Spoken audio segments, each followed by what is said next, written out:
Tom Jackson, I know you like to see defense go to Mile High Stadium. Still, are you a little bit surprised? Not really. As I spoke with Coach Phillips this morning, he said that even after they moved up the 3 spots and made the deal with Cleveland, it was in order to assure themselves of getting one of what they call the 3 stud linemen that were available, Copeland, Curry, or Williams. Williams was available.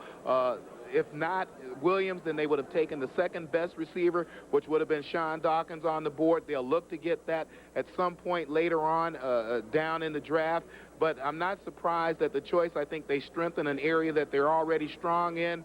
As was just stated by your outscore everybody, you certainly can stop some people, and I think that's what the Broncos intend to do. The only drawback in this situation is the fact that Williams at Toledo had the 3 coaches in 4 years. That's the exact opposite of a Copeland and a Curry playing under the steady hand of a Gene Stallings. Now let's go to Fred Edelstein out in Santa Clara. Thanks, Tom. The 49ers, as we've said all morning, we're hoping for one of these 3 linemen that you just talked about to be on the board. Once New Orleans didn't take them, they figured that maybe they would have something going with Al Davis on the 12th pick. They really thought that Denver was going to take Sean Dawkins, the wide receiver. And early this morning when they made the trade, it was expected that Denver would take one of the 2 receivers, Conway or Dawkins. The fact that they took Williams is a little bit of a surprise. This is the classic case of the guy who was rated high and fell. Unless the 49ers, bring up some trade talks with Denver, and the 2 organizations have a very good relationship to get Dan Williams, it's probably unlikely that the 49ers would now trade their 2 first-round picks to move up in the draft. Now back to Chris Berman in New York. All right, Freddie, thank you. So we had a feeling that all sorts of wheels were churning, but yet when push came to shove, sometimes I think Dan Williams is a situation of we hate to say it, and mark down it's about 2:18 Eastern Time, the best athlete available. Mike Gottfried is back with us, and Mike, Dan slipped a little lower than he thought, but you like what they've done up front. Well, I like it, and Tom Jackson says he talks about defense. You take a player here that's a kind of a combination of Eric Curry and John Copeland. Tough, strong player, can give you the inside run game stopper. He's also a pass guy inside, but also can move outside. I think this is a great choice. I really like Dan Williams as really the most complete defensive lineman in the draft. As we look at Dan Williams with the Bronco hat, only the 3rd defensive lineman picked in the first round by the Broncos last 15 years. Ted Gregory of Boston, '88. Don Latimer, back from the tiny Tom Jackson era in 1978. Now they go Williams in '93. Mel, he played at Toledo, but he played awfully big. He wreaked havoc, really, Chris. When you look at Dan Williams, you saw games where he was dragged to the ground. Officials just ignored obvious holding penalties, or they would have probably had flags all over the field the entire game. He dominated play in the MAC and really skyrocketed up the charts after the individual workouts. When at 280 pounds, he was running in the 4.78, 4.81 range. To me, the pick makes sense. When you look at him here, you can get outside. He has some power at the point of attack. And, of course, the Denver Broncos had a weakness last year at that position. Kenny Walker fell from 6.5 sacks down to 1.5. So a guy like Dan Williams fills a major need area. So he might have been the best available player on the board, but I think they knew that they had to get ahead of the Philadelphia Eagles, who were picking 13th. So they give up a 3rd-round pick. They move up a couple spots, guaranteeing either Williams or Dawkins. And like I said, Kenny Walker, a little undersized out of Nebraska, drops down 5 sacks total, down to only 1.5 sacks last year. They have Dronette on the other side, Fragan at nose tackle. So to me, defensive end was a glaring weakness, and there may be some good wide receivers still there in the middle of the 2nd round. So I find no problem with this pick at all. Not that surprising that Dan Williams becomes the first Rocket of Toledo ever picked in the 1st round of the NFL draft, and our congratulations. Denver was able to get up to 11 to take him. Was a trade they announced a little bit before the draft began this morning. They moved up from 14 to 11. In exchange, the Cleveland Browns now will pick at the 14th slot and also pick up one of Denver's 3rd-round picks, the lower of the 3rd-round picks, one that they got from Buffalo. It was originally a Buffalo pick that went to Atlanta, that then went to Denver, and that was going to Cleveland. It's kind of like our luggage sometimes on plane flights. That's where that number 83 selection has gone, to 4 cities in about a week. When we return, the LA Raiders are up. Ah, taking a break, are you? No break. Oh, you smell good. Well, thank you. You wearing something? Just my deodorant. Oh, that Swab Super Stick I got you. Yeah. You like the Swab, huh? Yeah. Good. It costs less than your other one. Yeah, well, I think it works really well. Don't you think so? You're supposed to be paying attention to me right now. How many women tell their husbands they smell good while they're cleaning out the garage? Just one. That's right. Yeah. Super Stick. When Swab works this well, why spend more?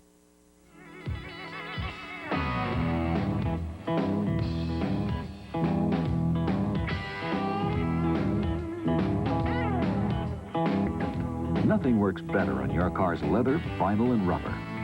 It can turn just about any looking car. Nice car. What, this pile of junk? Give it the gun with Son of a Gun. And now give your tires a quick kick with one-step tire care.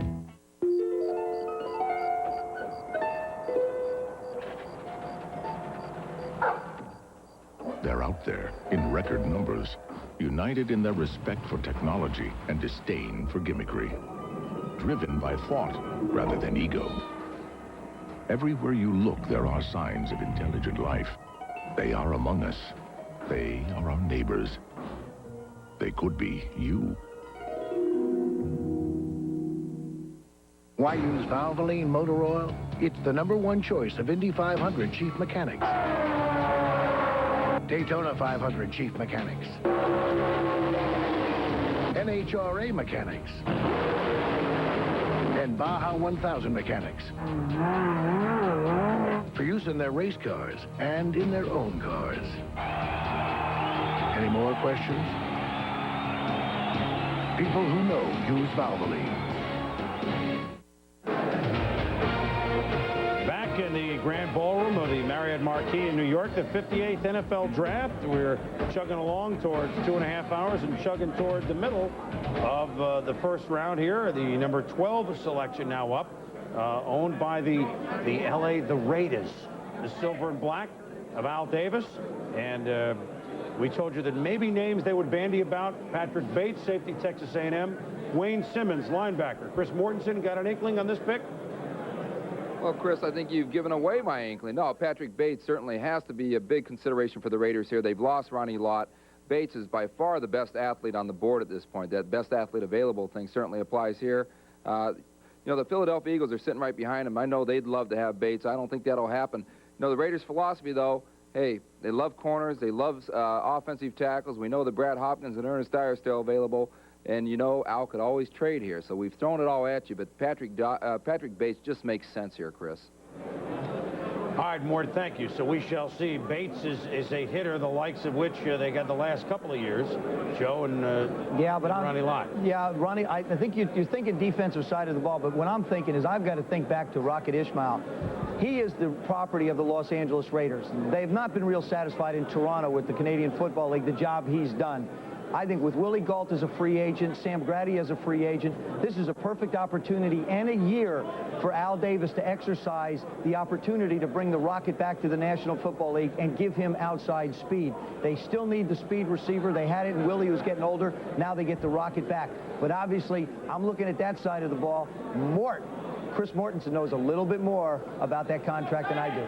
Mort? Well, that's the problem, Joe, is they got to get Rocket signed. And right now, there's a hang-up because Rockets people want Bruce McNall to pay the difference between what the Raiders give him and what Bruce McNall apparently owes him. Now, they signed Rocket to a big contract, $18 million, a $12 million signing bonus, but that money was paid $3 million, and they still owe $6 more million, and McNall doesn't want to pay it. In fact, if anything, he's even threatened to sue Rocket to get money back. So it's getting kind of ugly with those negotiations. All right, Mort, the pick by the Raiders is up at the table with the Philadelphia Eagles, where you are on deck. And here's the commissioner.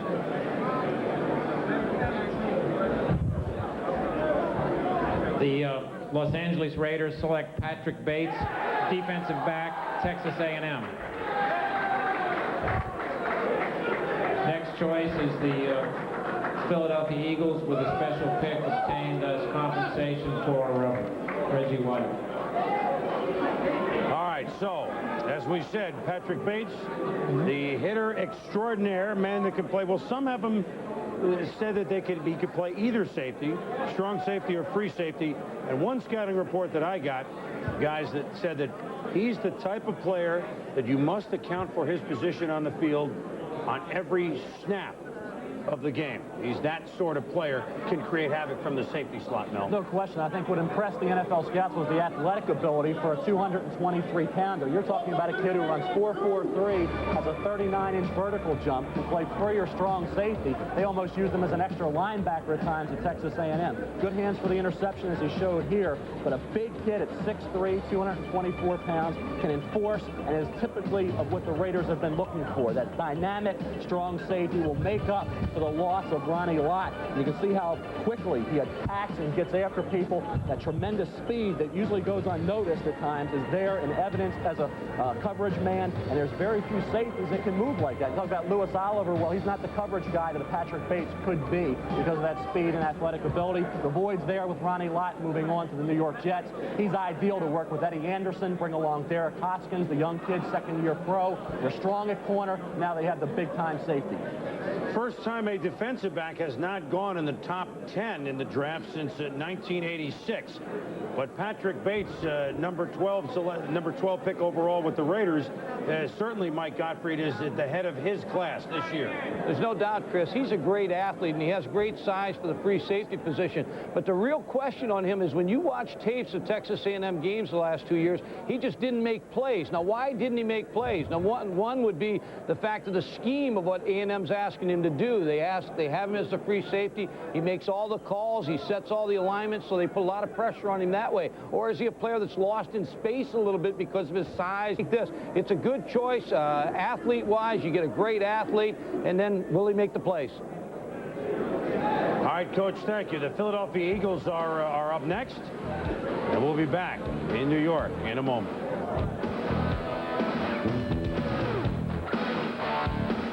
Now, Sports Illustrated brings... At HTC Tool and Stereo Centers, expect personalized service from their staff, ready to assist you in every department.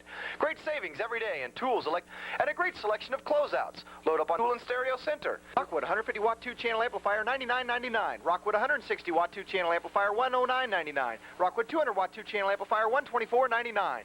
HTC Tool and Stereo Center, 2120 Sagamore Parkway South, 474-6443, next to Ponderosa.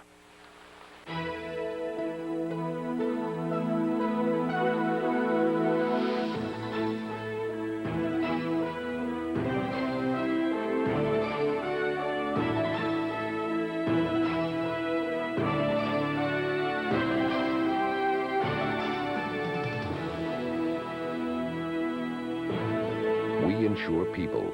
We insure property. MBAH Insurance for the 90s. Tomorrow on ESPN. The Men in Black are back. Dale Earnhardt and Rusty Wallace are at it again in an early season points back of Martinsville Speedway is next, where anything can happen in close quarter Winston Cup racing. Don't miss the Haynes 500. Tomorrow night at 7:30 Eastern on ESPN.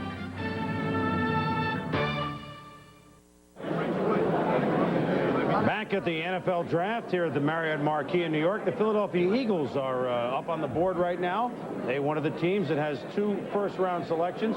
This selection, the number 13 slot, is in compensation for their loss of Reggie White. They may get more next year, but right now, this is the pick that they have in this year's draft for Reggie White. They maybe need some help on the offensive line. Remember, they lost Ron Heller? Maybe they go to Ernest Dye. In any case, if you forgot what the Eagles did in '92, here's a look back.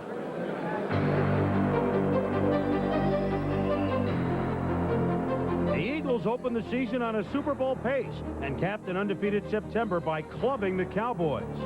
But Randall Cunningham couldn't sustain his torrid start, and midway through the season, he was benched for a game and a half. Gangrene flexed its muscle and was once again a dominant force, but the Eagle D was crumbled by the Cowboys in the divisional playoffs. No matter what, they won't be the same without the Minister of Defense, Reggie White. I had to do it. You're beautiful. That's Well, they were great at It's defense. okay, Chris. Rushing yards was only second. They, without Reggie White, I mean, say no more. What the Eagle defense will miss. And in another year, where there may be Clyde Simmons, maybe Seth Joyner fly the coop. But you look at teams that have gotten hit in just 1 year by the advent of free agency. San Francisco, Buffalo, and the Eagles. They're the ones that everybody came after. And if you count Keith Jackson's loss early during the regular season last year, Ron Heller just signed in Miami. Oh, by the way, some guy named Reggie White going to Green Bay. Jim McMahon, their backup quarterback, gone. This is to a ball club that finally busted through and won a playoff game last year. They beat the Saints, as we just reminded you, before they went on to Dallas and got upended in the second half against the Dallas Cowboys. So even though Reggie White gone and they're still looking to replace Jerome Brown's presence inside, had Williams fallen this far, that might have been their guy. I got to think offensive line. I absolutely agree with you, Chris. Obviously, Randall Cunningham's not going to be upset going offensive line. Herschel Walker had a very productive year. Keith Byers probably won't be a Philadelphia Eagle. His name isn't on there yet. He's probably going to be gone. A lot of face changes. This is one of those football teams in the NFC East that I think will fall back a little bit. A lot of pressure is going to go back on the shoulders of Randall Cunningham to be the offensive star. They're going to try and do everything they can to protect him. An offensive lineman right, you can't have enough of them. An offensive lineman right here makes an awful lot of sense. They got great speed outside, a tight end possibly, because their tight end position is very vulnerable, but I think offensive line definitely is the way to go. All right, well, let's go down to Philadelphia and see if Chris Mortensen agrees with that opinion. Mort? Well, I do agree with it now that Dan Williams and Patrick Bates are gone. If Philadelphia doesn't trade down here, and they've had some discussions with the Oilers who really like Brad Hopkins of Illinois, I do expect the Eagles to take Ernest Dye, the 330-pound offensive tackle from South Carolina, and move Anton Davis down to right guard. So they would have a pretty hefty right side of the line there. Chris? There's no doubt about that. I mean, and guys that we've talked about here, that we're looking at 330-pound guy. Wasn't that long ago that a tackle at 300 was the exception. I mean, I remember about 10 years ago, remember when the Bengals picked Brian Blados in the first at 300. That's about as high as you went on the scale. Now we're talking about guys like Willie Rowe for 300 pounds being, well, he's not that big. You know, Lincoln Kennedy is big at 330. 300, not that big. Ernest Dye at 330, Mel, he's big. Well, he was a little too big, and that was the problem. He got up to about 333, and then he dropped to 317. After the combine workout, he definitely dropped weight. He got himself down to 317, which made him more of a mid to late first-round pick rather than a questionable second-round choice. No questionable choice for the Los Angeles Rams a few picks ago. Jerome Bettis, the fullback, Notre Dame, their first-round pick. He's with Adrian Karsten right now. Chris, from the security of the Grotto and the Golden Dome goes the big man to a team that's been 1-15 in their last 16 divisional games. Jerome, what do you think about that? I think there's a need for improvement, but I think that's one of the reasons they decided to bring me in there, hoping that I can make that change. You got to remember, from the free agent standpoint now, they took some hits at the offensive guard and tackle positions too. Coach Gottfried said he also sees him maybe as a Riggins type tailback. Is that something you might want to play? Oh, definitely. It's something that I want to look at because I don't want to be restricted in terms of the things that I can do, and I think Coach Knox is going to give me the opportunity to do a number of different things. Jerome, it's not the Notre Dame way for a junior to come out. Now, Rick Myers stayed around. Why are you coming out now? Well, I just felt it was the best decision that I could make, and I had to think about it a little bit selfishly in a way because the university couldn't help me with everything that I needed help with, and my family was a major part of that, and I think it was the best decision that I could have made. Good luck out on the coast. He's weighing about 245-46, Boomer. All right, Adrian, thank you. Pair of offensive players from Notre Dame have gone. Pair of defensive players from Alabama have gone. 7-0, 5D. The first dozen are gone here in the draft. We'll be back.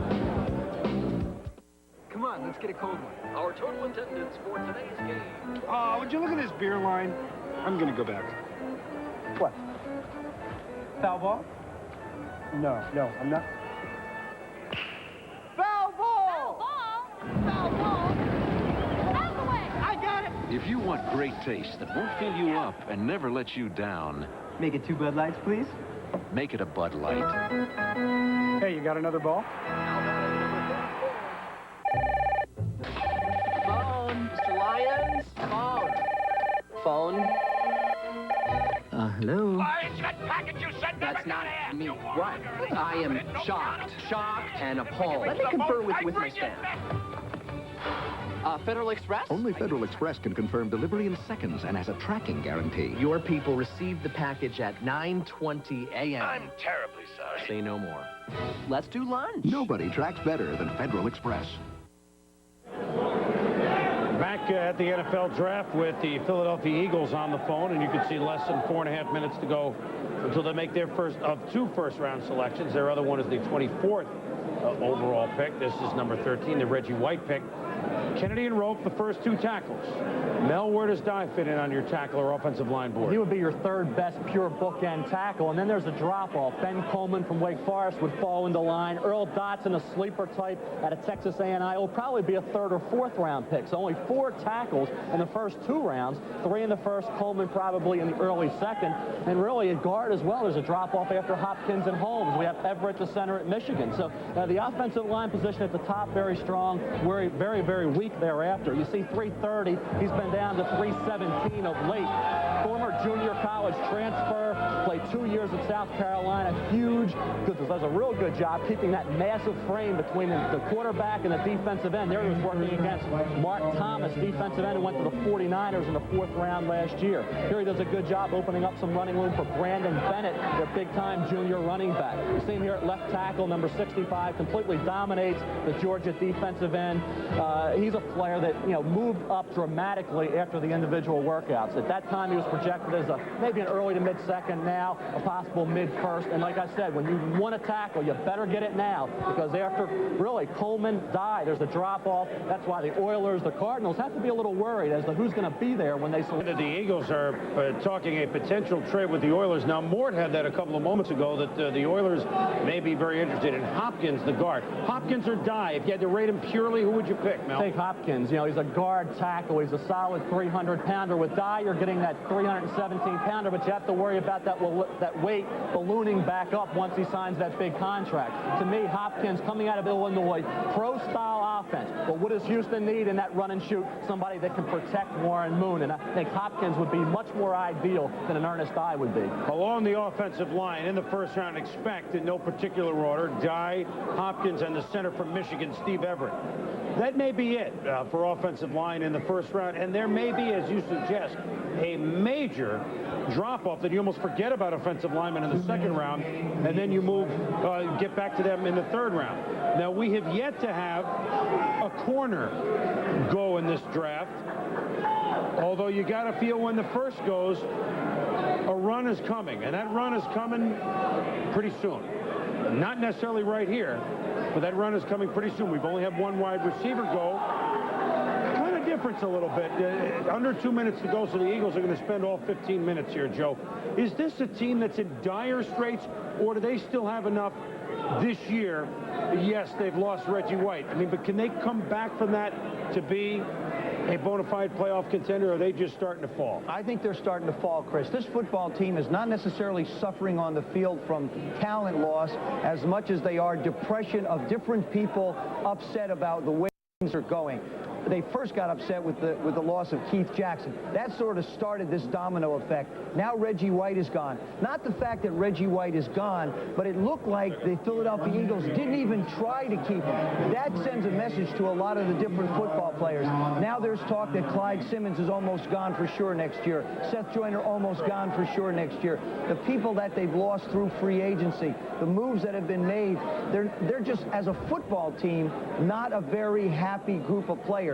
When you don't get a happy group of players who have to spend a lot of time together, you just don't get a lot of production on the field. I think it's more than just loss of individual talent. It's an attitude problem that the Eagles are in what historically has been the toughest division in the National Football League.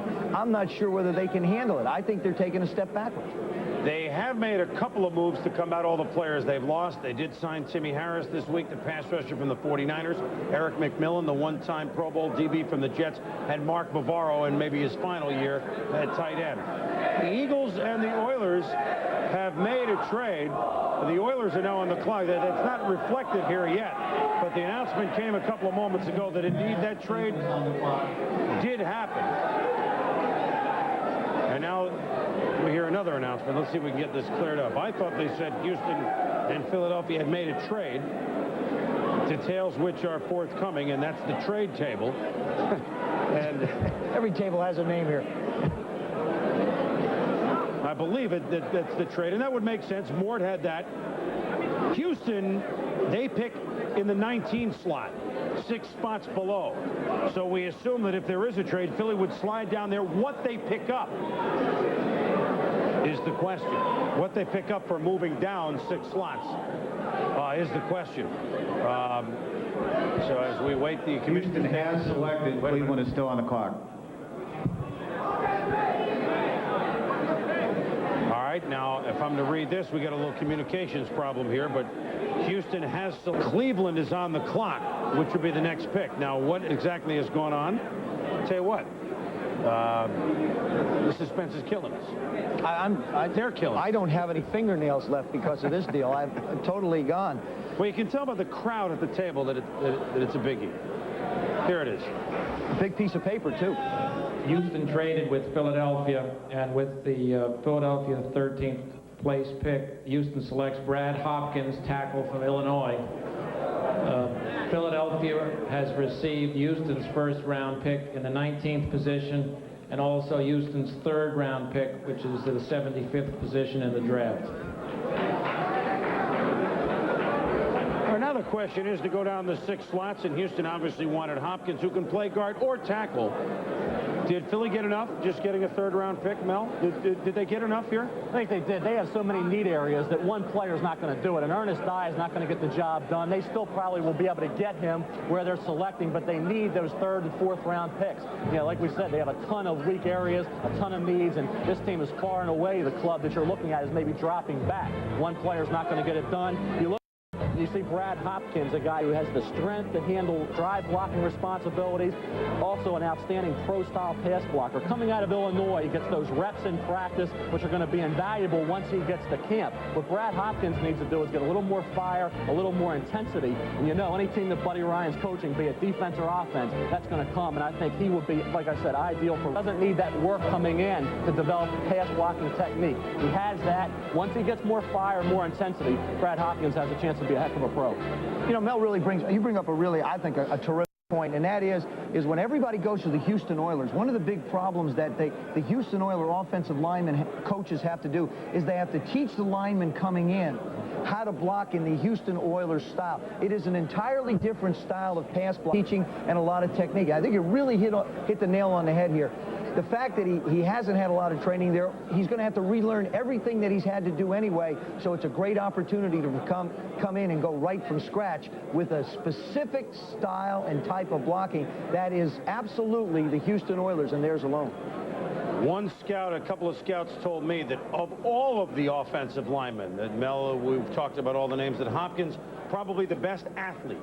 So an athlete in a run-and-shoot sort of situation, that would add up.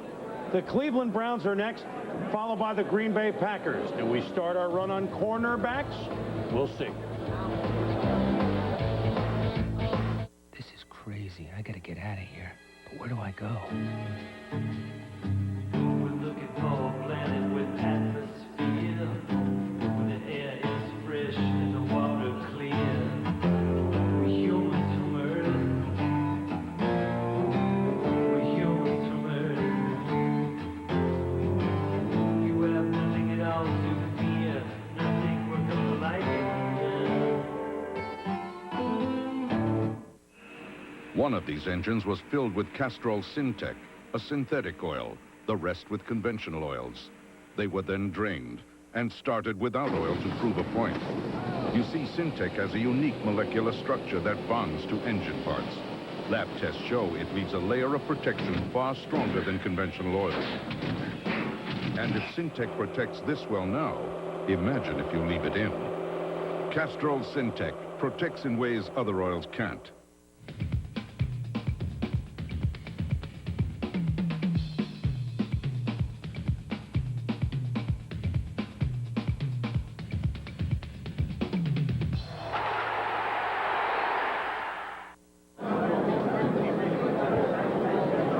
We're back at the draft here in New York, and Brad Hopkins is now in a quick trade by the Houston Oilers, become the selection with the number 13 overall selection, and Mike Gottfried is back, and Coach Hopkins coveted by teams right below Houston, you tell us?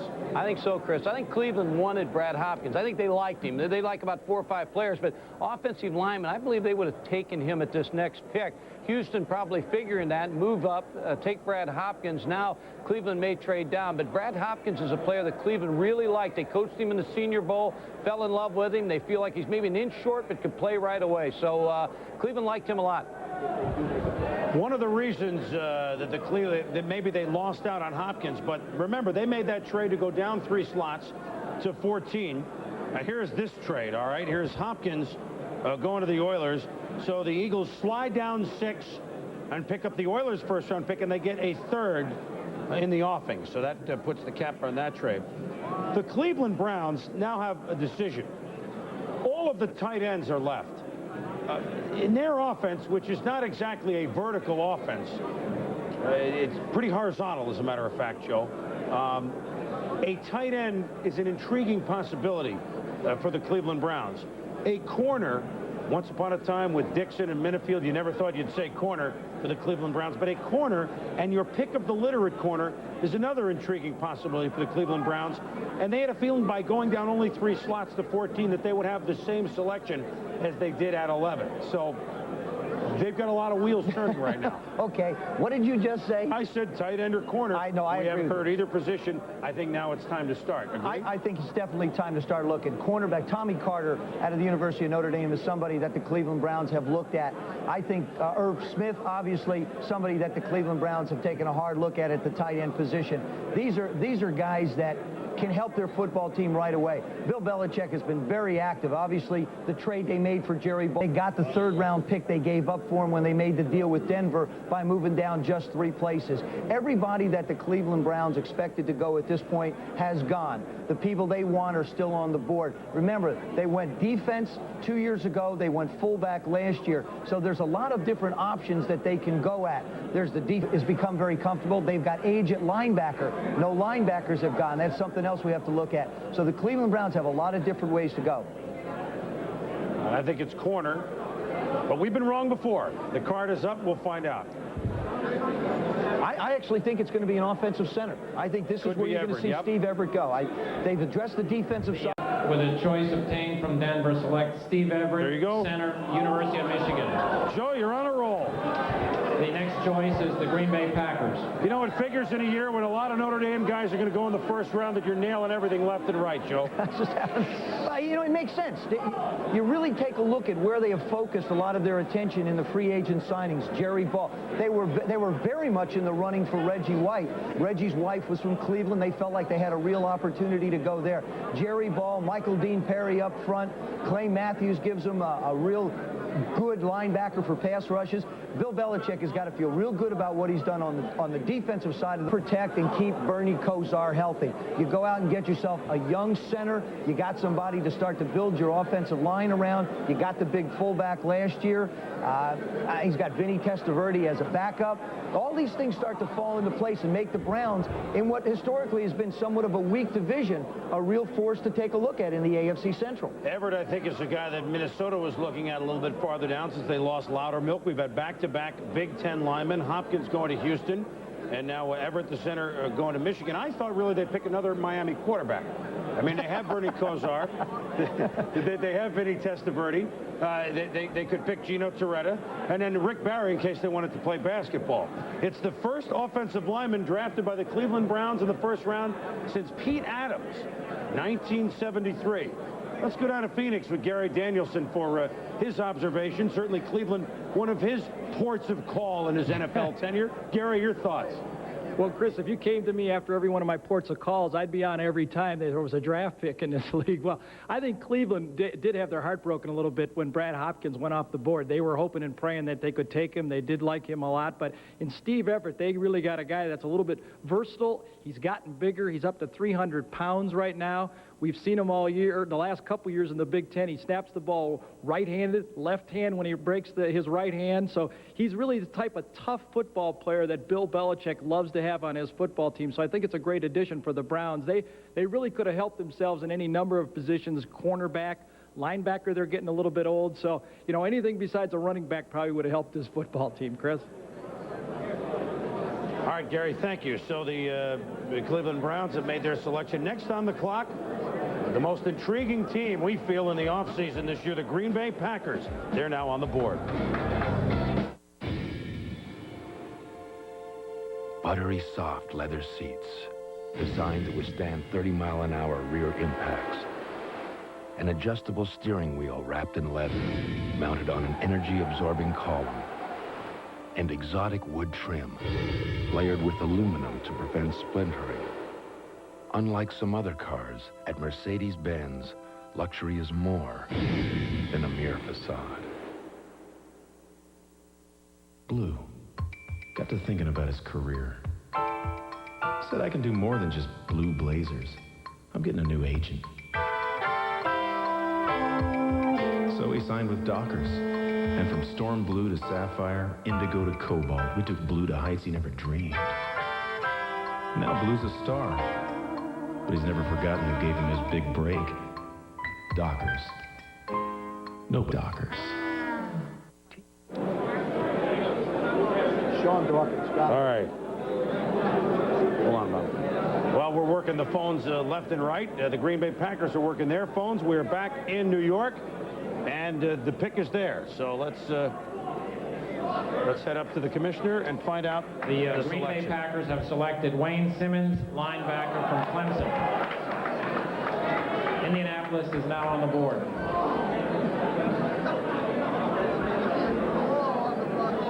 Wayne Simmons, linebacker. Remember Holland hurt? The Green Bay Packers certainly changing their entire defense.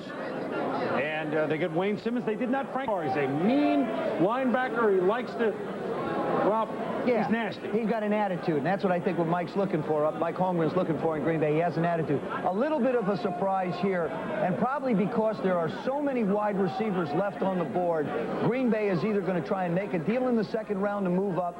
They definitely need to find themselves a wide receiver. Simmons helps him out on the defensive side of the ball, but when you take a look at the catches, Sterling Sharp with a new NFL record, 108 catches. Sanjay Beach, 17 catches. Ron Lewis, 13. Robert Brooks, 12. That's your wide receiver receptions. I've got to feel like somewhere along here, the Green Bay Packers are going to go for a wide receiver with their next pick. I thought it would be here, but there are so many left on the board with so much speed, it makes a lot of sense to me that they went the defensive route. Wide receivers next. Linebackers usually, Mel, is a position where you've got 6 or 7, some years 8 or 9 in the first round. This year, Marvin Jones, we knew. Simmons, that may be it. That's it. Now, I think what you have to worry about if you're the Green Bay linebacker is upgrading players who in a normal year may have been late first, early to mid-second round picks. There wasn't a dominant attack outside linebacker in this draft. I thought Chris Slade from Virginia, who's viewed as more of a tweener, was the #1 guy. Simmons had an up-and-down career, had some big games, but was not consistent. Played really for 2 different coordinators, so that could have been a factor. But when you look at Simmons, you get a guy who was solid but not spectacular. And to me, I thought Dawkins, as I agree with Joe, should have been the pick. They really don't have any wide receivers opposite Sharp. Simmons proved in the Senior Bowl he can be an all-around linebacker. He can cover. He certainly can get after the quarterback. But I just didn't see enough star quality in Simmons while he was at Clemson to project him this high. I think he really benefited from this weak linebacker core this season when there was really nobody that projected into the top 10 or 12, which is really rare in the first round. You normally have 1 or 2 dominant players. This year, none. Simmons probably goes up maybe 10 or 12 spots because of that. He's fast, he's instinctive, and now he's a Green Bay Packer. Or he's not signed yet, but pretty soon he will be a Green Bay Packer. Very exciting things going on up at Lambeau Field. Let's go up to Foxborough and get Tom Jackson's reaction to the Packers going linebacker. Tommy, your thoughts on Simmons? Well, Chris, I think it's an excellent choice for the Packers. Moss, Reggie White, and all of a sudden you look at Wayne Simmons now on the outside. I watched some film on him. He's an outstanding outside rusher. He also is able to drop back into pass coverage. I think the key to this choice is that this is a kid who's going to be an every down player. Tommy, let's talk the Packers now. This is a team that you and I have talked about a lot late in the regular season and certainly in the offseason. The Green Bay Packers, a force, or pretty soon can be a force. White and Moss up front. Simmons and linebacker. You got Buckley at corner, and we know what they can do offensively. They've become an intriguing team, don't they? Well, I think that they went out and filled almost every area that they needed to fill in the course of the offseason. As I said, Reggie White, I think, will dominate the defensive line play and make everybody else along that front much better ball players.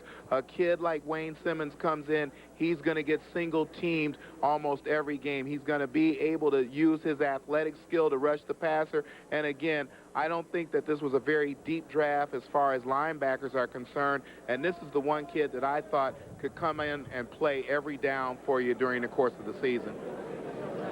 Well, Tommy, the Green Bay Packers, we said how busy they were in the offseason. If seeing is believing, here it is. Some guy named Reggie White came over from Philadelphia. I don't know who that is, but Harry Galbraith, guard, starting guard for Miami. They've got him, the Tunch Ilkin, tackle from the Steelers. Bill No Moss, nose tackle from the Chiefs. And they got Mike Pryor, the safety, to replace the loss of Chuck Cecil. They did lose Vince Workman, but they do believe that Edgar Bennett can really step in and be a pass-receiving receiver. They have Darrell Thompson, who at times came on last year. They've got a young quarterback named Brett Favre. They've got a young tight end named Jackie Harris, who's about to be a Pro Bowler, and they got a record-setting wide receiver in Sterling Sharp. The Packers on the move. We'll be back. Tea in the afternoon. Tea, everyone. Oh, why, thank you, Vendela. Introducing Lipton Original Iced Tea. All natural, with a taste so original. You'll have to guzzle, gulp, or chug, but never sip. Lipton Original. This ain't no sipping tea. Both Visa and American Express Gold cards can get you to La Roche-Guyon, one of the prettiest towns in France. But should something go wrong here, only Visa Gold can get you out. You had to come to France, right? Don't start, Marty. Because La Roche-Guyon's only towing service No, we're not getting a tow truck. I can get this out. doesn't take American Express. Oui? Visa Gold, delivering what really matters. Jamal's France. Honey, that means I eat French. It's everywhere you want to be. What would you do with a Motorola pager? Never miss a meeting. I don't know. Mom's not home. Pagers. All right, you got the pager number, right? We're going. Work. What would you do? Anything. Anytime. Anywhere I want. Really? A Motorola pager lets you stay in touch with the important people in your life while doing the things important to you. The affordable, portable Motorola pager. I get it!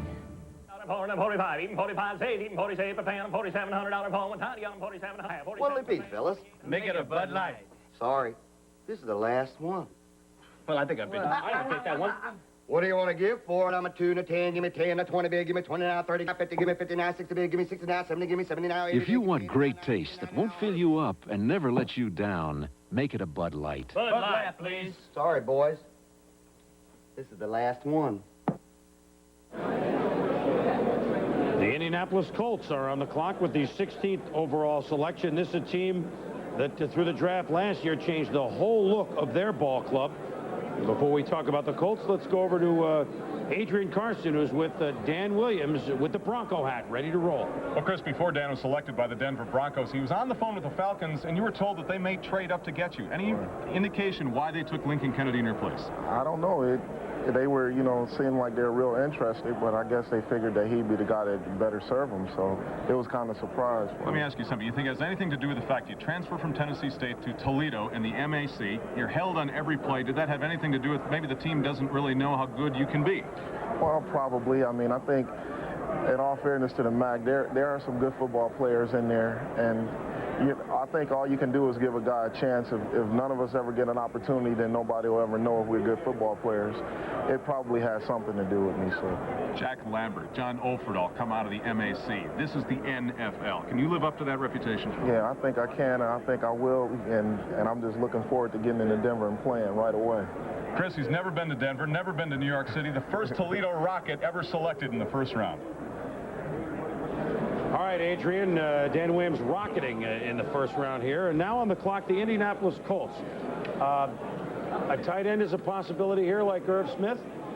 The Trone Means, a big running back, is a possibility. Let's go to Mort down in Philadelphia. The Colts tried to move up in this draft. They were unsuccessful. What are they thinking now? Well, you know, they eased the tension a little bit when they were awarded Will Wolford, the Buffalo Bills left tackle, on Friday night. So they can address their running needs here with Natron Means, as you mentioned. Now, they talked to San Diego a little bit about Marion Butts here. They've also liked Irv Smith, the Notre Dame tight end. And don't forget, Sean Dawkins is still on the board, so if they want to get Jeff George a wide receiver, they can go that route. Or, I talked to Jim Irsay, they can trade down because they've lost Mike Pryor, a defensive back, to free agency, and they got 5 DBs who are up on contract next year, Chris. So I know Jimmy was real comfortable that they had a lot of flexibility here. Well, the Indianapolis Colts all of a sudden comfortable with a winning record. They took that 5th-place schedule and ran with it last year, finishing at 9-7. Free agency, obviously, they addressed, guys, a major need. I mean, this is an offensive line that in the last 3 years allowed 158 sacks, but Loudermilk, the center from Minnesota. The big move, Will Wolford, a arbitration case that they offered a contract that was different in dollars than the Buffalo Bills would have to pay Wolford. And finally, the arbitrator ruled Friday night that Wolford did become a member of the Indianapolis Colts. Wolford, a Pro Bowl tackle, basically would have to be the highest paid offensive player for the Colts. Well, that's lower in dollars than the highest paid offensive player for the Buffalo Bills. But there was nothing written exactly in the still developing free agent, not the free agent, the new collective bargaining agreement. It's still being bandied about as we speak. And not like the NBA would say it's dollar for dollar. And the Colts case was presented, and obviously the arbitrator took their case over the Buffalo Bills. So in Will Wolford now, they've changed the look of this ball club. It's a ball club, guys, that defensively, their front seven is a heck of a ball club. Now, let me ask you guys. We disagree on Jeff George. Let's have it out right here. Mel. George going to prosper? He's got a line, Mel. Well, he has a line and what he needs. Now he needs some wide receivers. I think Jeff George is a very suspect quarterback, but I do think wide receiver here. They're very fortunate to have Sean Dawkins still on the board, a great wide receiver, which is what they need. Tight end, they like Irv Smith, but they have Arbuckle. They also have Kerry Cash, both of which are pretty good players. They need a defensive end, but I think it's a glaring need. If you have Jeff George, you better get some receivers that are better than Reggie Langhorne and Jesse Hester. They just don't get it done, and Dawkins really shouldn't have been here at this point. Well, but you see, they really only got 3 touchdown passes from their wide receivers last year. That tends me to agree with Mel on that note. As far as Jeff George goes, I disagree with him. I think Jeff George has the arm certainly to play, and the big key for Jeff has been able to find focus and disciplines in this game. He has got my first teacher as a quarterback coach, Ted Marchibroda, who I think is one of the truly exceptional quarterback coaches as well as head coaches in the National Football League. He is going to help Jeff George find the ability to get the job done. I really think that, number one, Ted Marchibroda helping Jeff George makes this offense better, but also I have to think that wide receiver becomes a priority here. But you can't ignore running back. There's a couple of good ones still on the board there. Ishmael as a wide receiver is there. Hastings is there. Obviously, Dawkins is there. Running backs, Reggie Brooks is a possibility. I mean, Kirby is a possibility. There's a lot of ways for them to go in those 2 positions in the draft. One number to keep in when we've given out their average yards a carry last year, 2.9 yards a carry. That was the worst in the NFL. That's like an equipment man tripping over a trunk can pick up about 2.9 yards a carry. Johnson, DeCulver, Clark, and the former Giant Carthon are what they have. But Dawkins, Mel, is the card's going up, but you had him rated ahead of Conway at wide receiver. I think Dawkins is similar coming out to what Jerry Rice was. I compare Conway more to an Eddie Brown because he's a great return man. You look at Jeff George, Joe disagreed with me when he was picked. He disagrees with me today. He'll probably disagree with me 7 years from now when he's still in the league. Disappointing. Well, we can't disagree on the pick. It's on the card. The Indianapolis Colts select Sean Dawkins, wide receiver from California. The Washington Redskins are next on the board. Well, this is a player, frankly, as we said, that the Colts did not anticipate would be here. The most polished, can I say that? The most polished, the more complete package right now, except for speed vis-a-vis a Conway. But as a wide receiver, a complete package.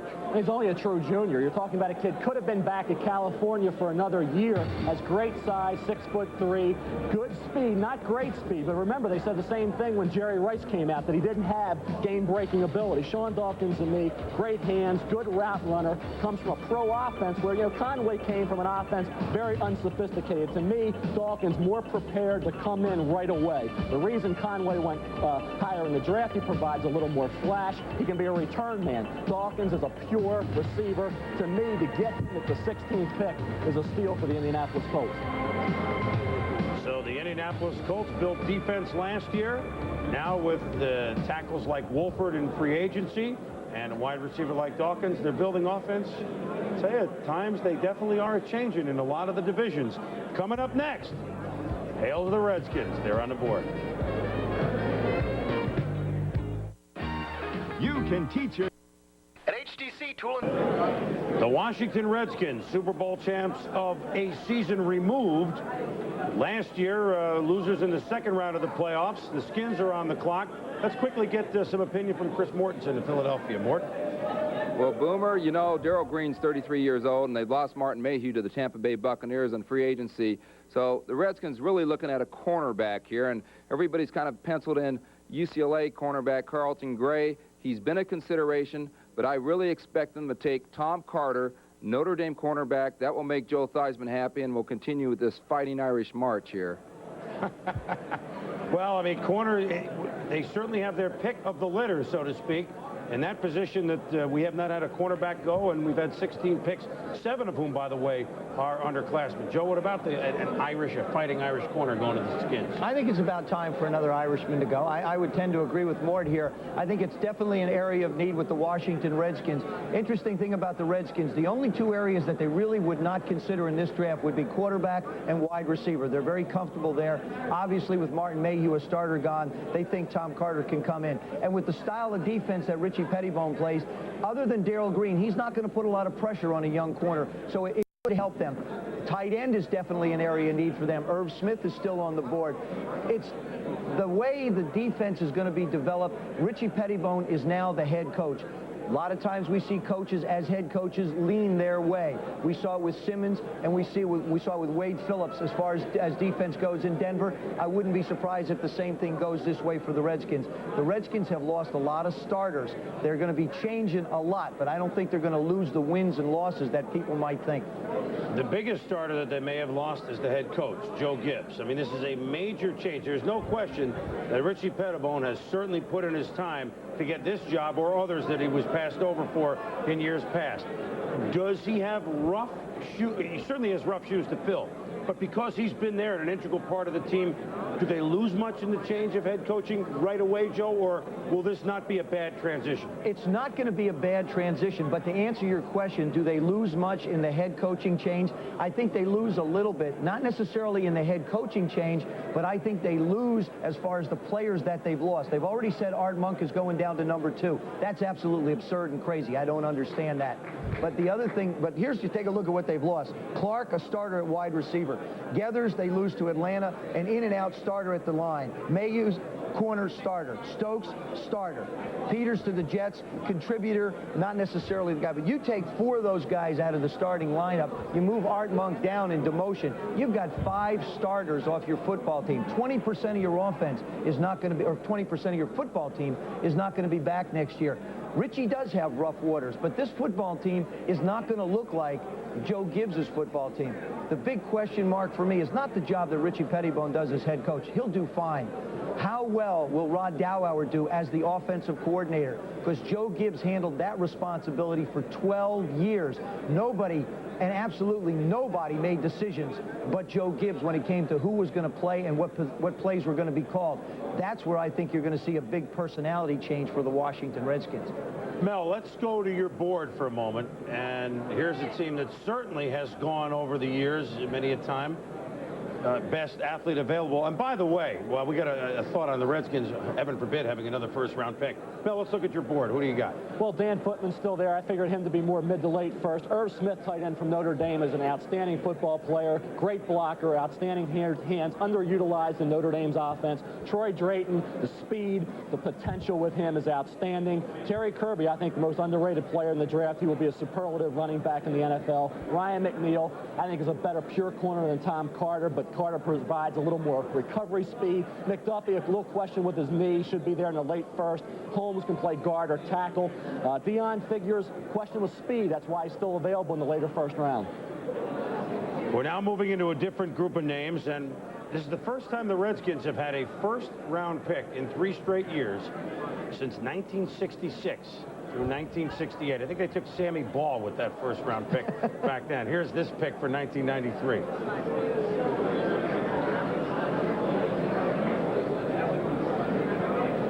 Tom Carter, I can read Val's lips. The Washington Redskins select Tom Carter, defensive back from Notre Dame. Next selecting team is San Francisco, with its pick obtained from the Kansas City Chiefs. Well, we got to give Mort the nod there on that selection. Notre Dame's 3rd player in the first round has gone. Defensive back Tom Carter to the Skins. Mel, you didn't have him ahead of McNeil, although every team I talked to had 4 or 5 names in a different order at corner. Well, we knew he was going ahead. We had that about a month ago, that Carter was the best cornerback in most teams' minds. That doesn't mean he'll be the best player. These guys don't come off the board and all of a sudden equal what they're supposed to be. McNeil I like because he's a little more polished. Carter needs a little work. He's beaten by good route runners, but what he provides is that 4.41 speed. 44-inch vertical jump is uncalled for anything other than a basketball player. And you see the hands for the interception. He could have been back at Notre Dame for another year, decided to come out early and really capitalized on the workouts, where teams look at him as a young Darrell Green coming into the NFL.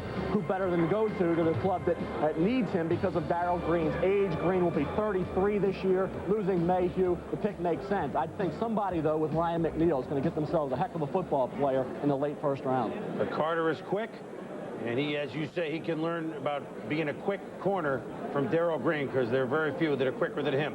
The San Francisco 49ers are next on the board. They have 2 first-round picks. We'll discuss the Niners in a moment.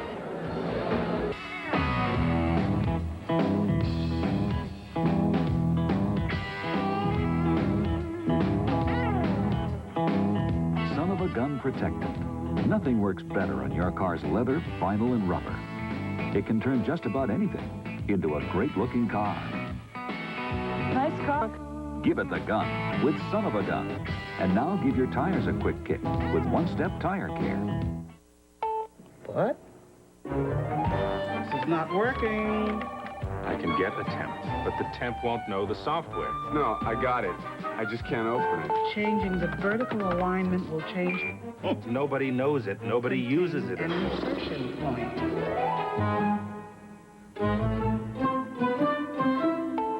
What?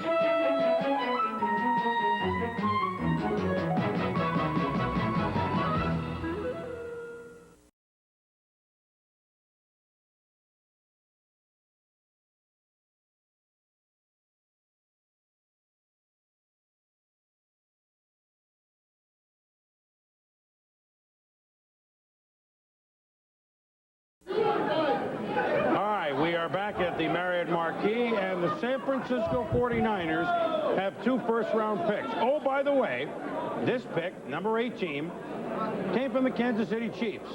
For a quarterback you might have heard of, named Joe Montana. We talked to him this morning at 11:30 Eastern time, and at about 5 Eastern, 2 on the West Coast. We'll replay that interview.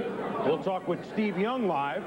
We'll talk with the president of the 49ers, Carmen Policy, live, as we delve into one of the biggest football stories that we have seen in many a year.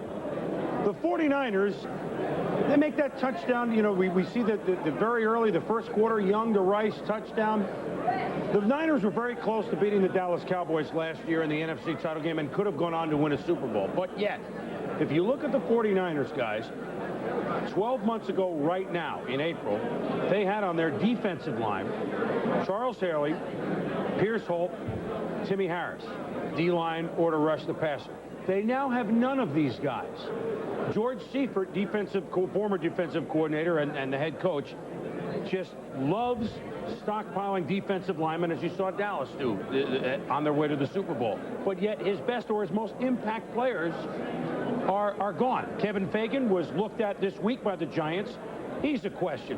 Michael Carter, will he stay? Larry Roberts has been hurt. So the question is, do the Niners have to address a need right here? I think they do. Gee whiz, absolutely, Chris. You talk about the people they've lost, but you mentioned Larry Roberts, Michael Carter, Kevin Fagan. They're all free agents. They probably won't be there. You're talking about potentially in 1 year losing 6 people who have been your starters in some capacity or another on a defensive line that really hasn't done the job I think that they wanted to. They've been close the last couple of years to winning the championship, being in the championship game, but they just haven't been able to stop people up front. This is a time for the San Francisco 49ers to really look to that area. I don't think they're going to be able to address this need in free agency. As Coach Godfrey has said earlier, teams covet defensive linemen. The San Francisco 49ers are faced with losing 6 in 1 year, or 6 defensive people that play the defensive line. I think it's really a big area that it's got to be the only area that they can look at. If they can make a deal or a trade here, it'll probably be for people, not necessarily draft choices. No, there was no question that we had the 3 studs, Copeland and Curry and Williams, gone. The Niners wanted to try and get one of those 3 guys. Now, if they're going for need, let's look at the board. How much of a fall-off is there on the D-line? Not much at all. I think the group that you're going to look at now, Stubblefield and Rudolph, who can play end or tackle, in addition to Sterling Palmer, the defensive end, Todd Kelly, a defensive end from Tennessee, are as good as the players that went higher. You see Footman, you see Sterling Palmer, Mike Strahan, and Todd Kelly's an interesting player out of Tennessee. He's 262 pounds. He's viewed as a tweener, but you look back at the 49ers, Fred Bean, Charles Haley, Tim Harris, that similar kind of player. And Todd Kelly at Tennessee was not only a great pass rusher, but he played 4 quarters, even though he was a little undersized. Great intensity, good attitude. They want a defensive lineman. I think they are doing just as well here as they would have if they would have had the 5th or 6th pick. I think Footman's still names that they're obviously banding about right now. Let's kick it out to Santa Clara and join Fred Edelstein. Fred, what's cooking? Well, because they're talking with like a few teams. They're talking with a few. Right now, the 49ers are trying to trade down. They spent most of the early part of the day trying to trade up. You know, they didn't get the defensive lineman that they wanted. There was a possibility that they could have taken Sean Dawkins. They came in thinking defense, defense, defense. When Sean Dawkins dropped as far as he did, they were in a position, he's from Cal, with Mike Sherrard leaving, with John Taylor, who knows how long he's going to last. There was a possibility there. When the Colts took Sean Dawkins, they really started to think trade down. And the reason for that is this. They've got a bunch of defensive linemen, Dana Stubblefield, Coleman Rudolph, Dan Footman. They have a lot of these guys rated relatively equally. They also have a lot of the cornerbacks rated relatively equally. They see this as an opportunity to pick up maybe 1 or 2 extra picks at the bottom of the 1st round or the top of the 2nd round so they can build and take the cornerbacks and the defensive linemen here in the round. Freddie, the 49ers looking to trade up a lot of the day. Now it's interesting to see if we follow through on them trading down, because now quantity, they have. The problem for them right now, I think, is that they look at a Footman, and is he a player like Ted Washington, who they already have? They look at a Stubblefield, is he a player like Dennis Brown, who they already have? They already have some sort of guys. Do they think any one of these guys can be impact players? Who? Well, let's go back to Freddie. Any one of these guys name jump out at you more than the others of the names we just talked about? Not really, and I think that's why they're thinking right now about trading down, if they can get the right deal and pick up the extra picks. They always saw Footman separated from the other 3 guys. I think that there's a difference of opinion on whether it's Stubblefield or Rudolph. The coaches like one, the scouts aren't that crazy about the other. I think that they think they're solid football players, and I think they're going to be happy to draft one of these guys. The thing is there a real differentiation between one from another. I don't get about that, which is why they're on the phones right now testing the waters. Well, I don't think they will go very far down, Fred, and we understand one of the teams that they're talking with, and they did originally to go up, the Phoenix Cardinals. And Phoenix, we're at 18 right now, and the Phoenix Cardinals are 20. But it may be a moot point because we understand we have a pick. No? When we come back, we'll go to the pick. The Niners, 6 minutes to go.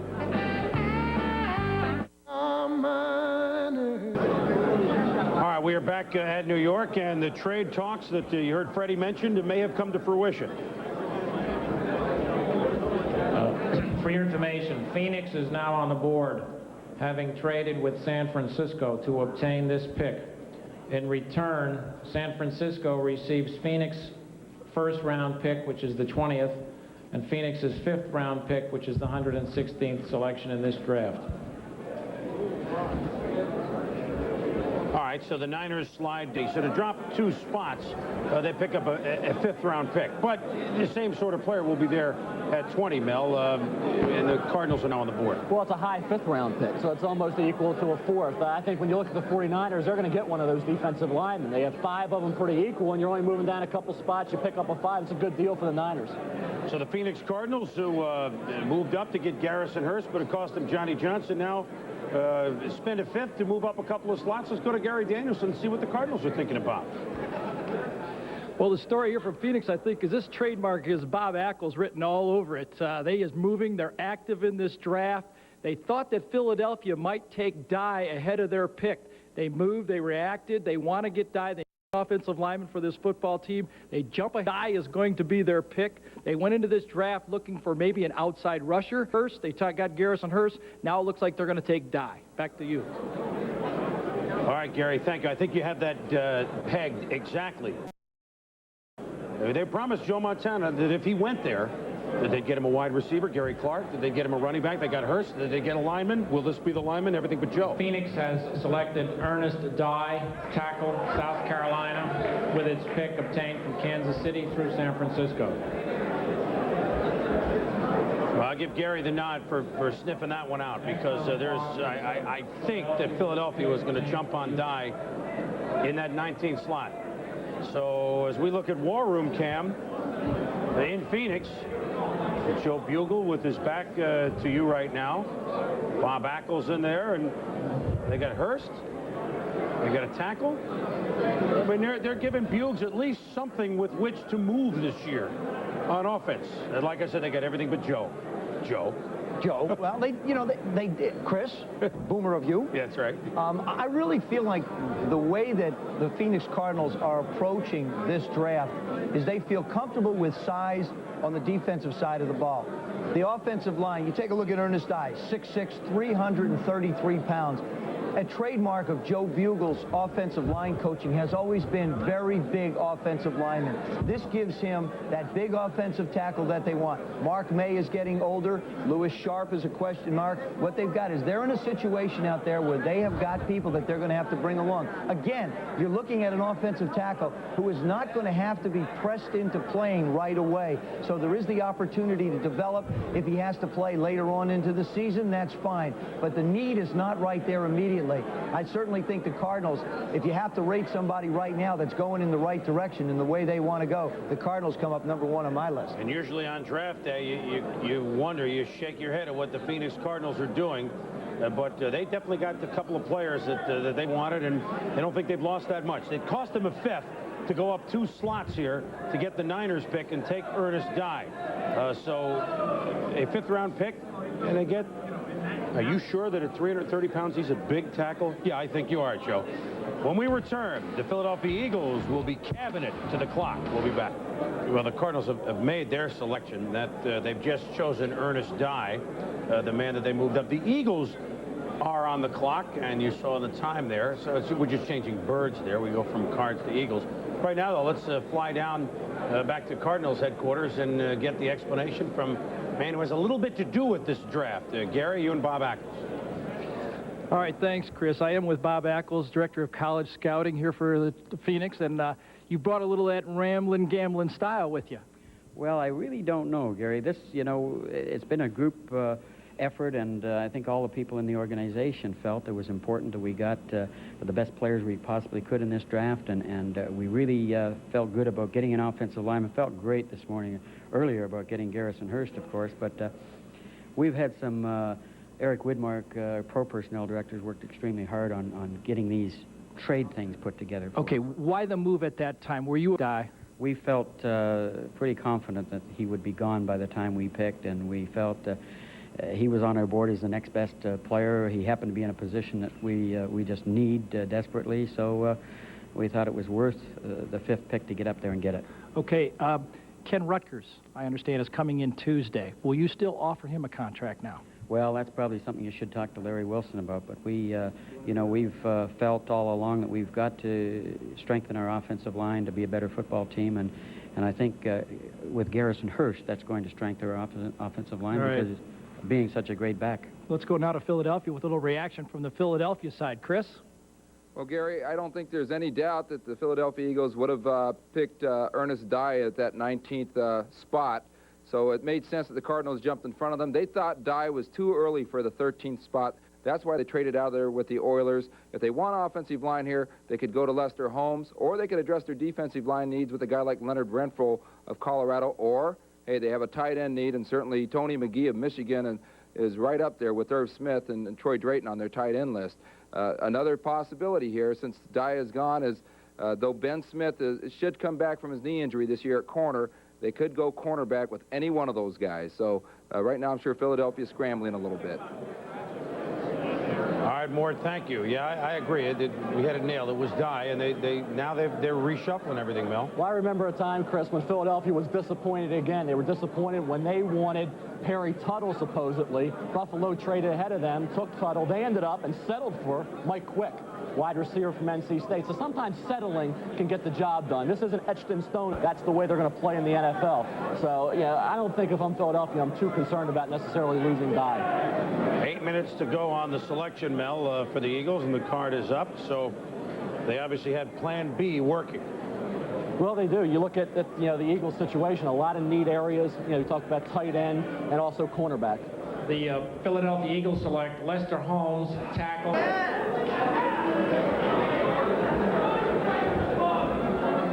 Well, they still do the position of we thought need, certainly as they lost Heller. They've always had a, I don't want to say problem, but they always felt that they haven't quite been up to snuff with the rest of the ball club with offensive line. So now instead of Dye, they go to Holmes. No, I think you're right, Chris. I think the problem that has been their problem has been their offensive line. They've struggled in trying to protect Randall Cunningham. They've struggled in trying to get some type of a running game, and it's definitely an area of need. I think it's a wise choice for them. Fortunately, there are enough players for them to be able to make the deals that they've made moving down on the board so that they can help themselves out.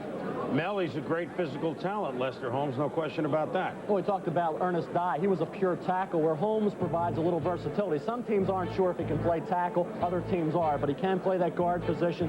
Great drive blocker, can pull out. At the Senior Bowl, he just dominated people, and that's where he moved into the solid first-round area. At that point, people tended to forget that he was from Jackson State and realize that he could go head-to-head with the best players in the country and get the job done. He's a big kid, tremendous quickness, and I think people realize with his kind of feet, once he learns the techniques for pass blocking, he's going to be a fine player. If I'm Philadelphia, I'm not too worried. Like I said, he's settling all the time in the NFL draft, sometimes gets the job done, especially when you settle for a player like Lester Holmes and you still get that third-round pick, which maybe 3 years down the road, when we look at that number 3 pick, if it's a starter, that's a wise move, even though at this time they're so-called frustrated teams in the league.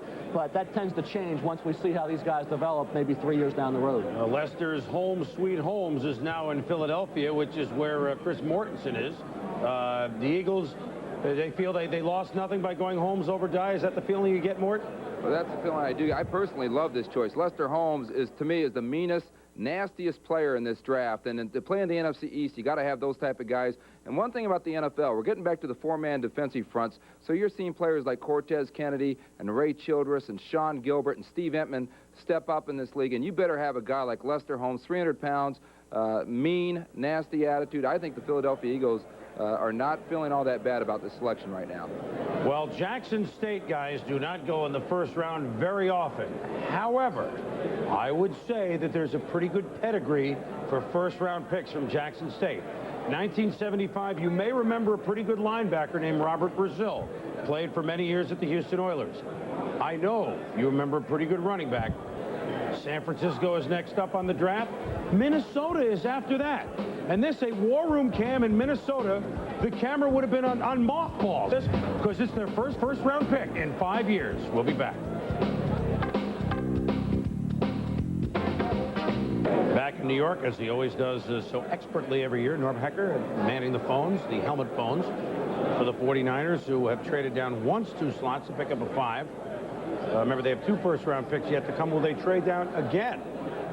Let's go out to Fred Edelstein. We talk about let's make a deal again. Freddie, you can be our Monty Hall. What do you got?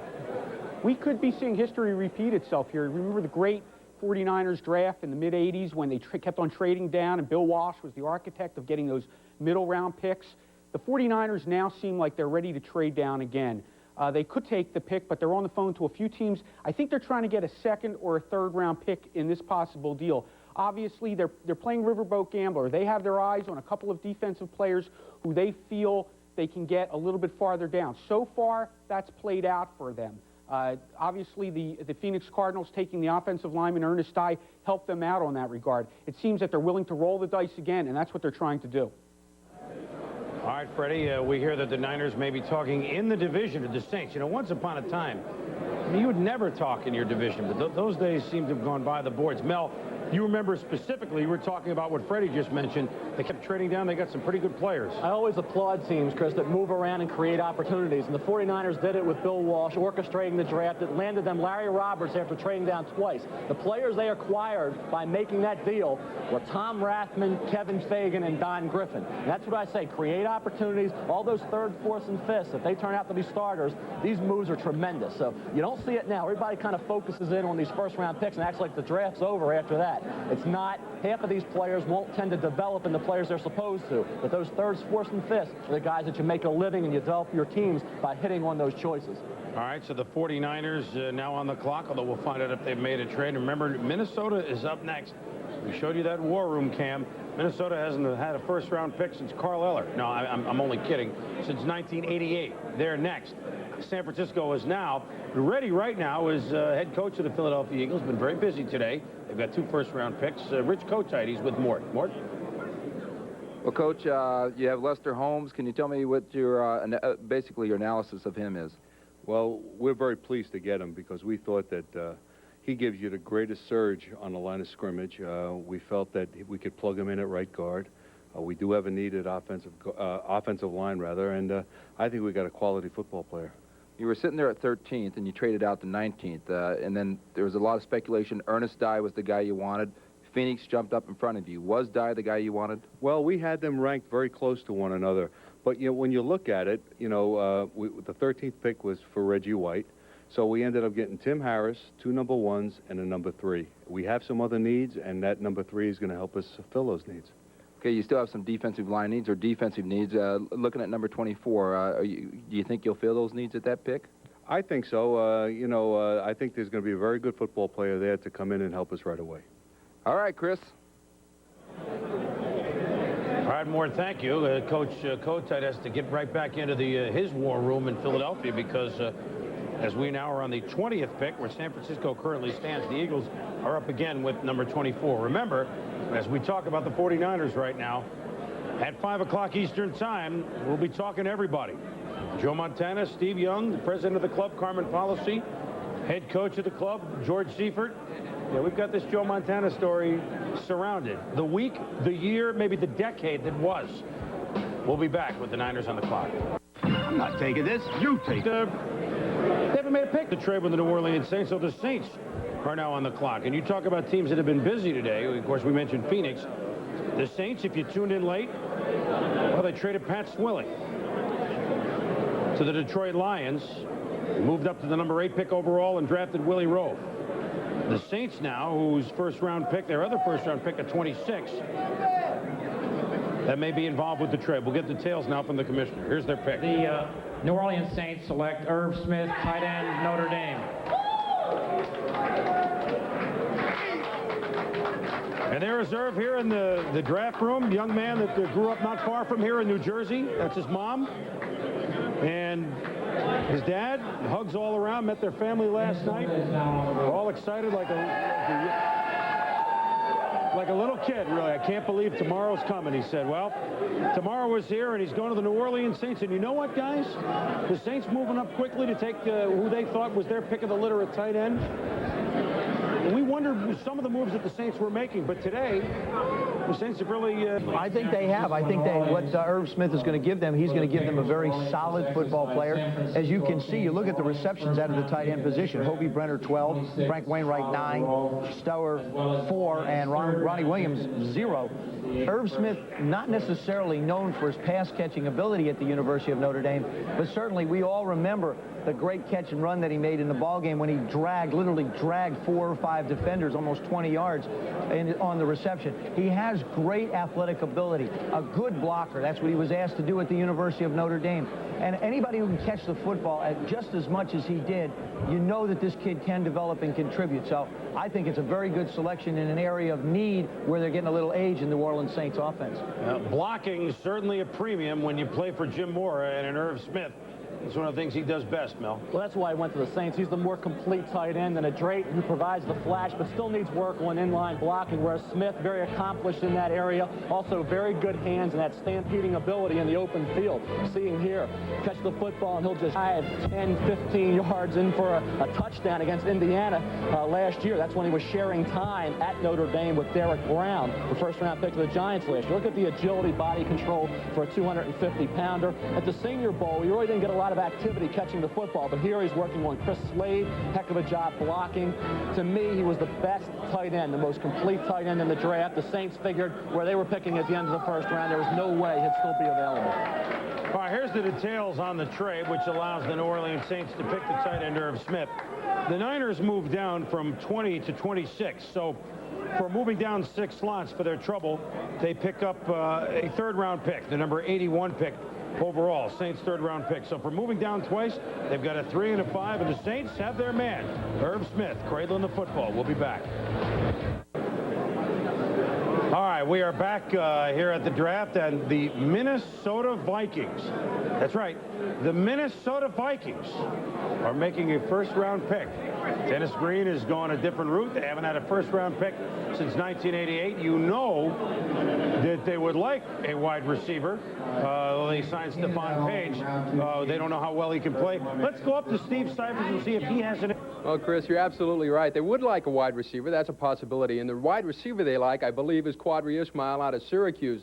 They could also use a tight end, though. Steve Jordan's getting a little old, and Troy Drayton's still available out there. They might be interested in him. Surprised the running back out of Ohio State, Denny Green, yesterday said he was very high on him. The problem is they wanted Lester Holmes out of Jackson State, and that didn't happen, and there was disappointment around Winter Park here when that didn't happen. Now let's go to Andrea Kramer for more on that in Atlanta. Thanks a lot, Steve. I spoke to head coach Dennis Green. He said once Lester Holmes was gone, once Center Smith became the big guy for them. He will split time with Terry Allen, who had a great season last year, but Robert Smith will also be able to return kicks. An outside choice for the Vikings could be Dan Footman, but Denny Green said that he's concerned about Footman's wrist and knee injuries. Chris?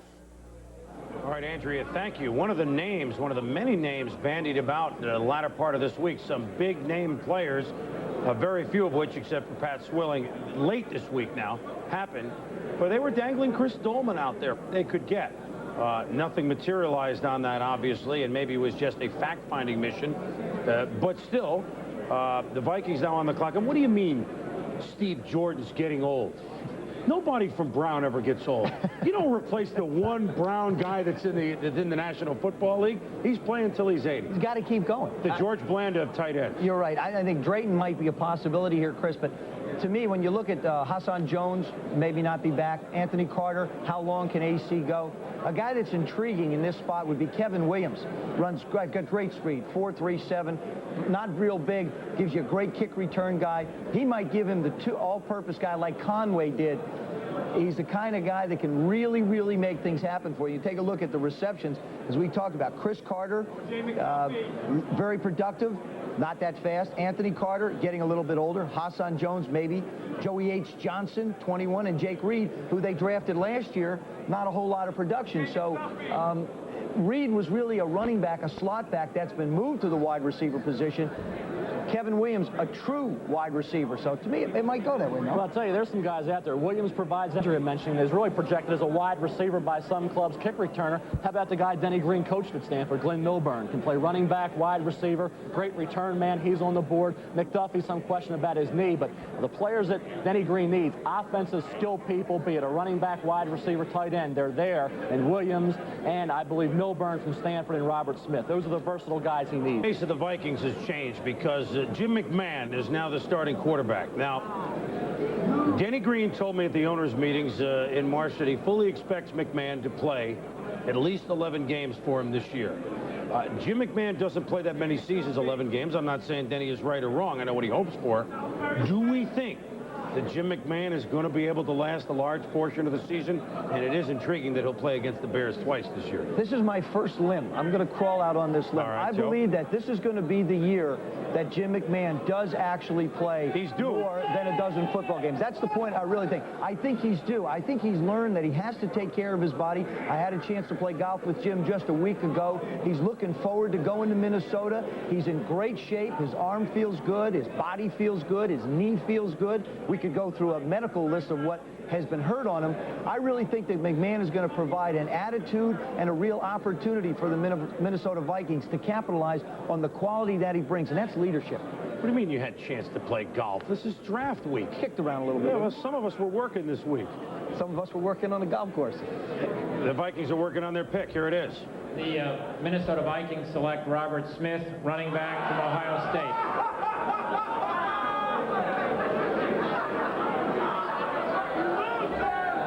The gallery gods are laughing. We give Steve Cyphers the nod for maybe projecting that. They have a guy who can play wide receiver, running back, and he's probably the best doctor available, Mel. Well, he tried to be. I know he will be. Bear State came in with all the hoopla of being really the savior for John Cooper's program. Then he had a conflict with one of the assistant coaches, quit football, gave it up for a year, came back, had a pretty good year. But the question with Robert Smith is durability. You see the long strides here, the great speed, the track background. The question with him is, like I said, can he stay healthy in the NFL? He missed about 3 games this year with some nagging injuries, and will he have to shift outside to wide receiver? Also a very good kick returner, but the versatility that he provides is probably what's very intriguing to Denny Green at this point in the draft. So Robert Smith, an intriguing pick for sure, and there's a name that a lot of people didn't think would be heard until midway through the second round. Our Gary Danielson has seen Robert Smith play many times. Can he make it as a pro? Can he be a bona fide help to the Minnesota Vikings, Gary? Oh, absolutely, Chris. There's just no doubt about it that he's the type of player that can, light up the scoreboard when he gets the football, either as a wide receiver or as a running back. And I really think that's the key that Minnesota was looking for. When you break the huddle with Robert Smith, you don't know where he's going to line up. He could line up a tailback. He could line up on a strong safety as he shifts out of the backfield and get a good matchup there. And I really think for Minnesota's offensive improvement, he's that still get something out of Terry Allen for a few years that can really help them long range. And I really think the toughness that Robert Smith showed last year playing for Ohio State with a cracked rib, we saw him against Syracuse when he was coming back, really went a long way of moving him up the draft. All right, Gary, thank you. We'll see if Robert Smith is just focused forward on pro football. Back-to-back Smiths here, Irv and then Robert. The Lightning Bolts, a team that made a quantum leap last year to win the AFC West. They are now on the clock. For some first thoughts on the Chargers, let's go down to Morton, Philly. Well, we're going to break up that Smith combination here, Chris. I think the Chargers for sure are going to pick Darian Gordon, the corner from Stanford, a speed guy who really came up in the draft charts the last couple of months. They lost Anthony Blaylock, a cover guy, to the Chicago Bears earlier, Gil Birds in his latter seasons. So they're looking for some really help at those corner spots. So you can look for Darian Gordon of Stanford to be the San Diego pick here. All right, Mort, the San Diego Chargers, a team that it was hit a little bit this year. I mean, you get good and you do get hit. They lost several of their players. They lost Rod Bernstein in the division to Denver. They lost Henry Rolling, although they pick up Gerald Williams, so that was kind of the three-way swap with Kevin Green of linebackers. They lost Richards to Detroit, and they lost Blaylock, the corner, to the Bears. So unsigned players include Ronnie Harmon, include the veteran Pro Bowler Gil Byrd at DB. There also is thought, and yet we're not trying to avoid it here. We really don't know where this stands right now, is that some other players who had petitioned the league, not in the Freeman McNeil case, but in another case filed earlier in California, like Leslie O'Neal, may or may not be declared free. Now, if that's the case, they may have to deal with a Leslie O'Neal departure. Lots thinking right now in the company. We'll be back with the lightning bolts on the clock. Does Sid Brooks have the weight of the pick in his hands or in his ear, or does Bobby Beathard have something to do with it? We'll be back with the Chargers pick in a moment, but right now, let's head out to Steve Cyphers with the Vikings head coach Denny Green. Steve? All right, thanks, Chris. Coach, when Steve Everett went high, did that affect what you plan to do, having the vacancy at center as the Vikings have? Well, you know, we knew that all the offensive linemen were going to go fairly early, and we like Steve Everett a lot. We also like Lester Holmes, and so those were two guys that went ahead of us. You know, when you're picking 21, that means that you had a good, solid season, and then you have to take the best player who fits your plans that you can find at that position. And that's what we did in Robert Smith. The tight ends, the wide receivers that were still out there, you went with the running back. Why Robert Smith when some people question his attitude because here I come and here I go from Ohio State? Well, I know Robert Smith, number one. He has great talent. You know, he just got back from running in the pin relays yesterday and running a tremendous 45.9 in the quarter mile. And I think as a kickoff return guy and also a guy that can battle for playing time. You know, Terry Allen rushed for 1,200 yards last year, but because we use so much of a single back, he's out of the game a certain percentage of the time. We think that Robert, acceleration with the ball, tremendous speed also, good size, can really help the Minnesota Vikings. And I think when you have that type of talent, I think you go for it. Does he play some wide receiver for you, and is he key in your return game now with Darren Nelson getting a little bit older? Well, I think a lot of people talk about Robert, a wide receiver, but I tell you what, I'm convinced of him as a runner. His style's a little bit different because he has very long legs, but when you weigh 195, 200 pounds and can run that 4.3 type time, Robert will score a lot of touchdowns from the running back position, and I think he can also come out of the backfield and catch the ball. Did you ever consider trading up to either acquire Everett or Lester Holmes? Well, there was a lot of trade talks going on, but it's very difficult to do. You know, we're picking 21, and so most people that you see the trades taking place were picking 13 and 14. I think there's always going to be that kind of discussions, but again, we held where we're at. It was a good pick for us. We were confident that we would get a good player at that pick, top-notch player, and we were very happy with our ability to do that. Now, you first came to know Robert Smith 2 years ago, is that correct? Is that when you first fell in love with him? When he considered transferring from Ohio State, Stanford was one of the schools that he considered. He came out. We spent some time together. He spent a lot of time with Tyrone Willingham, our running back coach, and we talked. And, you know, I respect ability. I also respect the guy's, you know, wishes to do the best that he can do. Best days are ahead of him. I talked to him a little bit early before doing this interview. He's extremely excited because I think he knows that we're a type of organization that's looking for firepower, and that's what he brings. All right, now, speaking of Stanford, we've got to talk about Darren Gordon. Looks like the next pick possibly for San Diego. What's your evaluation of that? Would it be a good pick? Excellent pick. Darren's moving up very quickly. You can see him play against the best. You can see him play against Penn State. You can see him play against some of the other teams, USC, and some of the top receivers in the country. Excellent cover man. Can play bump and run. Wherever he goes, he will probably work his way in as a fifth defensive back, playing a nickel outside against the outside receiver. I think it's a very good pick. He's also a very good run support man. All right, terrific. Denny, thank you very much. Let's take it back to you, Chris.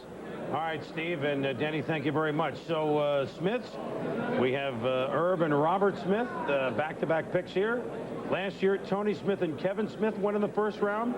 In 1990, Anthony and Emmett Smith went in the first round. And in 1983, Billy Ray Smith and Leonard Smith went in the first round. So in the last decade, 4 times a double Smith. Lightning bolts in a moment. The San Diego Chargers select Darian Gordon, defensive back from Stanford. All right, so Darian Gordon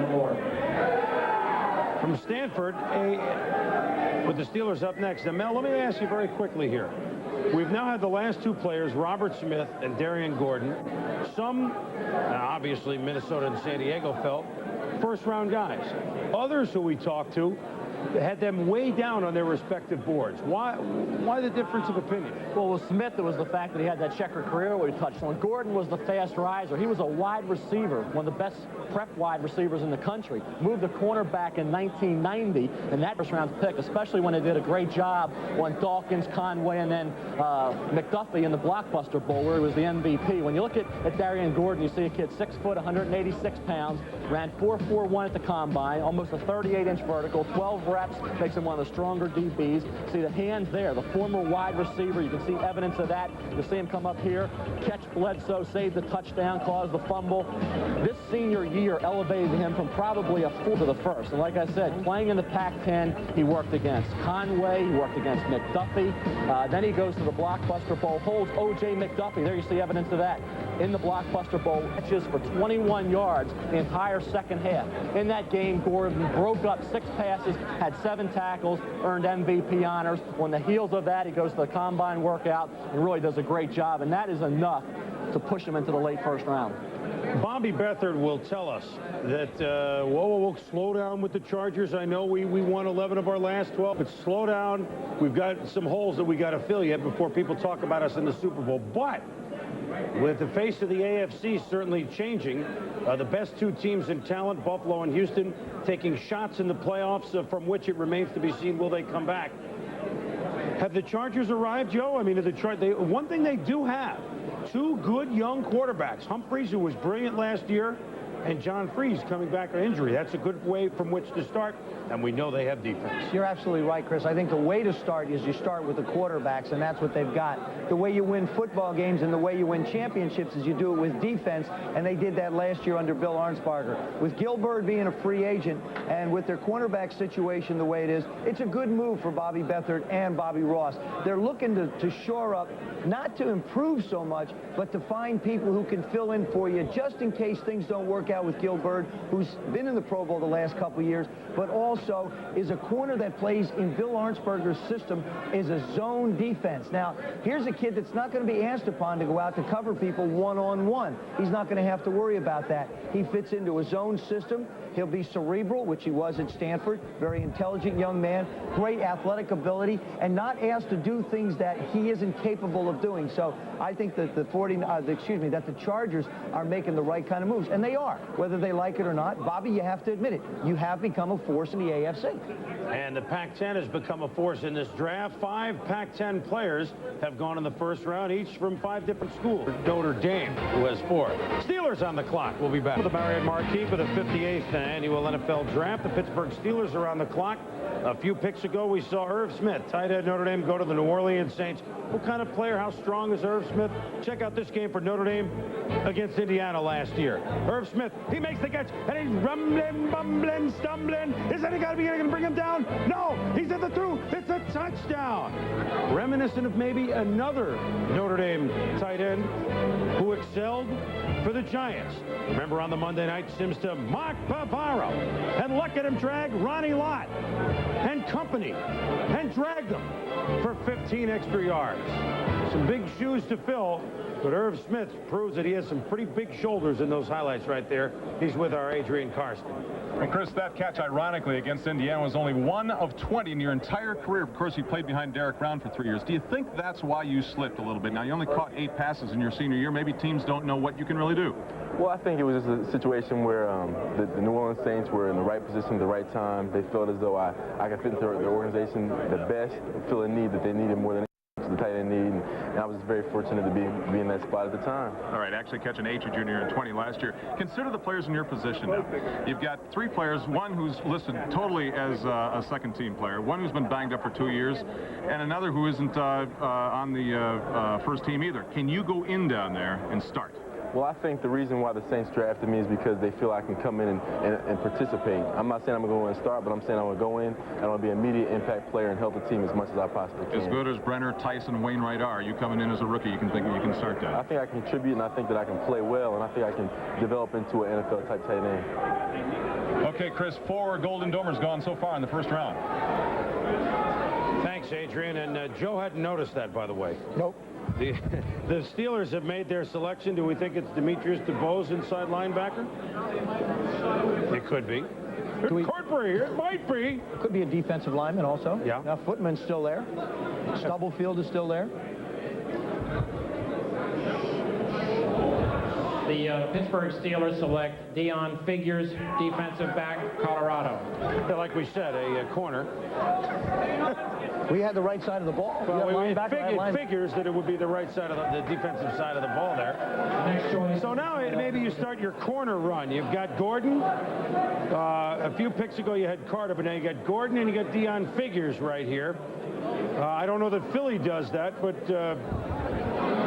Figures to Pittsburgh, does that figure? They, Woodson, they got reckoning day with him coming up in a year? I think that's exactly what you're looking at, is you're not looking at necessarily addressing a need right now, but Rod Woodson has never really been a real happy Pittsburgh Steeler. He's played well, he's an exceptional guy, but Rod has always felt sort of like underappreciated. He hasn't been given enough money. He'll be a free agent in a year. This gives a corner and prepare for the future. I personally felt like the defensive secondary of the Pittsburgh Steelers was truly an area of strength for them, so this is somewhat of a surprise to me, Boom. The Eagles are up next, and we're going to discuss Figures in a moment, but the Eagles wasted no time. And let's get their selection. The Philadelphia Eagles select Leonard Renfro, defensive tackle, Colorado. Miami is up next. Oh, we have back-to-back buffs here. Renfro, well, you can figure this one out with Philadelphia. Reggie White gone to the Packers. Jerome Brown passed away a year ago. Bulk on the inside. I think this one figures, no pun intended, to the Philadelphia Eagles. Well, it does. I think it is a stretch. I think the other players like a Footman and some Rudolph were good picks. I look at Renfro as a guy who had an up-and-down career. He has good physical ability, didn't dominate on a regular basis. Had some games where you didn't really know he was on the football field at various instances. So, yeah, I think it is a little bit of a stretch here, especially with the defensive linemen that were still on the board at this particular time, namely Footman, Palmer, Rudolph, Stubblefield. We can go on and on. There's a lot of good defensive linemen still there that outproduced, in some cases, Leonard Renfro. But he certainly has the potential if he sets his mind to it and can be motivated once he gets into the NFL. All right, so Leonard Renfro and the Eagles. The Miami Dolphins are up next as we're reaching, so we never say this, we're reaching the end of the first round. We'll be back. Choosing your first new car sure can be complicated.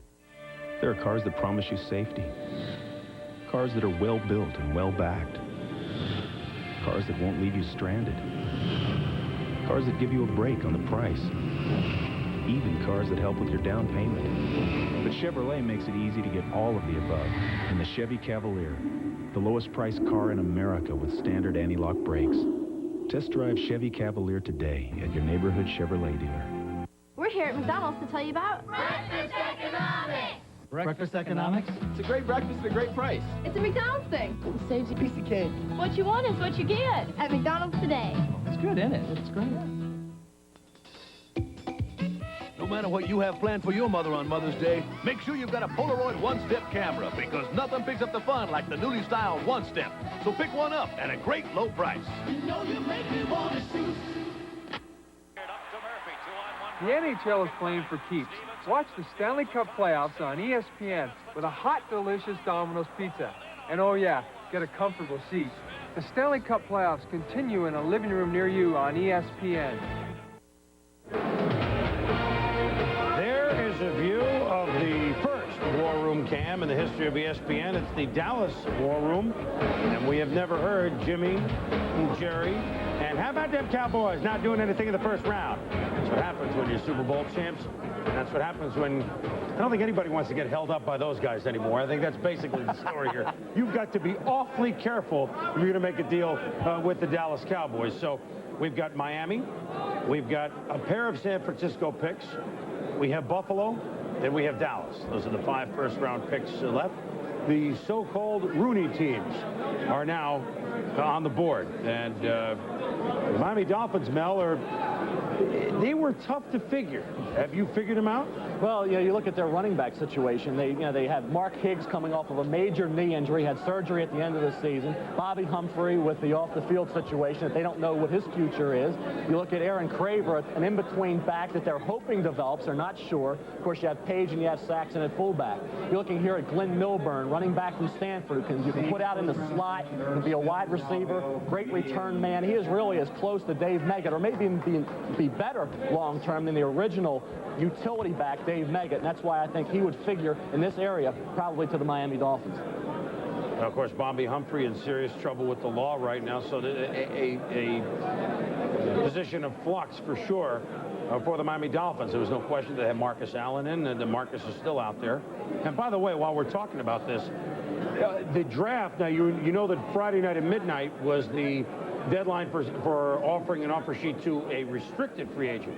But the unrestricted free agents, you can assess how you did or didn't do in the draft and have up until July 15th to tender an offer to an unrestricted free agent. So it's not as if, okay, the draft ends all the craziness in football. This still goes on as teams reassess what they did or did not do today for the 4 rounds and tomorrow for the 4 rounds in this 8-round draft.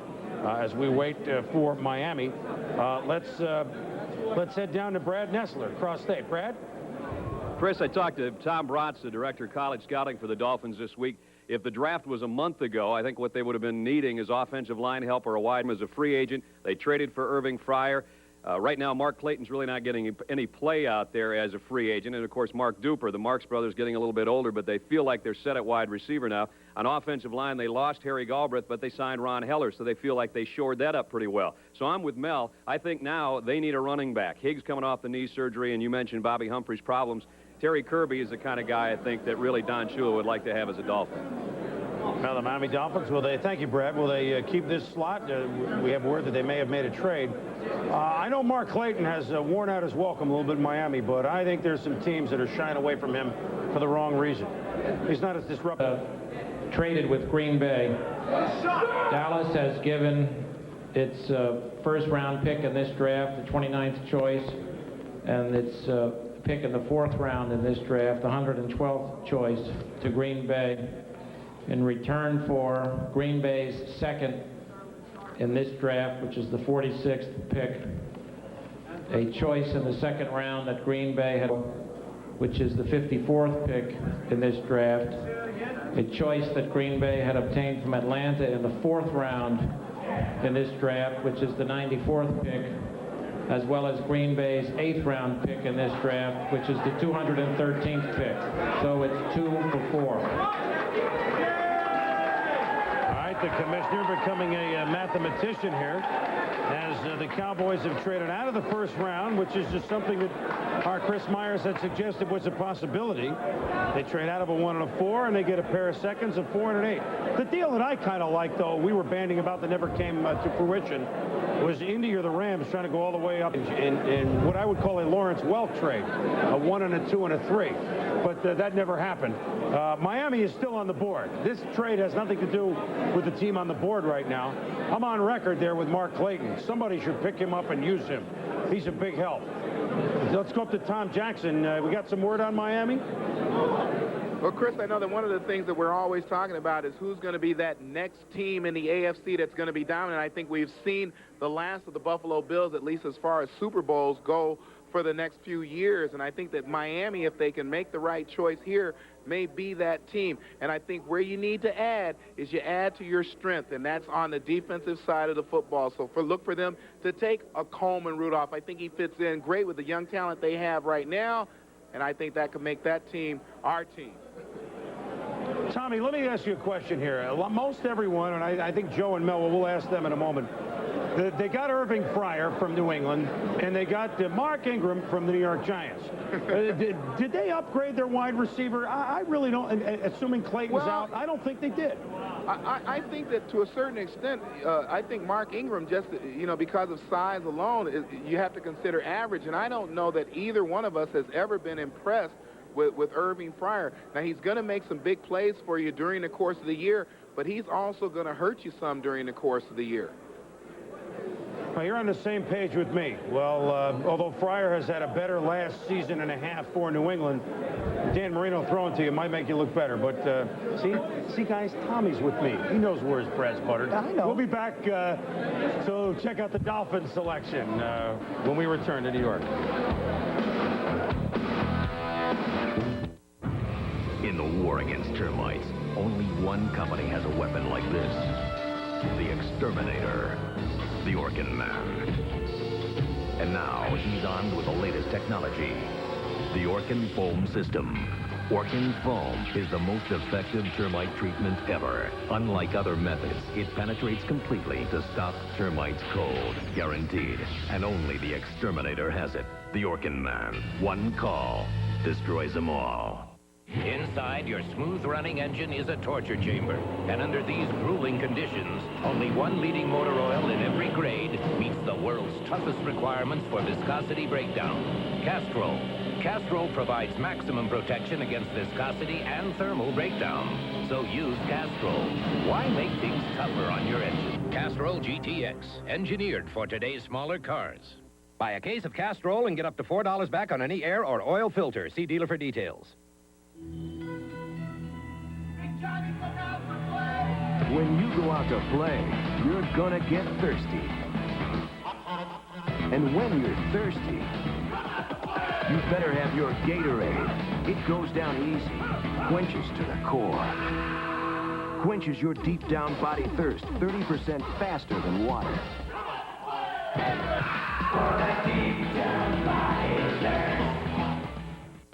Dear Midas, as a woman, I often feel mechanics don't bother to talk to me. You wouldn't understand. But at Midas, when I explained that trade between Green Bay and Dallas.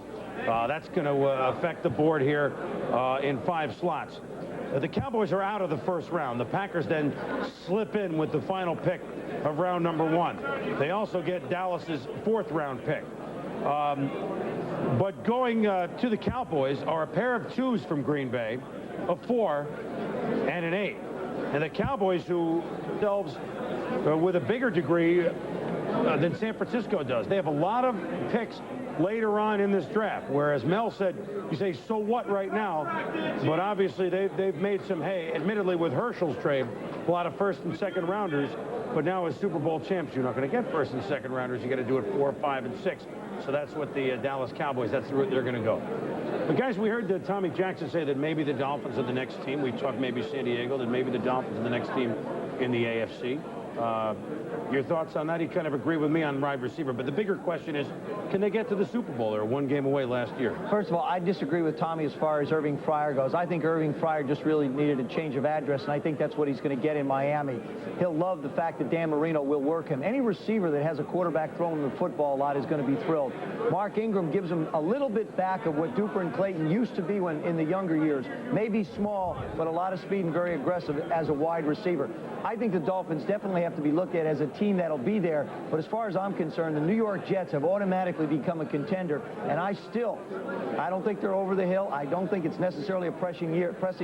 I still think the Houston Oilers are the best team in the AFC, and that's not going to change for another couple of years. I still think the best talent in the AFC, and a team that has one last serious crack, is Buffalo. I would not rule them out yet, although San Diego on the rise, Houston with their talent, Miami, which is right there, and improving still. I mean, the face is changing in the AFC as well, although Buffalo will tell you, don't count them out yet. Mel, what are your thoughts on? Well, look at Miami. Last year in the draft, they went defense. They drafted Troy Vincent, Marco Coleman, Dwight Collier, all contributed heavily.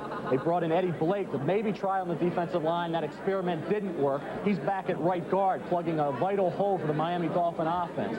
I think right now, if you look at that running back position, I mentioned earlier, it's a question mark. With Higgs, they don't know if he'll be ready for camp. Humphrey's a question mark.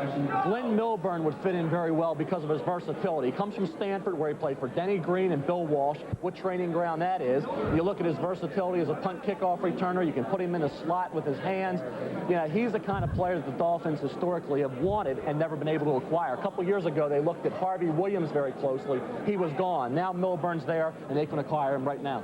That was a look at Milburn at the Frankie's down in Atlanta. And, of course, if he is the selection, we'll be going there. Minute and a half, is that the clock here? Minute 26 as we tick off the Dolphins. So we have Miami, a pair of 49ers, Buffalo, and now Green Bay to end the first round. Second round selections, then, each team has 10 minutes on the clock. Well, with all the indecision, guys, this morning, we have seen less deals, except for shifting spots. Well, here's the card on the way up, but we've seen less deals right out of the gates. We thought with the Phoenix and the Jets deal, it would be a wild day. Hadn't been that wild. We'll comment on that here after the Miami pick. Well, know what it is? It could be the tough spelling of the first name, right? If it's Milburn, right? See, this is a pronunciation discussion with Val Pinchback and the commissioner, Paul Tagliabue.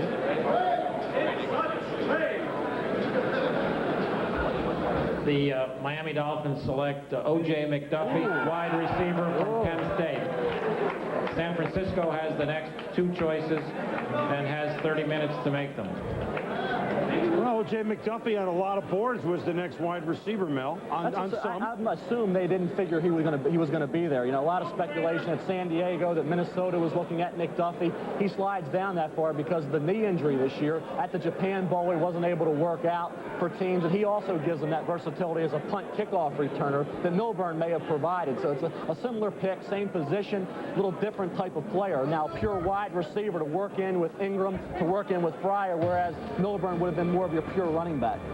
He's not large. He's 5'11", 186. But Mel, tell us about, you know, he doesn't come from a sophisticated offense either. That's the thing. You look at Penn State, you know, they have that balanced offense, but he did put together a very productive career, can make the deep catch, adjust to the poorly thrown ball very well. The source of concern with McDuffie was the fact that he had that knee injury at the Japan Bowl. He didn't participate in the combine workout, and late in those last 2 months, teams really weren't able to get a lot of information on McDuffie. His 40 time wasn't spectacular. So when you look at O.J. McDuffie, you're looking at a guy that maybe got pushed down 5 to 7 spots because of that question mark.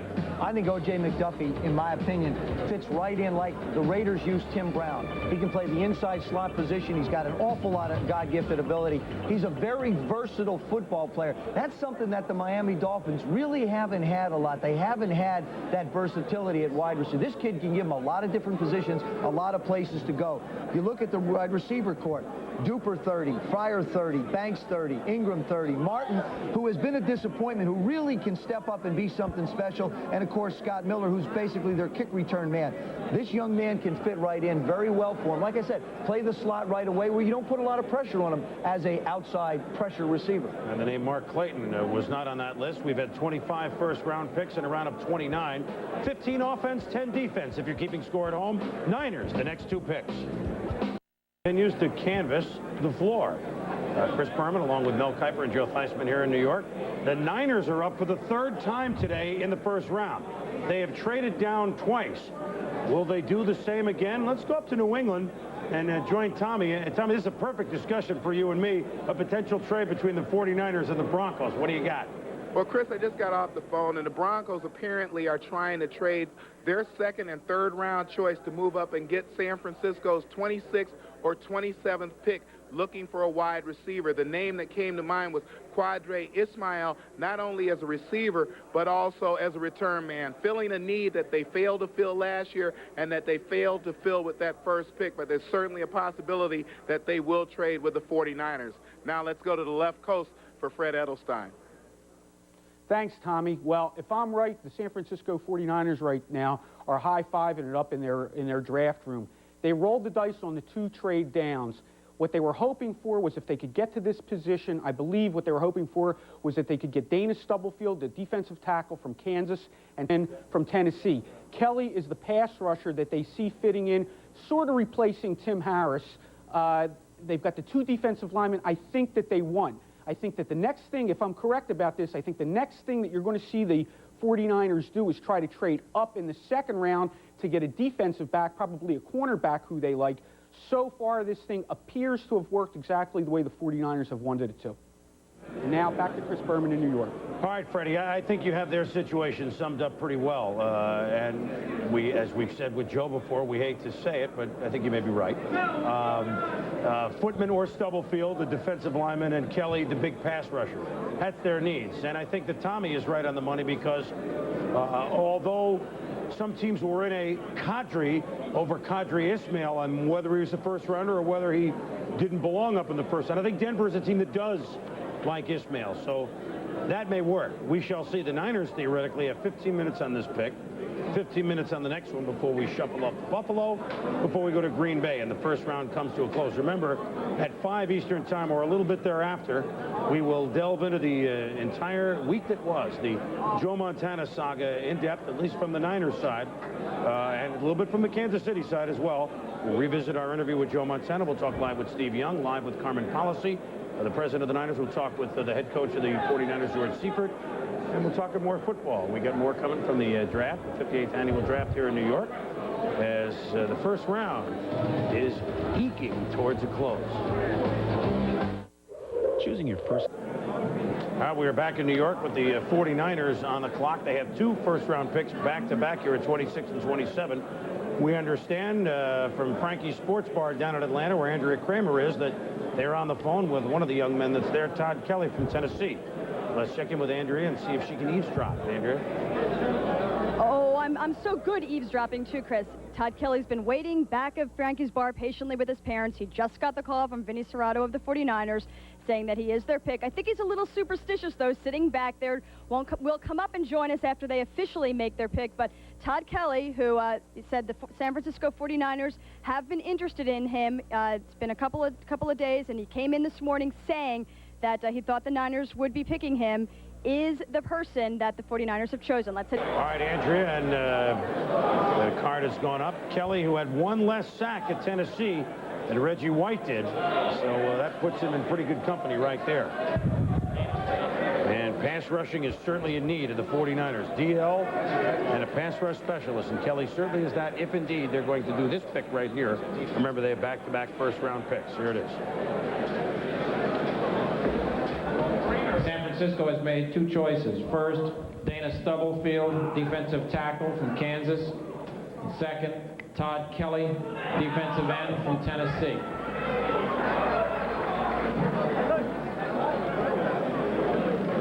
Buffalo Bills are now on the board. And here's Todd Kelly in Atlanta, and he's no longer superstitious. Cheers all the way around. What a feeling it is to be picked in the first round. And we'll go back down to Atlanta in a moment and join Todd Kelly. I mean, here's a guy that you mentioned before in the mold. You saw him in a bowl game. They've had a Haley. They've had a Harris. Now they got a Kelly. Saw him in the Hall of Fame game this year. My partner Mike Patrick and I had a chance to broadcast that game. Was very impressed with Sugar Bear Ray Hamilton, who played for the New England Patriots, was his defensive line coach at the University of Tennessee. And he said, you can find a lot of guys in the National Football League that can stop the run, but you can't find a lot of them who can rush the passer like this guy. He speaks very highly of him. I think he's got an awful lot of talent, an awful lot of ability, and he's certainly going to a football team that is in dire need of defensive linemen. All right, Mel, let's talk Kelly, and then we'll talk Stubblefield here. The Niners gambled and went down and got their guys. They got who they wanted. I think when they look at Kelly, he's 263 pounds, played a down defensive end position at Tennessee. He was unstoppable in the one-on-one drills at the Senior Bowl. And some teams are looking at 49ers have always liked those combination guys, even going back to Fred Dean, who was undersized coming out of college. And you see a guy very active off the corner. See him here on the left side, flying around at tremendous closing speed. He runs a legitimate 4.65, very active, very intense, show his ability at the Senior Bowl. When I talked to him there, he was all fired up to go out and prove that he could be a down defensive end, when at some point in time this year he was referred to basically as a tweener. He didn't like that label, thought he could be a defensive end, and obviously the 49ers agree. Here's Stubblefield, Mel, who one of the scouts tells me is a very strong tackler, and that would certainly fit the bill. You get a pass rusher, and you get a guy who can tackle securely inside. We see the way he ties up a couple linemen. Actually, 3 linemen usually were assigned to Stubblefield, which kind of neutralized his charge at times this year. What he did was take off in the latter portion of the season. He had 6 sacks against BYU. Here in the Hula Bowl, you see him doing a great job. He's a guy that turned it up a notch or 2 in the big games, and when he knew the spotlight was on, he came to play. He's a 288-pounder. Did a great job along with Gilbert Brown, really turning that Kansas program around, allowing Glenn Mason to build that football team into a bowl contender. They go to the Aloha Bowl, they upset BYU, and there's Dana Stubblefield in the first round as a guy who can play basically a defensive tackle position and really occupy 2 or 3 linemen. So you mentioned Kelly had a big bowl game, Joe, that you saw, and you mentioned the Aloha Bowl. Mel Stubblefield had a very good Aloha Bowl. To tie this up here, I remember a while ago when the Niners started, they're trading down their defensive line. I mean, a year ago at this time, Charles Haley, Pierce Holt, and Timmy Harris were on the team. None of them are on the team anymore. Larry Roberts is injured. Michael Carter is getting up there. Kevin Fagan. Other teams are talking to him. All 3 are also unrestricted free agents, so they could all depart. Dennis Brown and Ted Washington could be fine players for him, but they haven't really had the total shot. But now they've gone with Kelly. They've gone with Stubblefield. As we look at Kelly, you know he's going to the Niners. Buffalo and the Packers. The last two picks on the board in round one. We'll be back. In the first round. But first, latest draftee of the San Francisco 49ers. You saw him down in Atlanta at Frankie's Sports Bar. Todd Kelly. He's now with our Andrew Kramer with Superstition by the boards. It's safe to talk now. Superstition, Chris. Niner cap. He brought the helmet with him just in case. Don't worry, they're not going to rescind the pick, I promise you. How well do you think you'll fit in with the 49ers? It's 4-3 defense that they play. You've said you're a situational guy. How will you fulfill the loss of, say, a Tim Harris for San Francisco? I think I'm feeling well, just like I did at Tennessee. I was an outside guy, one-gap dimensional player, and I feel like I'm going to do well, and I contribute San Francisco for picking me today. In college, your defensive line coach was Ray Hamilton. Now he's with the Raiders. How much did having, say, a coach like Ray Hamilton help you? Coach Hamilton did me a great good. He showed me how to play at a professional level and showed me different techniques that made me play well this year. Such as what? And in what ways will you be able to just really, will you be pretty much a guy who's just going to rush the passer and not worry about the run too much? Because they've been saying that if teams run at you, you may be a little vulnerable. No, I don't think that would be possible at all. I think I'm going to be a four-down lineman, and I'm going to play all four downs. And I feel like pass rush is my best asset. But other than that, I feel that San Francisco made a good choice, and I dedicate some money to the boys' charity here in Atlanta for San Francisco picking me today. You're so calm. You've been waiting for this all day. When you came in today, you said you thought San Francisco was going to be the pick. Is this? Are you happy? I mean, you're so calm here. I'm real happy. I felt, I thought I was going to go in the second round. Like a lot of people chose me to go in the second round, but that was a good pick, and I feel that was good. All right, thank you very much. Congratulations, the newest San Francisco back to Chris in New York. All right, Andrea, thank you. For the record, Stubblefield went 26. Kelly went 27, if you're keeping score at home. Pick 28, remember 29 first-round picks this year because of the supplemental picks awarded for Reggie White and Tim McDonald. Pick 28, Buffalo Bills. First year they were drafting without the help of their general manager, Bill Polian, who was fired just a few days after the Super Bowl. In the Polian era, in the first round, they had 6 selections, 4 first-rounders. 4 of those guys went on to be Pro Bowlers. Second-round picks by Bill Polian and company from 86 to 92. 6 second-round picks, 2 of them went on to be Pro Bowlers.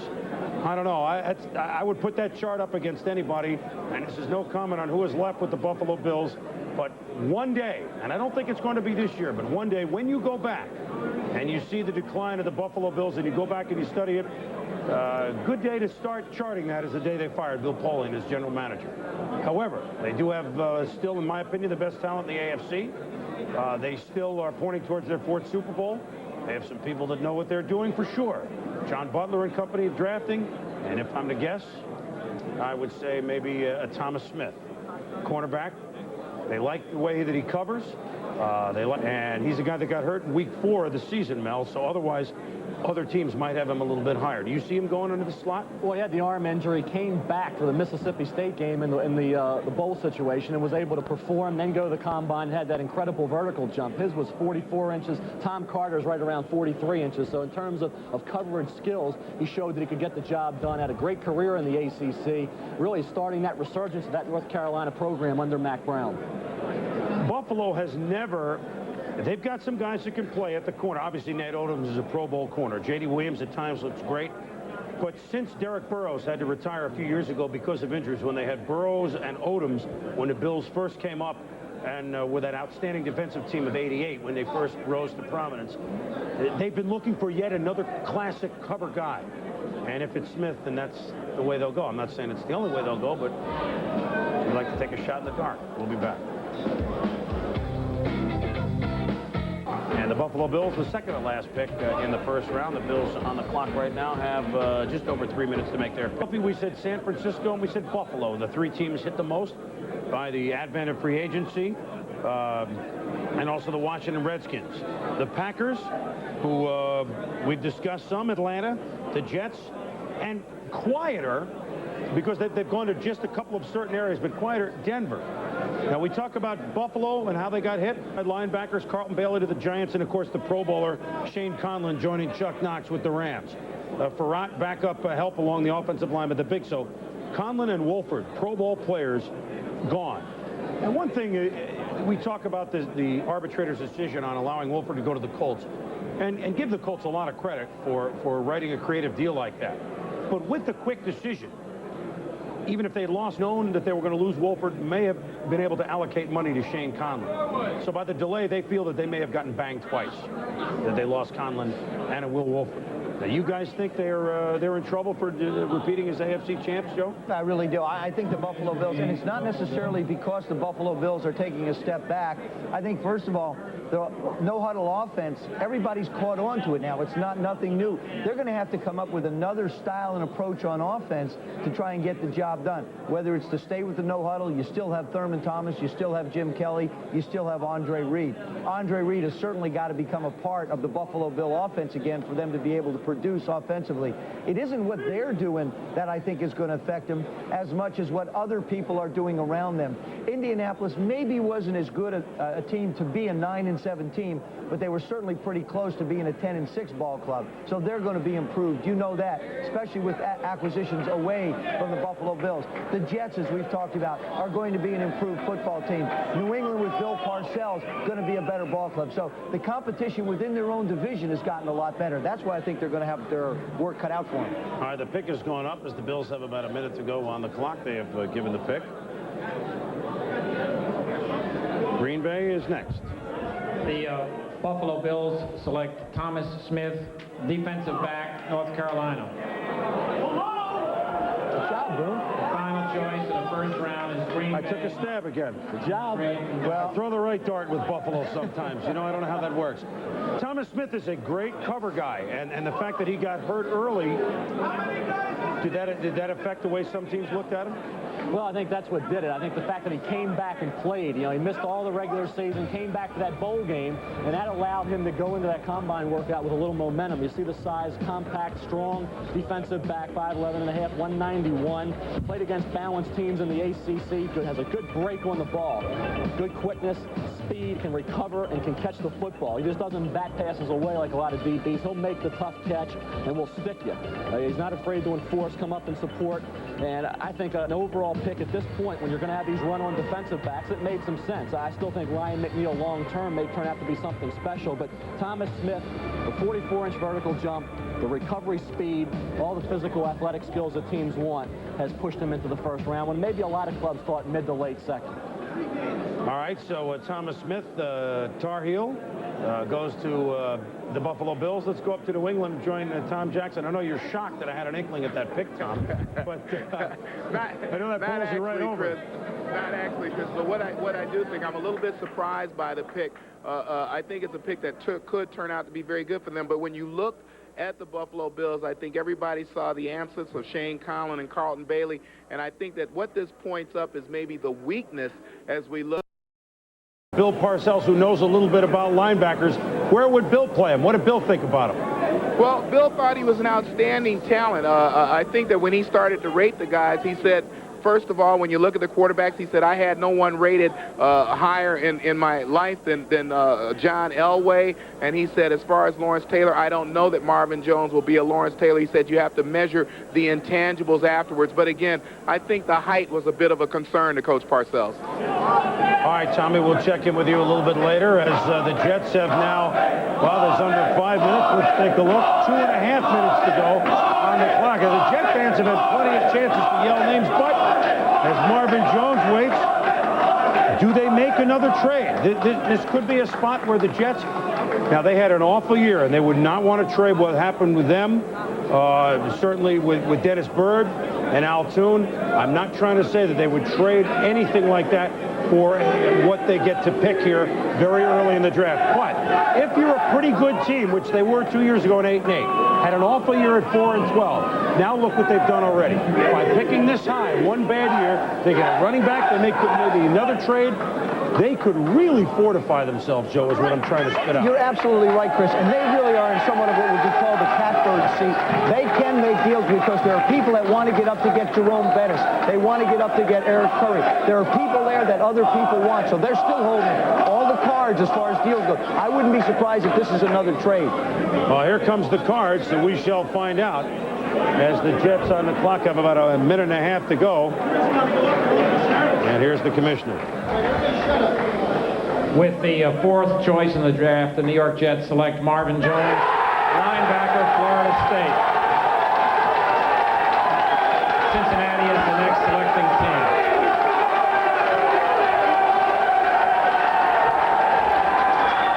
The people's choice in New York. The Jets got their man, and they got a running back where they did it. Marvin Jones. You can hear the Jets Jets. What would you do with a Motorola pager? Talking throne burning. 3 of the first 4 picks this year are underclassmen. Bledsoe, Garrisonhurst, and Marvin Jones. Same as last year when Steve Edman was 1, Sean Gilbert was 3, and Desmond Howard was 4. So if you've got the talent and are that good, it looks like the pro teams are looking at you right away. Now the Cincinnati Bengals are up, picking number 5. The Bengals threw the curveball in last year's draft when they jumped up and took quarterback David Klingler. Klinger is now going to be the starter there as Boomer Esiason is on the Jets. I guess Cincinnati, Joe, has a lot of needs.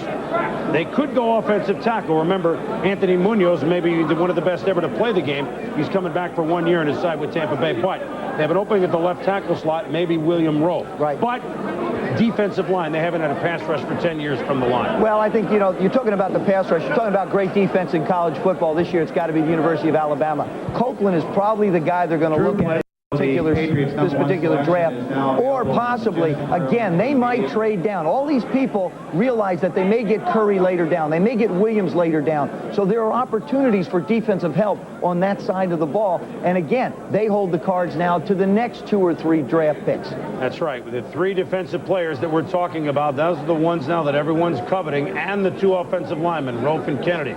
Chris Myers is in Dallas, has some insight on what the Bengals may do. Chris.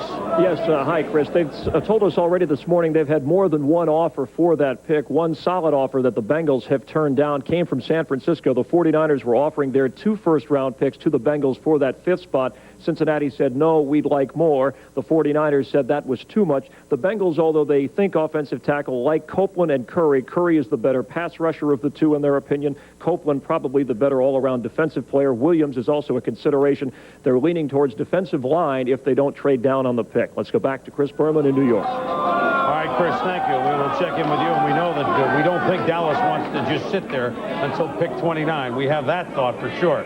So the Cincinnati Bengals are next, followed by Tampa Bay and Chicago. We're off and running at the NFL Draft. It's an institution that's been around longer than this NFL Draft, the Statue of Liberty, on a beautiful day in New York, a day we won't see outside, but we'll take everybody's word for it. It's a beautiful day inside the Marriott Marquis here at the 58th NFL Draft. Chris Berman, Joe Theismann, Mel Kiper, and a cast of millions. I've upgraded that from thousands, by the way today is going. The Cincinnati Bengals, they have definitely changed their face. Gone is Sam Weiss, gone now is Boomer Esiason, and gone is a lot of the vest, gone is Anthony Munoz, a lot of the memories of a pair of Super Bowl appearances in the 80s. They've lost Tim McGee, the excellent wide receiver to the Redskins. Eric Thomas has gone to Coslett and Boomer at the Jets.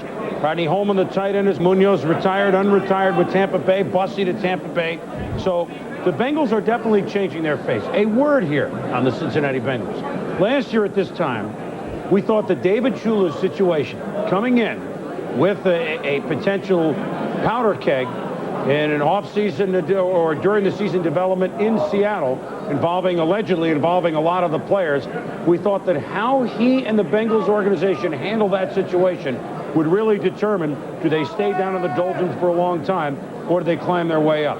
It's my opinion that they have handled it expertly. And you're seeing that they're just changing personnel and changing a different direction. And now it's really David Shula's team. It's become a change, and it hadn't taken long. It really hasn't. Now you look at the defensive side of the ball, the offensive line, 2 question mark areas. And really in the draft right now, we had the skill positions, 2 quarterbacks, a running back. Now you're going to linemen, offensive line, defensive line, Lincoln Kennedy, Willie Rofe, the 2 big tackles. Then comes the defensive lineman as well as Jerome Bettis, power back, Patrick Bates. You see Curry, Williams, and Footman. I think 5 of the next 7 picks will be either offensive or defensive linemen. And you also have Curtis Conway and Sean Dawkins and Jerome Bettis. Overall, 8 of the first 16 picks should be true juniors. I think Rofe or Copeland. Well, we got time on the Bengals pick. Right now, let's go to Adrian Karsten. Marvin Jones, it cost him an extra 15 minutes, but the result was the same. He's still a Jet. Adrian? Well, Chris, I think part of the point of coming out as a junior is to be able to play at least an extra year. But, Marvin, how many years did you lose off your life waiting for that pick to be made, man? Well, I lost about 20, I believe. Tell me, can you start on a defense that has added Ronnie Lott and Leonard Marshall? Well, I don't like to go in with attitude. I just like to go in and work hard, and I let things come, as I work for them, and, just hoping for the best. What kind of promises do you have from Coach Kozlov? Any at all? No, not at all. I just know that I have to just go there with a positive attitude, work hard, and everything will just fall in place. Well, why coming out as a junior? What do you feel you can gain from that? Well, I've had I had a lot of accomplishments over my years in college, and I was pleased with the way that my career went there, and I just felt I had to move on to another level. Bigger challenge in the pros now. Can you play outside as well as you can play inside?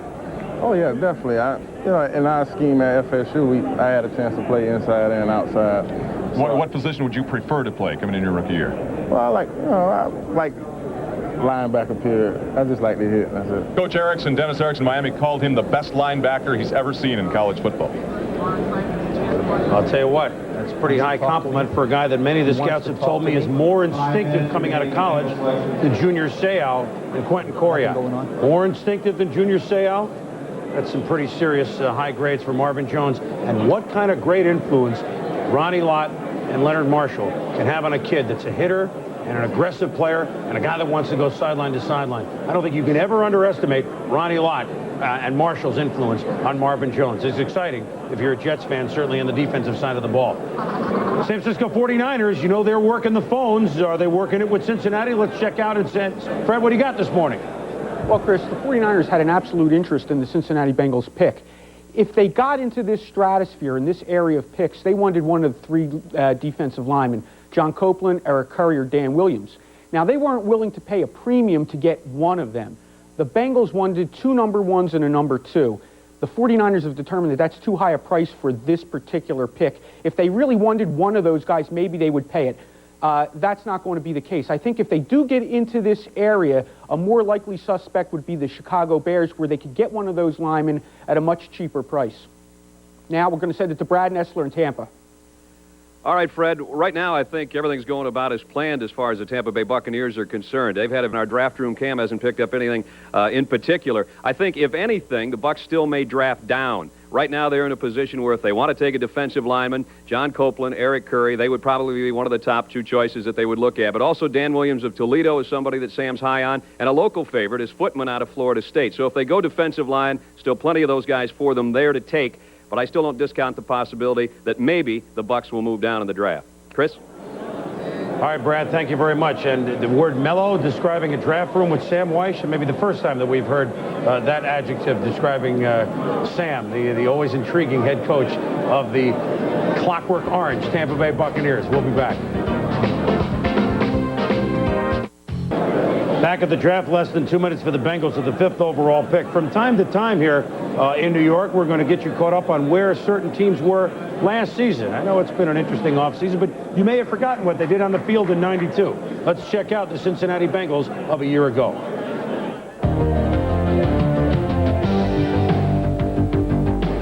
David Shula's rookie campaign ended with a 5-11 record and the determination that Boomer Esiason is no longer the Bengal quarterback. Number 1 pick David Klingler was given the job and baptized with 11 sacks in his NFL debut. But in Harold Green, Shula has a Pro Bowl back and a 1,000-yard performer. With 45 sacks, the defense made major strides rushing the passer. But they were 27th in touchdown passes allowed with 24. 5-11, the Bengals a year ago, as the first back-to-back losing seasons they have had in a long, long while. The decision by the Cincinnati Bengals has reached the commissioner's podium. And let's go to the commissioner, Paul Tagliabue, and find out who it is. With the 5th pick in the draft, the Cincinnati Bengals select John Copeland, defensive end, Alabama. The next selecting team is the Tampa Bay Buccaneers. Well, I can't say I'm real surprised at that pick, gentlemen. We thought it would be the tackle to replace Munoz or Here go the Alabama defensive players. Those 3 defensive linemen become a premium, Mel. Well, Copeland, one of the safe picks. He's a real bulldog in the middle, great against the run, and that's something the Bengals need. They have those outside guys, Alfred Williams, Danny Stubbs. They need somebody who can hold down that middle area.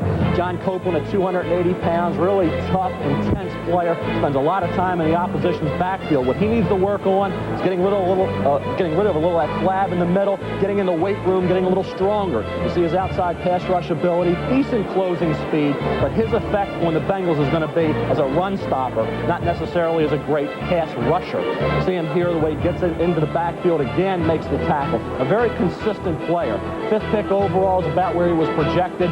Certainly a good pick for the Bengals, who desperately needed that size and that bulk on the defensive front. He is a guy that of the 3, and you can throw a blanket over all of them as far as who had 1, 2, 3, depending on the team's needs. Curry, Copeland, and Williams probably will be the best pro right out of the gates because he is steadiest, Joe. Well, I think that's the thing you look at, Chris, and I think Mel really pointed it out, is this is the guy that's probably the most well-rounded athlete coming out. Plays inside a lot, but has the versatility to play outside. Curry, specifically a pass rusher from the outside. Now, Williams comes out of Toledo, which is not necessarily a big school, so they say, can he go against big-time competition? But in the Alls, I have to agree with you, though. Copeland's got to be the guy that you can plug in right now and say, okay, this kid can play for us. We'll get him in and get him going. And they're going to have to get their first-rounders to play. I think with the way this new free agency system is set up, you're going to have to get your first-rounders ready to play football right away. You don't have the luxury to sit around and wait for them to develop. Tampa Bay, Chicago, New Orleans are next up, and like we say, the defensive lineman, does someone come up to take a wide receiver? Curtis Conway in here. The draft takes interesting turns. Always intrigued by the turns the draft takes. Our coach, Mike Godfrey. Coach, some early observations? Well, Chris, when you look at the draft, and we talked about it yesterday, defensive linemen are a premium. If you have them in high school football, you win. If you have them in college football, you're in the top 20. If you have them in pros, you're in the playoffs. And John Copeland, Dan Williams, Eric Curry, they're 3 defensive linemen that people have to try to take because they can control the line of scrimmage, they can stop the run, they get a good pass rush. You need defensive line. Coach, if you had to rank, had to choose between Curry and Copeland and Williams, does it really depend on what kind of team you have, or do you have a guy that you really think might eke out over the others? Chris, it really determined by what type of team you have. John Copeland gives you the pass rush up inside. He's an inside player. Eric Curry's a basketball player playing the outside, a pass rush guy. Dan Williams, I would take him first. He's probably both of the Eric Curry and John Copeland player. He can be a force in the running game, and he's a force in the pass rush. The Mid-American, I rule that out. Jack Lambert went from Kent State and played great in the pros. Offendahl, Western Michigan with the Miami Dolphins. Forget that. He'll be a great pro.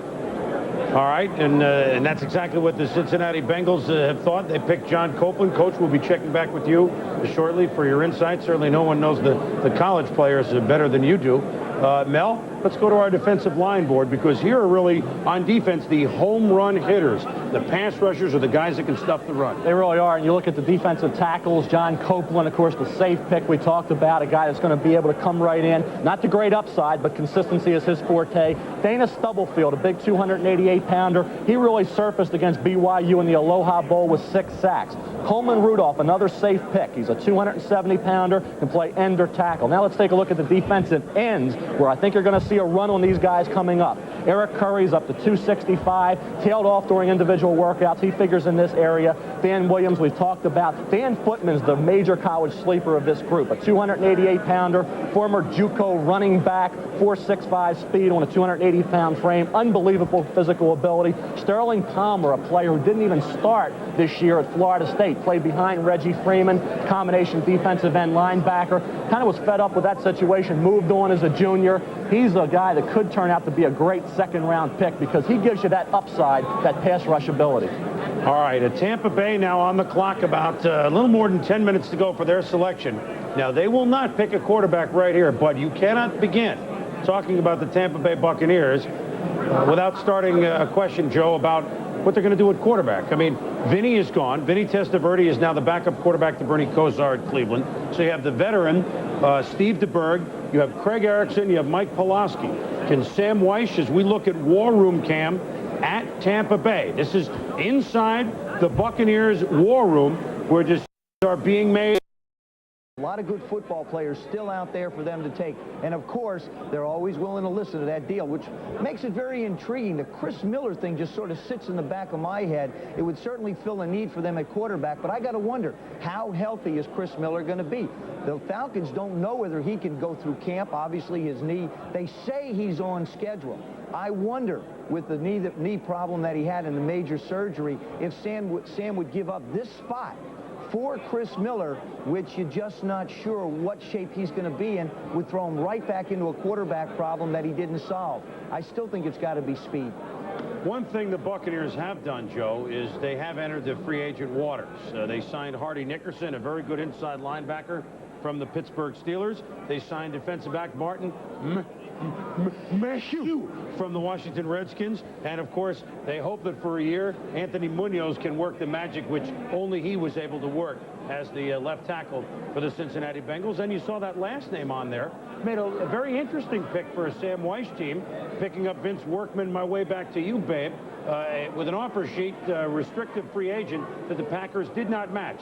He's an excellent running back at catching the ball out of the backfield, and they have Reggie Cobb. So the Buccaneers are also in a division where certainly, and we'll get to them, the Green Bay Packers have made some unbelievable strides, probably more than any other team, but in a division which the face is changing almost annually. And as we wait for Tampa Bay and then Chicago, we're going to find out how much the face of the NFC Central changes with the next two picks.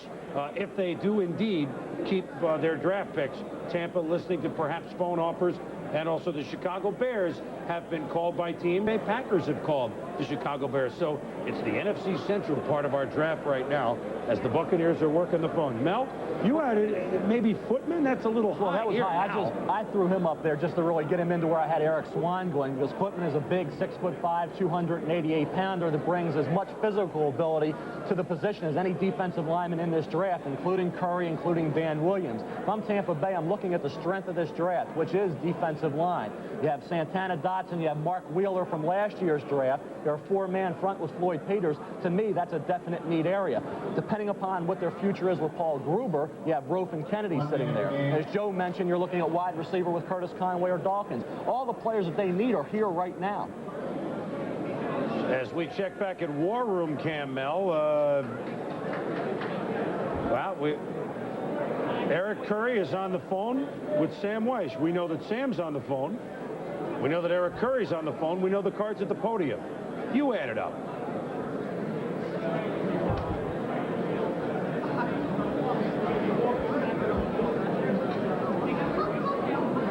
Oh, if it's Curry, it can't be that hard to pronounce, Paul. With the sixth pick in the draft, Tampa Bay selects Eric Curry, defensive end, Alabama. The next choice will be the Chicago Bears.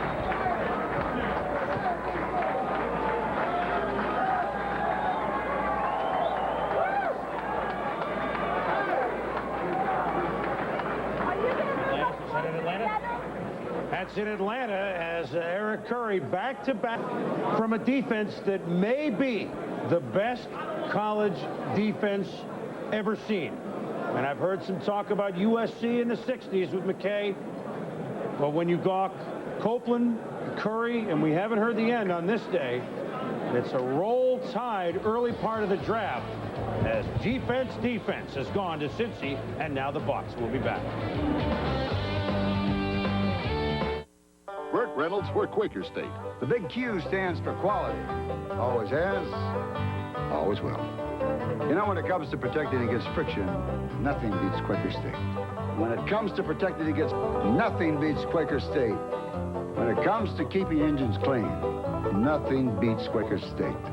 Take it from me, for unbeatable protection, nothing beats Quaker State. It's one tough motor oil. Return to the Marriott Marquis, the NFL draft. Again, carpet cam, shag carpet cam. And it's been a lot of fun already, that's for sure. We started offense, and now the next three picks, 4, 5, 6, have gone defense. Eric Curry, Mel Kiper, is a rare pass rusher. They feel that he could be the strict pass rushing defensive end the team spent 10 years looking for and never quite developed. That was his responsibility at Alabama, to get outside, get after the quarterback. He had Copeland inside, he had Derek Oden at inside linebacker, great supporting. What Curry needs to do is get stronger in the weight room. Only did 11 reps at 225. But you see a kid able to come off the corner, close, track down a running back down the field. And I think it's that closing speed which allows teams to believe that once he gets up to a solid 265, 270, he is going to be a major force. All his negatives are correctable, and that's something that Floyd Peters will take care of. That sustained intensity that was lacking at times at Alabama. There would be a quarter and a half where Curry would disappear. Floyd Peters will kick him into shape, a year in the weight room, and he could be a force, especially when tied in with Dotson and Wheeler and that young defensive line they already have in Tampa Bay. Well, Eric Curry really, Mel, is a sculptured type of guy. Looks kind of like Karl Malone. Plays like Richard Dent, which would be pretty good. Mike Gottfried, your opinions on Eric Curry, the pass rusher? Well, Chris, I think it's a great choice by Jerry Angelo in Tampa Bay. What you get is a pass rusher off of the edge. He's supposed to have the quickest first step in college football, so they get a great pass rusher from the outside. All right, well, the Tampa Bay Buccaneers certainly know, Mike, what they have. And let's go down to Brad Nessler, who's with the coach, Sam Weiss. Brad? All right, Chris, thanks. Sam, yesterday we talked there were different directions you could go with this first pick. You got a guy that you wanted, though. Yeah, we had a handful of guys that we would have been really happy with, and Eric Curry's one of them. I think the descriptions that are being given here are pretty accurate. We think he's a tremendous pass rusher and going to be a real good player. Does this move Keith McCants to linebacker? Not necessarily. Well, it gives us a lot of flexibility. We better leave it at that. Keith's a tremendous player, too, and it just gives us a chance to use Hardy Nickerson and Martin Mayhew and Barney Bussey and the other defensive players we picked up in the off-season, along with the draft, and there's more to come. And we'll be a lot better football team now. Does any of that more to come have to do with Paul Gruber? So much speculation. We understand, and we've had reports that you guys have given other teams permission to at least talk to his agent. Are you going to do anything with Gruber today? Well, I gave my word to Paul Gruber and to Ralph Sindrich, his agent, that we would not say anything publicly, and we're not going to break that trust. All right, Eric Curry's down in Atlanta. Your #1 pick, the big fellow who's going to put some pressure on opposing quarterbacks. If you want to talk to him, Sam, the floor is yours. All right. I see I have to say Mr. Curry until we get him signed, of course. Then we can make him run laps. Eric, can you hear me? Yes, I can hear you. Okay. Well, I guess the first thing, I asked you just before we took the pick, I called him on the phone. I'm going to tell you, we cheated a little bit here, and I asked him what his lifelong dream was in the National Football League, and he's to play for who, and your answer was? Tampa Bay. Gave the right answer. See, this isn't any dummy. We got a smart one here, at least. We know that. He gave it the right answer. We're happy. I tell you what, we went and did the full 9 yards on this guy, and he's a great player. Eric, we're looking for you to come in here and be an impact player for us this very first year. Well, I'd be happy to go and play with the Tampa Bay Buccaneers and play with Keith McCants, one of my longtime teammates, and so it's going to be something that I'll truly enjoy, and I hope I have a great career at Tampa Bay. We're looking forward to you. All right, Eric Okay. Curry, the #1 pick of the Tampa Bay Buccaneers. Congratulations, Coach. We're going to let you get back to work. We'll get our draft room cam going. See you later. Sam Weiss, #1 pick, Eric Curry, is going to put some pressure on the quarterback now for the Tampa Bay Bucs as we head back to where there's a lot of pressure. And Chris Berman. Chris? Pressure? What pressure? This is a great day, that's for sure. Thank you, Brad. And I like that the coach put the coat on just to go to the interview. I can get rid of it and go back in war room camp. We know, Coach, you're not wearing the jacket in war room camp, nor should you. Keith McCants, you heard Brad ask Sam what he would do with McCants, and obviously it's a little early to project. What do you think they should do? I don't think it's early at all, Chris. When you look at the Tampa Bay Buccaneers, Keith McCants was going to become Chris Dolman. Floyd Peters came from Minnesota to Tampa Bay. They used that under-style defense. He was going to be that pass-rushing defensive end. It hasn't really worked out. Keith has not been happy at the defensive end position. He's not been able to adjust and really not been a satisfactory producer there. Now they've got the pass-rushing defensive end. They can move McCants back. More than just getting him back to a natural position, they're going to get a happy football player. And I think that's what Sam's trying to do. He's trying to accommodate Gruber. This will make McCants happy. It'll get him outside where he likes to be. And now he's got a natural defensive mold and possibly get like a Chris Dolman without having to make major adjustments in his game as far as his weight, size, and rushing ability goes. Now what you've had are Copeland and Curry gone. The last bona fide top-of-the-draft defensive lineman is Dan Williams from Toledo. The Chicago Bears could choose him with their next selection, and remember, Dave Wannstedt This is the first pick of his era, and he knows the value of defensive linemen. As a defensive coordinator for the Cowboys, he shuffled in 7 or 8 of them on the top-ranked defense last year. However, everyone else in the league knows the value of defensive linemen. This is where a Niners, this is where a couple of other teams may try and get up and get the last bona fide blue chip player. Chris Mortensen, what have you heard on this possible trade development? Well, Chris, you're pretty much right on there. Now, they would have preferred Copeland or Curry in this spot. The Bears would have. They're not prepared to take Dan Williams here unless they really have to. Now, they've been talking to Green Bay, who wants to move up there, Indianapolis, to take Bettis, Philadelphia, possibly to take Dan Williams.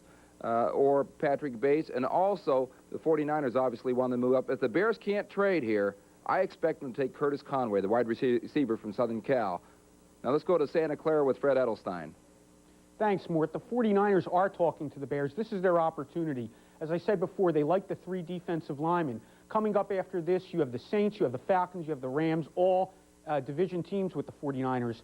The Broncos traded up to 11. They're going to take a wide receiver. If they're going to get Dan Williams, they have to get him here. You got to think that maybe the Saints are interested in Dan Williams, too. They may be talking to the Chicago Bears. Now we're going to go back to Chris Berman in New York.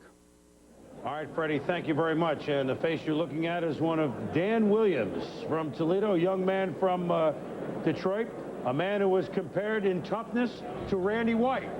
How tough will it be to get him? We'll be back.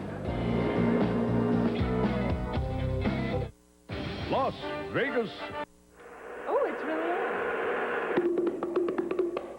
Inclusion, not exclusion. Fiona Helmsley, Joan Crawford. My stepmother, far right, is way wrong. Relax, man.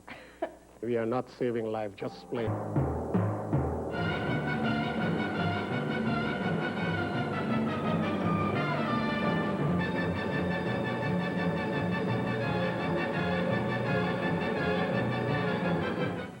HTC Tool and Stereo Centers expect personalized service from their staff, ready to assist you in every department.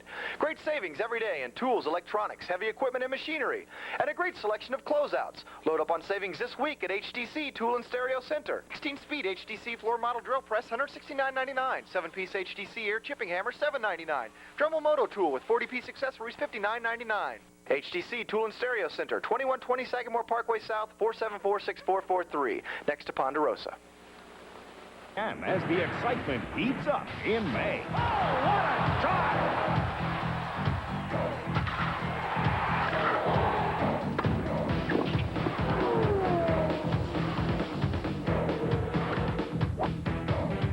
And down the stretch they go! All this plus much more in the end.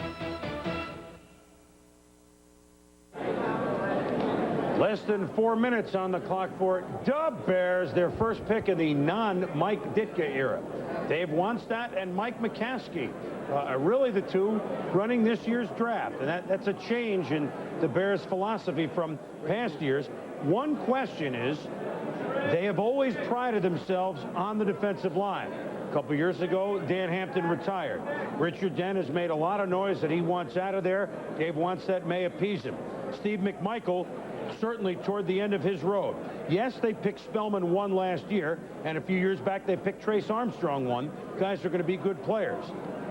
Do you pick again up front, or do you go to the other area that the Chicago Bears have tried to address the last couple of years, but has been aging, that offensive line, because you got Lincoln Kennedy and you got William Rolfe that are there. So those are really the 3 players, or Conway, the wide receiver. Those are their 4 picks, guys. Chris, I think you go Curtis Conway. I think that's the area you go. When you think of the Chicago Bears, you have to think Tommy Waddle has been their most productive wide receiver over the last couple of years. Tom is not the fastest guy in the world. Now, remember, Dave Wannstedt comes from Jimmy Johnson's camp. Jimmy Johnson preaches and talks speed, so it's got to be, in my opinion, it's got to be speed wide receiver. Well, the Bears have a little over 2 minutes to go, and there's Dan Williams on the phone. And if we detect a smile, we may detect a phone call from Illinois. And he may have played at Toledo, but it was wholly Toledo for Dan Williams, because when he played in the All-Star games and went up against Lincoln Kennedy, he held himself pretty darn well. So the fact that he went to Toledo should not count against him here, that he's a frontline big-time player, Mel. Well, as a junior, he did a great job when they played Washington. And, of course, as a senior, they upset Purdue at West Lafayette. He had a great game there with 4 sacks. In the East-West Shrine game, Kennedy kind of neutralized his charge, but I think Dan Williams has proven that he's a chiseled 280-pounder that can get after the quarterback. All right, well, the commissioner is getting handed the card. Some serious handoffs going up here. It's an option play with the card. Here's the select Curtis Conway, wide receiver, University of Southern California. The next selection is to be made by the New Orleans Saints for the trade from Detroit. Well, Joe, I hate to admit it, but you're right. Why do you hate to admit it? Well, it's all right. I mean, I'm allowed one. After Rick Meyer, I'm allowed another one. Stretch the field. And what does this mean for Harbaugh, having a speed guy like this? I think you're going to see a smile, obviously, on Curtis Conway's face, but you're certainly going to see a smile on Jim Harbaugh's face. He signed the big contract, but with the big signing of the contract, the burden falls on his shoulder as far as offensive production goes. Now you've got somebody who's considered an exceptional football player. He gives them a great kick return man as well. This is that little underneath screen that you see a lot of college football players, football teams run, except probably the best return guy in college football. Look at the natural instincts. There's so many natural things with the football. I think that's what you look for. In the open field, he's got great vision, and then there goes the speed, the burst away from everybody. Here he is going down the field as a wide receiver.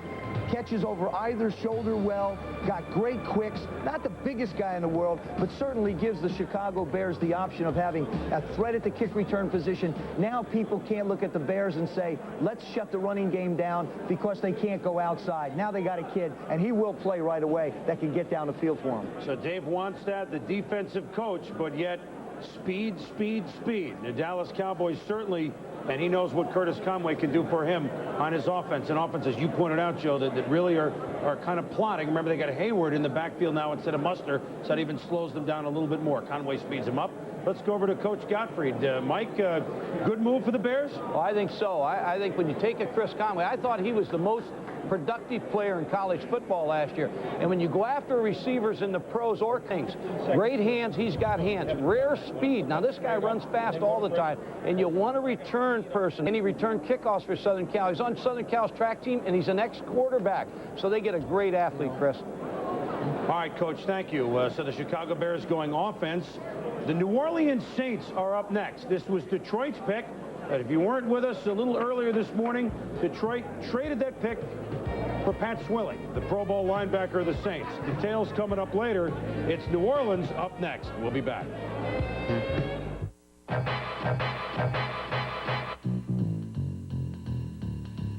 So men work many feet under the street. They build a subway. They build a concrete tube. These are the deep tunnel men. When the men come to the surface, they can see the sky. They can see the clouds. Best of all, they can see the truck. Though the men are tired from their difficult work, they can catch up to the truck. Now is the time to taste a most refreshing beer. The men have built many big things this day, but the biggest thing of all they have built is a thirst.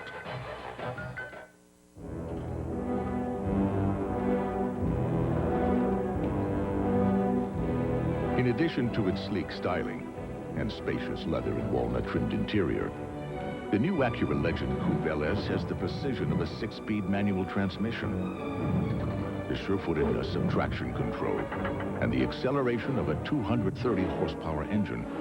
In the world of luxury automobiles, nothing can touch it.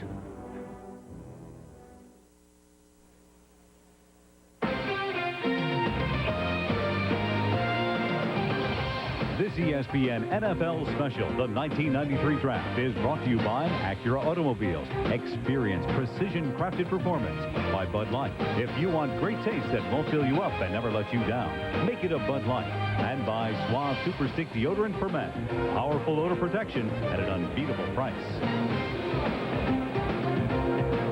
Nice day on the river outside of Manhattan and inside here at the Marriott Marquis. The joint be jumping, that's for sure. We're turning left and right, and we're turning every which way but loose. And this particular draft is now the New Orleans Saints are on the clock. Now, we started to tell you that this was the trade that was probably consummated last night and announced this morning that Pat Swilling, the Pro Bowl linebacker, has gone from the New Orleans Saints to the Detroit Lions. In exchange, the Saints get this pick, the 8th overall pick, and a 4th-round pick. Now, Pat Swilling is certainly one of the premier linebackers of this or any other time. It's a guy that a year ago the Detroit Lions signed to an offer sheet and the New Orleans Saints elected to match. Now they send him away, and let's bring in Tom Jackson, a guy that knows something about outside linebacking. Pat Swilling's lost. Let's first look at it from the Saints angle, Tommy. They've got great linebackers, but what do the Saints lose here? Can their other 3 Pro Bowl linebackers pick up the slack? Well, Chris, they have great linebacking through that core, and I think you have to understand that all 4 of those guys contribute to what happened, and maybe what happens with that group as far as rushing the passer. And I don't think that anybody contributes as much as Pat Swilling, and that's with all due respect to Ricky Jackson. I think you're talking about the best pass-rushing linebacker in the game right now. He was the guy who drew the double teams, which means that he was helping to free up everybody else along that defensive line, and I think that there's a distinct possibility that now the New Orleans Saints will have to think about replacing that particular position. And you look at a Dan Williams, you look at a Footman, I would not be surprised to see one of those guys go in this slot. Tommy, let's put Pat Swilling on the Lions. Obviously, Pat is a tremendous player, but he is not going to a linebacking core equal to Mills, Vaughn Johnson, and Ricky Jackson. Does Pat still remain as effective, as devastating, or will it take him a little while to adjust there? Well, I don't think he'll be as effective. I think that certainly on his own, individually, in one-on-one situations, we're going to see great things from Pat Swilling. But you have to remember that, again, I'm talking about that whole linebacking core contributing to the success of the group. So there's not a Ricky Jackson on the other side. Pat's going to receive a lot of double teaming, and then do you get the production from the other guys along that defensive line, especially having Jerry Ball absent in that process? I don't think so. All right, Tommy, we'll check back with you shortly. We said that the NFC Central was a changing division. This is now a division where Pat Swilling resides. It's now a division where Reggie White resides. So defensively, maybe a little more dictating teams in the NFC Central. Let's dictate terms down to Irving, Texas, and join our Chris Myers for more on the Saints maneuvering. Chris? Yeah, Chris, some of the Saints felt that last year was one of the least productive years of Pat Swilling's career, and the development of Ronaldo Turnbull on defense from a rush and linebacker position opened up the opportunity for them to deal him, although they would have rather not, but it gives them the opportunity to get a top-quality offensive tackle. Jim Morris said that's his greatest need, and he told us this morning that, hey, if Willie Roaf or Lincoln Kennedy are on the board when we pick, I'll be ecstatic. I would love to have a choice of one of those to select. Of course, Kennedy from Washington, where Don James coached and is a good friend of Jim Mora, they spoke about Kennedy, and Jim Mora liked the reviews. And Willie Roaf, the tackle from Louisiana Tech, just up the state, Jim Mora feels he can't go wrong with either one of these offensive tackles. We'll keep an eye on that. We're in Dallas keeping an eye on the Cowboys, who, well, so far things are a little bit quiet in the draft room as the phones are not ringing, but when they do ring, we'll update any trades that they might be making. Let's go back to New York and Chris Berman. All right, Chris, thank you. Always good to look at that phone bank. Jimmy looking at the phone bank as well. Well, the New Orleans, look, Jim Finks is shrewd an operator as there is, but you just hope, and I say this from a fan's point of view, you hate to see a team that is shackled a little bit financially, like the San Diego Padres are in baseball, a team with a lot of all-stars that had to kind of decimate their roster. In the offseason, the Saints have lost their quarterback, Bobby Hebert, and they've lost arguably their best defensive player in Pat Swilling. So there's some major shoes to fill, and waiting in the wings for the Saints to move is the team with the next pick, Atlanta. And Atlanta may have their pick of defense or offense. Interesting. We'll be back.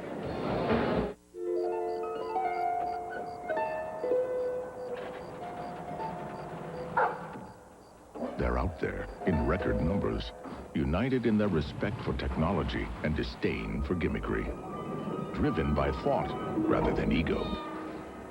Everywhere you look, there are signs of intelligent life. They are among us. They are our neighbors. They could be you. Taking a break, are you? No break. Oh, you smell good. Well, thank you.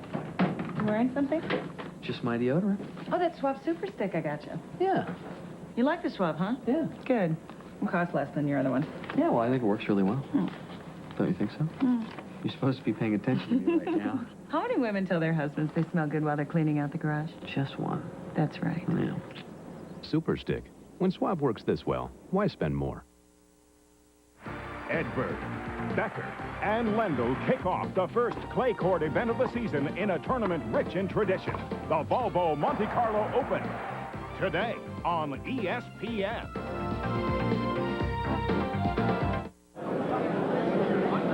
All right, back at the NFL draft and the Marriott Marquis. The New Orleans Saints are on the clock, and we certainly expect them, as Chris Myers suggested, either Lincoln Kennedy or Willie Rolfe on the offensive line. Now, here's what they've done, and they've essentially traded quarterbacks, Wade Wilson for Bobby Hebert, and they've essentially traded fullbacks. Brad Muster from the Bears for Craig Hayward. I mean, they weren't trades, but essentially they worked that way. They also lost Trapillo on the offensive line to Parcells up in New England. At quarterback, Joe, Wade Wilson, the youngster Mike Buck. Is that a serious downgrade for Bobby Hebert to start the season? Not to knock Wade Wilson, but yes, I cannot understand this move. There's got to be something else going on, because as far as I'm concerned, Bobby Hebert had an outstanding year last year, was very productive on the offensive side of the ball for the New Orleans Saints. Wade Wilson had a new system there, came out of Minnesota, was battling for a job there. Wade sometimes gets locked on to receivers, has a little bit of difficulty adjusting and going to someone else. I don't really see where the Saints have necessarily upgraded their position. If anything else, they've traded off in this position. I don't know why they didn't stay with Bobby Hebert, unless it had to do with contracts and personalities. That enters into this game too. Wade Wilson will do a good job. Whether or not he's effective or whether he can affect any kind of change on that offense is where I have the great question. I definitely think that Bobby Hebert, with the question mark of Chris Miller's leg, with the poor job that Billy Joe Tolliver did, I think Bobby Hebert goes in there almost as a projected starter for the Atlanta Falcons and helps them quite a bit more than Wade Wilson going in for the New Orleans Saints. Wade can get the job done, but I'm just not sure whether they upgrade their offense much by making that deal. We're seeing, just as we mentioned in the NFC Central, that things are always changing. And we mentioned in the NFC East that with the exception of the champs, that maybe things are changing. I think in the NFC West, things may be changing a little bit as we look at the Saints, who may be slipping a little, and the Falcons, who may be on their way up. As the Saints and the Falcons now look at their boards, Mel, let's look at yours and see the players that you rate the next best. Well, the power football players still on the board right now. The big offensive lineman, Lincoln Kennedy, Willie Rolfe, they figure to go in this next area coming up. And we flip it to picks 6 through 10, and you can see Jerome Bettis, the 248-pound pile-driving fullback, Bates, the 223-pound enforcer at defensive back, Dan Williams from Toledo, we've talked about, Dan Footman from Florida State. You can see how many linemen that figure in this next group. Also wide receiver Sean Dawkins from California, a junior who figured right up there with Conway, Irv Smith, Troy Drayton, the two top tight ends, Steve Everett, the best center in the draft out of Michigan. I mentioned Drayton earlier. Hopkins can play guard or tackle. Terry Kirby, I think a very underrated back who figures in the late first, early second round area. Ryan McNeil, he ran himself back into the first round with that 4.52 clocking on a grass surface several weeks ago. So the linemen, both offensive and defensive, Jerome Bettis, the fullback, Sean Dawkins, the wide receiver. That's the group that you'll see in this next 4, 5, 6, 7 spots. All right, the Saints have made their decision with Atlanta on deck. And we shall see if it's offensive line.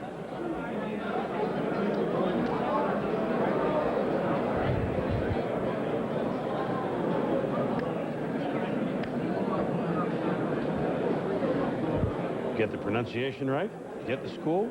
Here's the pick. With the choice obtained from Detroit, the New Orleans Saints select Willie Rolfe, tackle, Louisiana Tech. And there he is, Willie Rolfe, who was here with us in New York.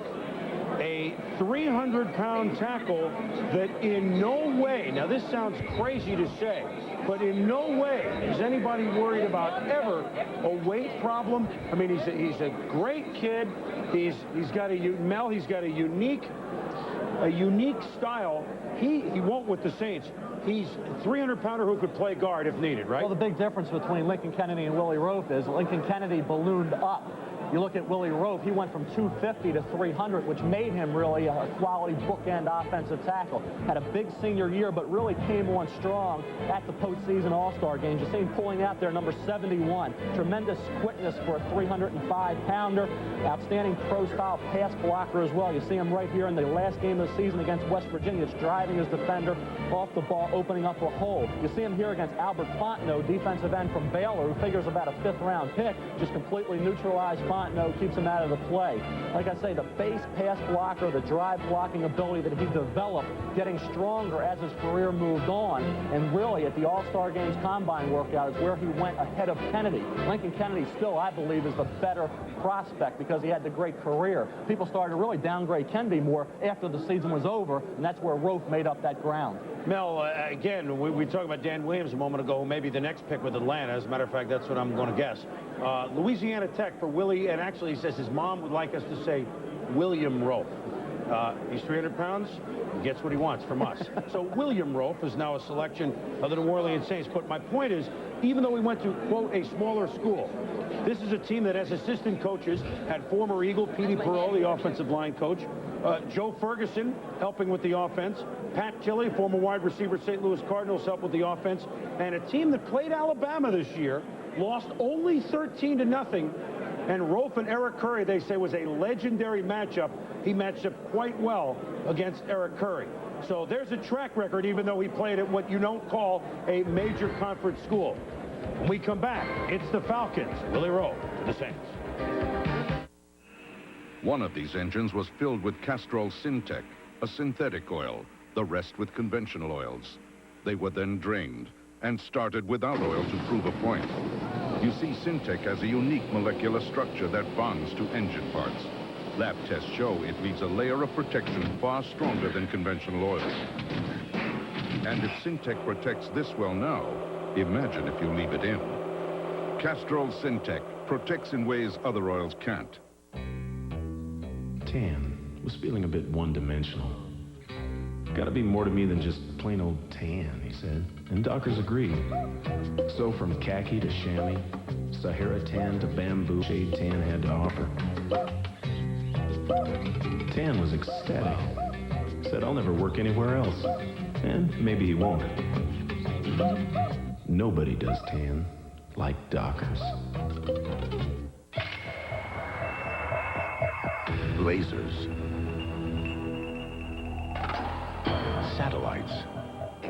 Cellular data networks. What exactly are we preparing for?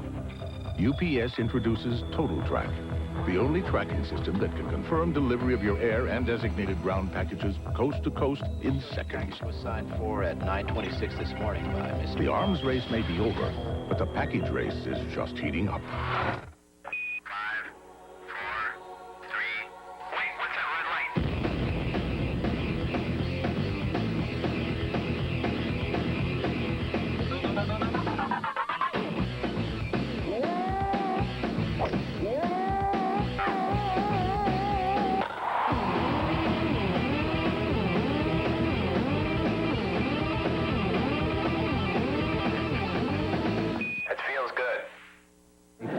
Corner and safety. We are looking at Frankie's Sports Bar in Atlanta, where Eric Curry, we saw him before. Todd Kelly is there, and Glenn Milburn, who may be a surprise early pick. Many others that we may see drafted before we go off at 6 o'clock Eastern time, 6:30 Eastern time. Remember, we are here for, we've only just begun. Mike Gottfried has some thoughts on Louisiana Tech's William Rofe and his move to the New Orleans Saints. Coach?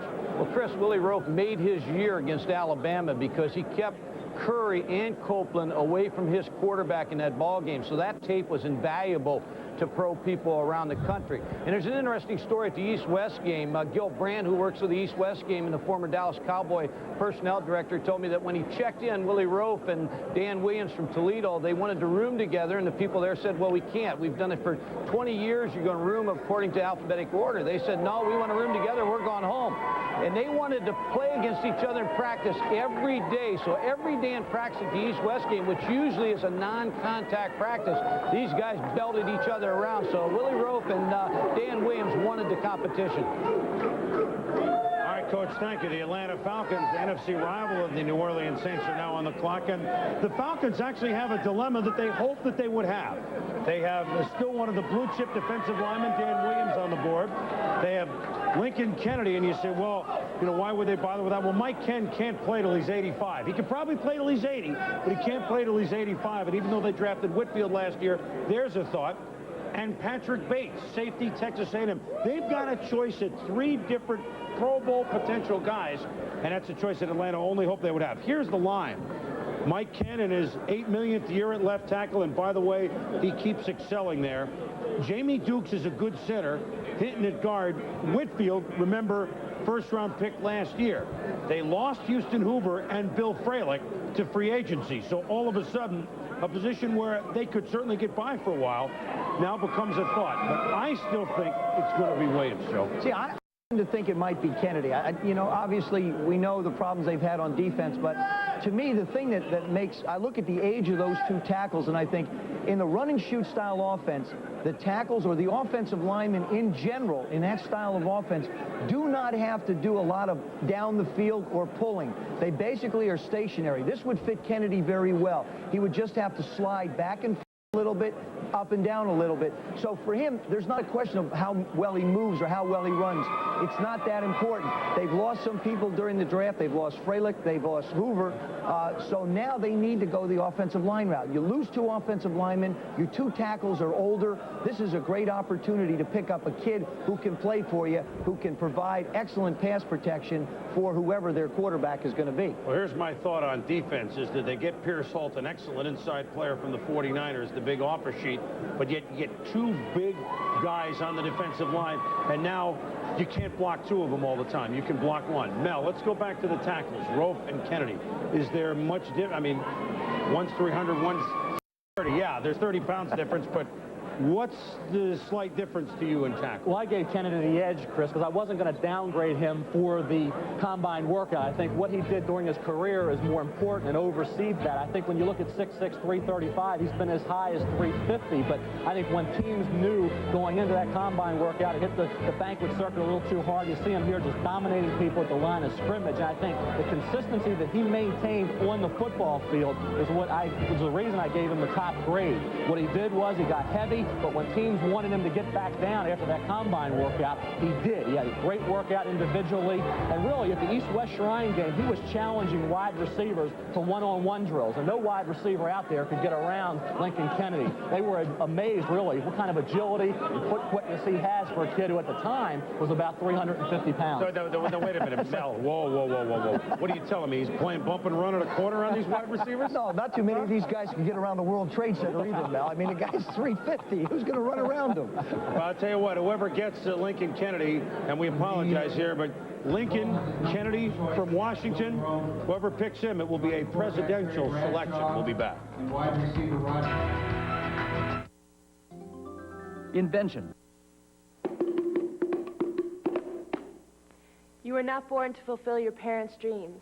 Fulfill your own. Poetry. Global warming. My best friend lives at home. Grunge is clean. Ethnic cleansing is dirty. I am not a target market. If you want to turn on the radio. Are you listening? Harmonious equilibrium. I'm not sure if I was there or I saw it on TV. I want to have your baby. Every action is a positive action, even if the results are negative.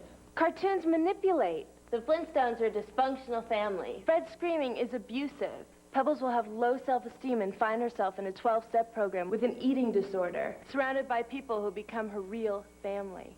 I want a snowball, you know, cream naked.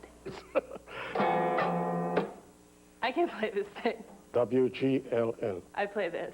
106.7.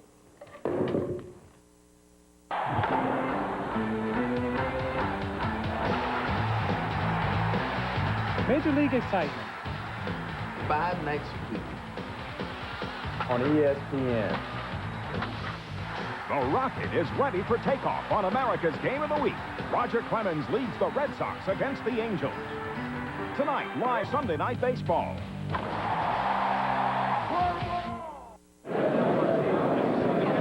All right, welcome back to the NFL Draft as the Marriott Marquis is buzzing with activity. the helmets head-to-head, and certainly Willie Rofe will be head-to-head in that division as he steps in at tackle for the New Orleans Saints. He steps in right now with our Adrian Carson. Guys? Chris, Mel may actually have Lincoln Kennedy rated ahead of the man sitting next to me. But, Will, you actually have better technique overall. First of all, tell us about that long phone conversation backstage. They were just telling me how happy they were to get me and how they needed a lineman. And basically, you know, that they were very interested, but they didn't think they would have a chance. So I'm just glad it ended up like that. I'm going back home and I'll be able to go see Louisiana Tech play, my coaches, and be close to Pine Bluff, where I'm from. Tell us the story in the East-West Shrine game. You came up against one Eric Curry. What happened? Oh, no, that was during the season, the fourth game of the season, and I just had my mindset to go out there and dominate because I see Curry just running over everybody all year, him and Copeland and Antonio London. So I just went out there to get a job done, and I did a good job of it. Cut out for you in the NFL, Chris. Yeah, but he's cut out to play in the NFL, Adrian, that's for sure. All right, Atlanta's next on the clock. Now, normally the Giants would be here, but they used a supplemental pick on their quarterback, the youngster Dave Brown, so they just lose that pick here, and so now it's Atlanta. Hence, the Falcons, who normally would have the number 10 slot, are picking number 9. Nobody has been busier in the offseason than the Atlanta Falcons. In addition to Pierce Holt from the 49ers, they picked up Jumpy Geathers at end from the Skins. They picked up Melvin Jenkins from Detroit, and we mentioned the quarterback, Bobby Hebert. They lost a trade. Oliver Barnett to Buffalo. Freilich and Hoover are gone. Washington goes up to New England. Wade Wilson, they lose in the trade. Wade Wilson, they lose quarterback free agency to the New Orleans Saints. Now, there are other trades as well. Alton Montgomery, that they pick up from the Denver Broncos. Nobody's been busier than the Atlanta Falcons. They get Vinnie Clark from the Green Bay Packers. So in Atlanta, I mean, you think that they're busy in these 15 minutes? Busy's nothing new to them. Have they drastically upgraded their football team? They got Hebert and Miller, Joe. Is that a possible clash at quarterback if they're both healthy? Well, you got to understand, Chris Miller is not going to be 100% healthy. It just can't happen. He's coming off a major knee surgery, so it's going to take him a little bit of time. What they've got themselves an excellent insurance policy. Chris has not had a very good track record of staying healthy through seasons. Last year, he didn't even get hit. It was on a running play when he blew his knee out. They can't go in and expect to compete for a championship without having two quarterbacks. I think getting Hebert really makes the offense a lot stronger. They've got a ton of speed on the offensive side of the ball, and if they want to add just a sprinkle of more, they bring Deion Sanders over. They needed somebody that could be there to get the job done. I really believe that the Hebert Miller is going to be nothing. If anything, Chris Miller's going to help Bobby Hebert with his golf game. I see these two guys hitting it off really well, and I see this being a very positive move for the Atlanta Falcons. And I wonder whether quietly Bobby Hebert, and it may have been a personality problem in the negotiations between Hebert and the Saints, him going to Atlanta rather than one of the other 27 teams was, hey, you're going to see me twice a year. Mel, if you're the Falcons, what do you do here? I think when you look at the Falcons' need areas, I agree wholeheartedly with what you said earlier, Chris. I think offensive line, Chris Hinton was a Pro Bowler at Indianapolis. I would go Lincoln Kennedy. I think he's the best player on the board. They have Patrick Bates sitting there. Alton Montgomery, basically a bust with Denver. They picked him up in a trade. How good is he going to be in a Falcon uniform? So I think Lincoln Kennedy would fill a void. Whitfield be the other tackle. Hinton moves inside, and all of a sudden you've solidified a position that looks like going in it may have been weak. Now let's set up the next part of the draft here, because if either Williams or Kennedy doesn't go to Atlanta, whoever doesn't, you got the Rams picking 10. You got to think that's Jerome Bettis, the fullback. You got Denver now in the trade picking 11. You got to think they're thinking wide receiver. You got the Raiders at 12, and you got to think they're looking at Bates, the hard-hitting safety from Texas A&M. Then you go down to Philly. But all of a sudden, either Williams or Kennedy, projected to go in the front 9, falls down. Under 10 seconds to go, and Dan Williams is wondering, is this his calling? The Atlanta Falcons. And they've either, the pick is at the table, all right? Falcons using all 15 minutes. Why not? They paid for it.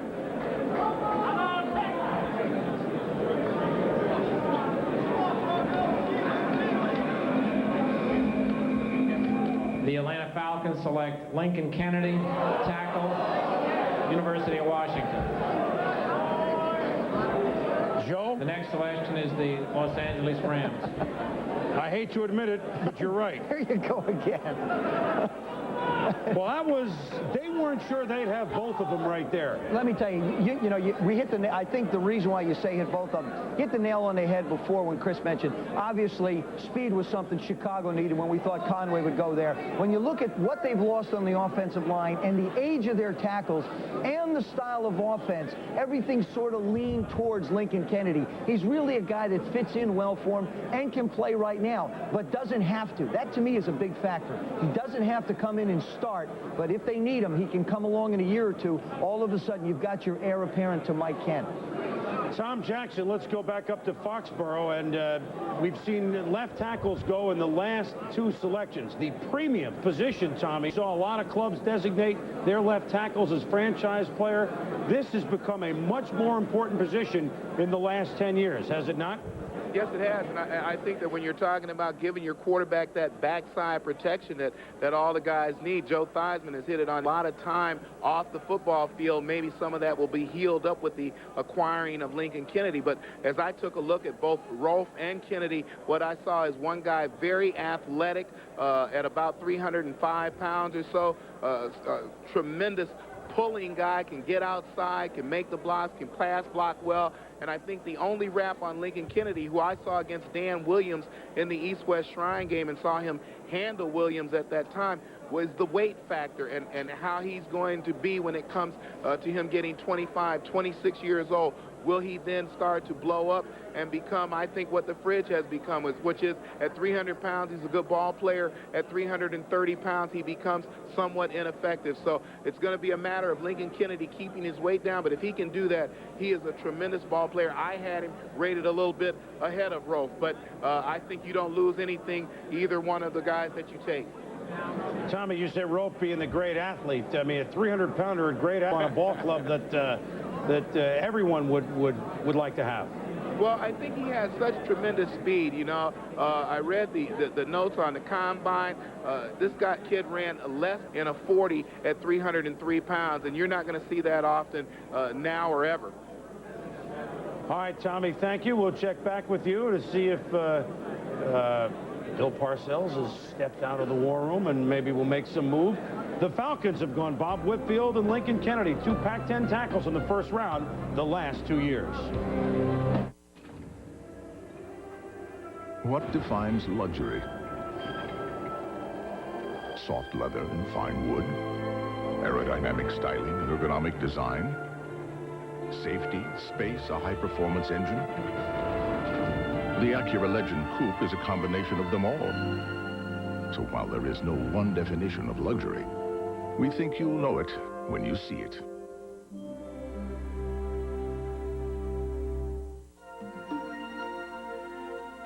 To soar with eagles, be the best. To win the industry's highest awards for quality, commit to excellence.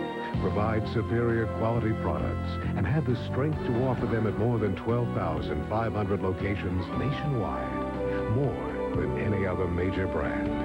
Discover for yourself the difference quality can make. Fly with the new Superpower.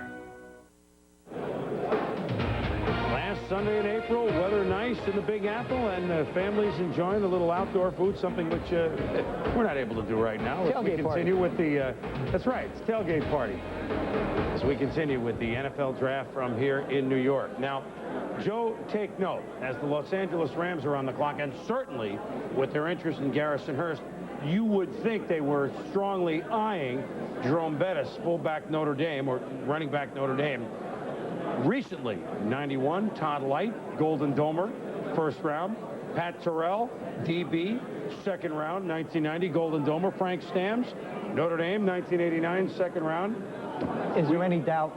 Is there any doubt? Yeah, I mean, it's got to be another Domer. The home of the Dome. You know, I mean, it also fits a big need. I mean, Chuck Knox has gotten his title Ground Chuck. He has not all of a sudden become Air Chuck in a short period of time. It would make an awful lot of sense for him to take Jerome Bettis, who's just an outstanding football player. When you look at the statistics and numbers that he's put up, his average per rush, 5.4. He's right around 245 pounds, 820. Exactly what you're looking for out of a fullback type. Chuck likes a two-back style of offense. It fits in absolutely perfect for the Los Angeles Rams. Well, you just saw a look at Jerome Bettis, Joe. See what Jerome's thinking right now. Jerome, have you had any promises made from Ground Chuck, as you just heard Joe Theismann describe it? Definitely not, no. They said they were interested, and that's as far as it went. We've seen in the Cotton Bowl how well you can catch passes as well. This is something that would have to be attractive to them, I would think. I would hope so. I think, I'm an all-around athlete, and catching the football is definitely one of the keys. And I think they can really use that in their offense. When's the last time you spoke with the Rams? I haven't spoken to them in a while, but I don't think speaking to them is the key in them drafting me. All right, let's pay attention to that man behind the curtain, Chris. The curtain sounds like the Wizard of Oz. All right, let's go to the Wizard of Irving. Back down to Chris Myers. Chris? Well, Chris, in the draft room of the Dallas Cowboys, it's pretty quiet. Actually, Jimmy Johnson and Jerry Jones had time to eat dinner. The phone has not been ringing. Of course, they have the last pick in the first round, and I can't remember the last time Jimmy actually had a chance to eat while the draft was going on. If the phone does ring, we'll update you on that. We are expecting them to trade down out of the first round and pick up a couple of second-round picks. The Rams were very busy this morning. They offered deals to New England, the Jets, and Phoenix in an effort to trade up to get Garrison Hurst. Chuck Knox was hoping to do the same thing there that he did when he first got to Seattle and traded up for Kurt Warner. That failed. The Rams also had heavy interest in Curtis Conway. He is no longer there, so the Rams are somewhat disappointed and may end up taking Jerome Bettis. They do say, the Rams, that they will be active in signing a couple more free agents after the draft, named free agents. They are negotiating with wide receiver Hassan Jones of the Minnesota Vikings to help them in that area. They also like Sean Dawkins maybe a little later in the draft, unless the Rams possibly would trade down. Chris Mortensen has some thoughts on that from Philadelphia. Well, Chris, I can't help but think that the Rams are very frustrated now because they obviously wanted Hurst, and I know they wanted Lincoln Kennedy with this spot, and if not Kennedy, then maybe Curtis Conway. So they're looking at Bettis, and they were looking for a game breaker here. So I'm thinking right here, if they don't take Bettis, they're talking a trade down right here, and the Indianapolis Colts have to be salivating because they certainly want Jerome Bettis at this point. And of course, Dan Williams being available would be open up to some more trade talks there. So let's go back to Chris in New York. All right, Chris to Chris. Again, the Department of Redundancy Department. Let's look at the Rams' Ground Chuck, the running back department for the Rams. And Cleveland Gary, when he held on to the football, is a very productive player. He fumbles perhaps a little bit too much for a coach of Chuck Knox's ilk. And then you can see on down the list, it was pretty much who's left, Cleveland Gary or no one else. Remember, Del Pino signed a free agent, the halfback, very good receiver out of the backfield to the Denver Broncos. So running back with Chuck Knox, Joe, I mean, you got to think that it adds up. Well, Chris, you're thinking running back, and of course, obviously, when you think running back, you think of productivity as far as yards gains. We know Jerome Bettis has excellent hands. He had 32 receptions at the University of Notre Dame. But what really jumps in my mind, and maybe it's the quarterback coming out at me again, you've got a guy who's a 245-pound fullback who's going to be able to block the 300-pound Currys and the Copelands that if they do get loose. So what happens is you not only pick up a good, solid yard producer on the ground, but you pick yourself up an excellent pass blocker who's not afraid to stick his nose in and protect Jim Everett's backside. Jim Everett had an excellent football season last year. The Jimmy Everett of old really started to show himself. I think picking a Jerome Bettis would give him additional confidence to know not only can he hand off and get yards, but if he has to throw the ball down the field in that quick-hitting offense, setting up and firing it down the field. So you get a complete football player, not a singular dimension guy.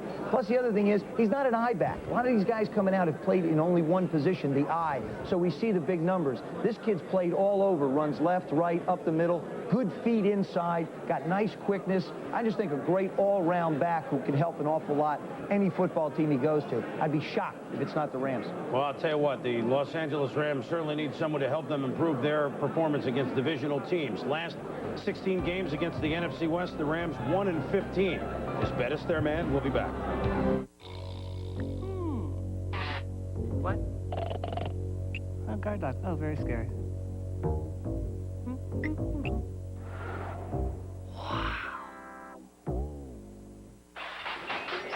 Finally, the good stuff.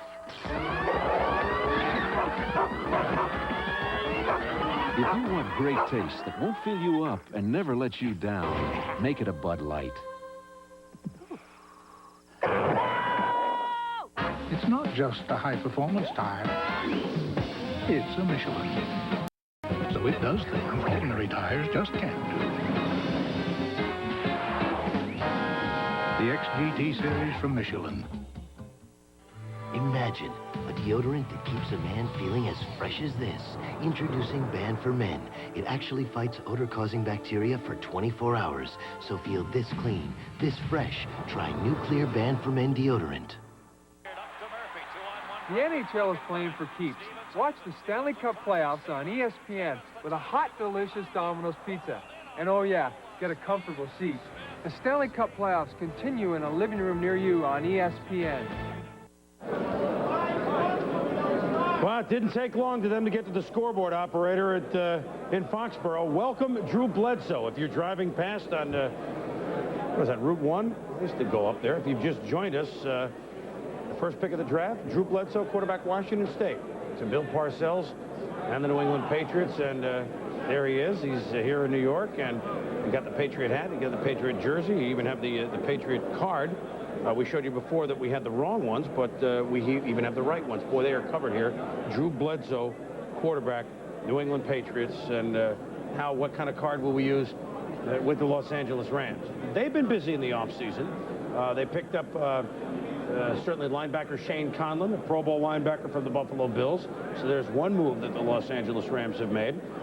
They kind of swapped linebackers also in picking up Henry Rolling from San Diego and losing their veteran linebacker, Kevin Green, to Pittsburgh. We mentioned Del Pino is gone. Aaron Cox, the wide receiver, is gone. They pick up Big Irv Eatman, the offensive tackle from the Jets. So we've seen Atlanta. Actually, we've seen the 3 of the 4 teams in the division back-to-back here in the draft. But we've seen Atlanta and the Rams, 2 of the most active teams in the offseason. Here's the pick. The Los Angeles Rams select Jerome Bettis, running back, Notre Dame. Well, we hate to say it, we're all right, Joe. So, once again, Notre Dame, a selection up top for the Los Angeles Rams. Mel, this is a good fit here? Well, I think the frustration that Mort talked about for the Rams, I couldn't understand. Sometimes that frustration turns out to be a positive, and you're really happy to suffer through maybe an hour of frustration to land a Jerome Bettis without giving up a Sean Gilbert. I thought that would have been a ridiculous move to part with Sean Gilbert to get a Garrison Hurst when you can sit at 10 to get a Jerome Bettis, who's a completely different back. Hurst, the elusive game breaker, where Bettis is a pile-driving, 248-pound fullback. Keeps the chains moving, can run up the gut, has some quickness to pull away in the open field, will block, will catch the football down the field. To me, he's a consummate big back. And if you remember back to Seattle with Chuck Knox, sure, he traded up for Kurt Warner, but he also drafted John L. Williams in the first round. And this is the kind of back you're talking about, a more powerful version of John L. Williams. And to me, it's a great pick. They don't have to give up anything, and they get the big back at 10. And Denver is now up. This is the trade that they made with the Cleveland Browns to move from 14-11. It's going to be Sean Dawkins, wide receiver. The Denver Broncos have made their selection. Dan Williams, defensive end, University of Toledo. Well, now here's the name, Dan Williams, that we imagine would be at 11. Gone defensive line. This, a change in philosophy, really, because if you think of what they've done in the last 12 months, and there is a Dan Williams, a relieved young man from Toledo. Los Angeles Raiders are now on the board. Now, remember last year, this was a wide receiver spot that we thought they would take Carl Pickens, and they chose Tommy Maddox to back up Elway as quarterback.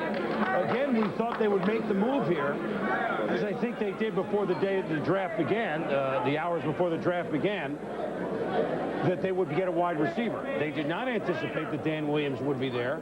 And so now you plug him in along the defensive line, which they have some excellent linebackers, and they've got a good nose tackle in Cragen, but now they get a big guy up front. They haven't had that for a while, Joe. Yeah, well, you know, Chris, this sort of baffles me a little bit. You've got a situation where last year we knew John Elway was not satisfied with the choice of Tommy Maddox in the first round.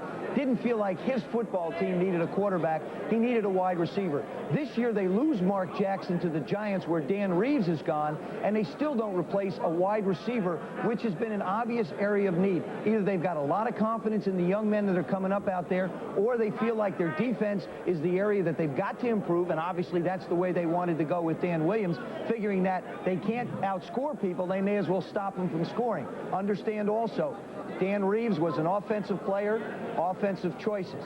Now you've got Wade Phillips as a head coach, defensive players. One surprising statistic that we unearthed was in the last 3 seasons, the Denver Broncos were 3rd to the bottom in touchdown passes. Now, you might expect that from a Seattle or a Phoenix, but John Elway and the Broncos, 3rd fewest TD passes. They lose Mark Jackson to the Giants. They have Vance Johnson left, but they have some youngsters like Marshall, who actually threw the longest touchdown pass last year for Denver, not Elway, and Russell. Here at the overall draft as far as linebackers are concerned, and especially guys on the inside. After Marvin Jones, big drop-off, Chris. It's a good comment, Tommy. I guess the next position you're talking about with the Bills, because we got to have Joe Singh again if it happens, would be Demetrius DeBose, but there was an injury question about him. So this is unusual. I know it's killing you here to see so few backers go in the first round. Well, you know, I think that one of the things we talked about, at least I talked about with Coach Parcells, and that we talked about the other day, is that when you're talking about guys on the inside and you're talking about having to stand guys up, because once you get out of college and you get to the pros, there is no freedom of running to the football from the inside. Usually you're going to have to go through people, you're going to have to step up and meet people, and a lot of these guys at the 6'1", 6'1.5", I think that the thinking is that they're going to have trouble sometimes getting around those blocks, and there's not an extreme amount of speed at the inside backer spot as you look at the draft opportunities this year. All right, Tommy, the Green Bay Packers are next up. We've closed the first round. The only 2 backers that have gone, Marvin Jones to the Jets with the 4th pick, and Wayne Simmons to the Packers. We'll be back to the Big Apple in a moment.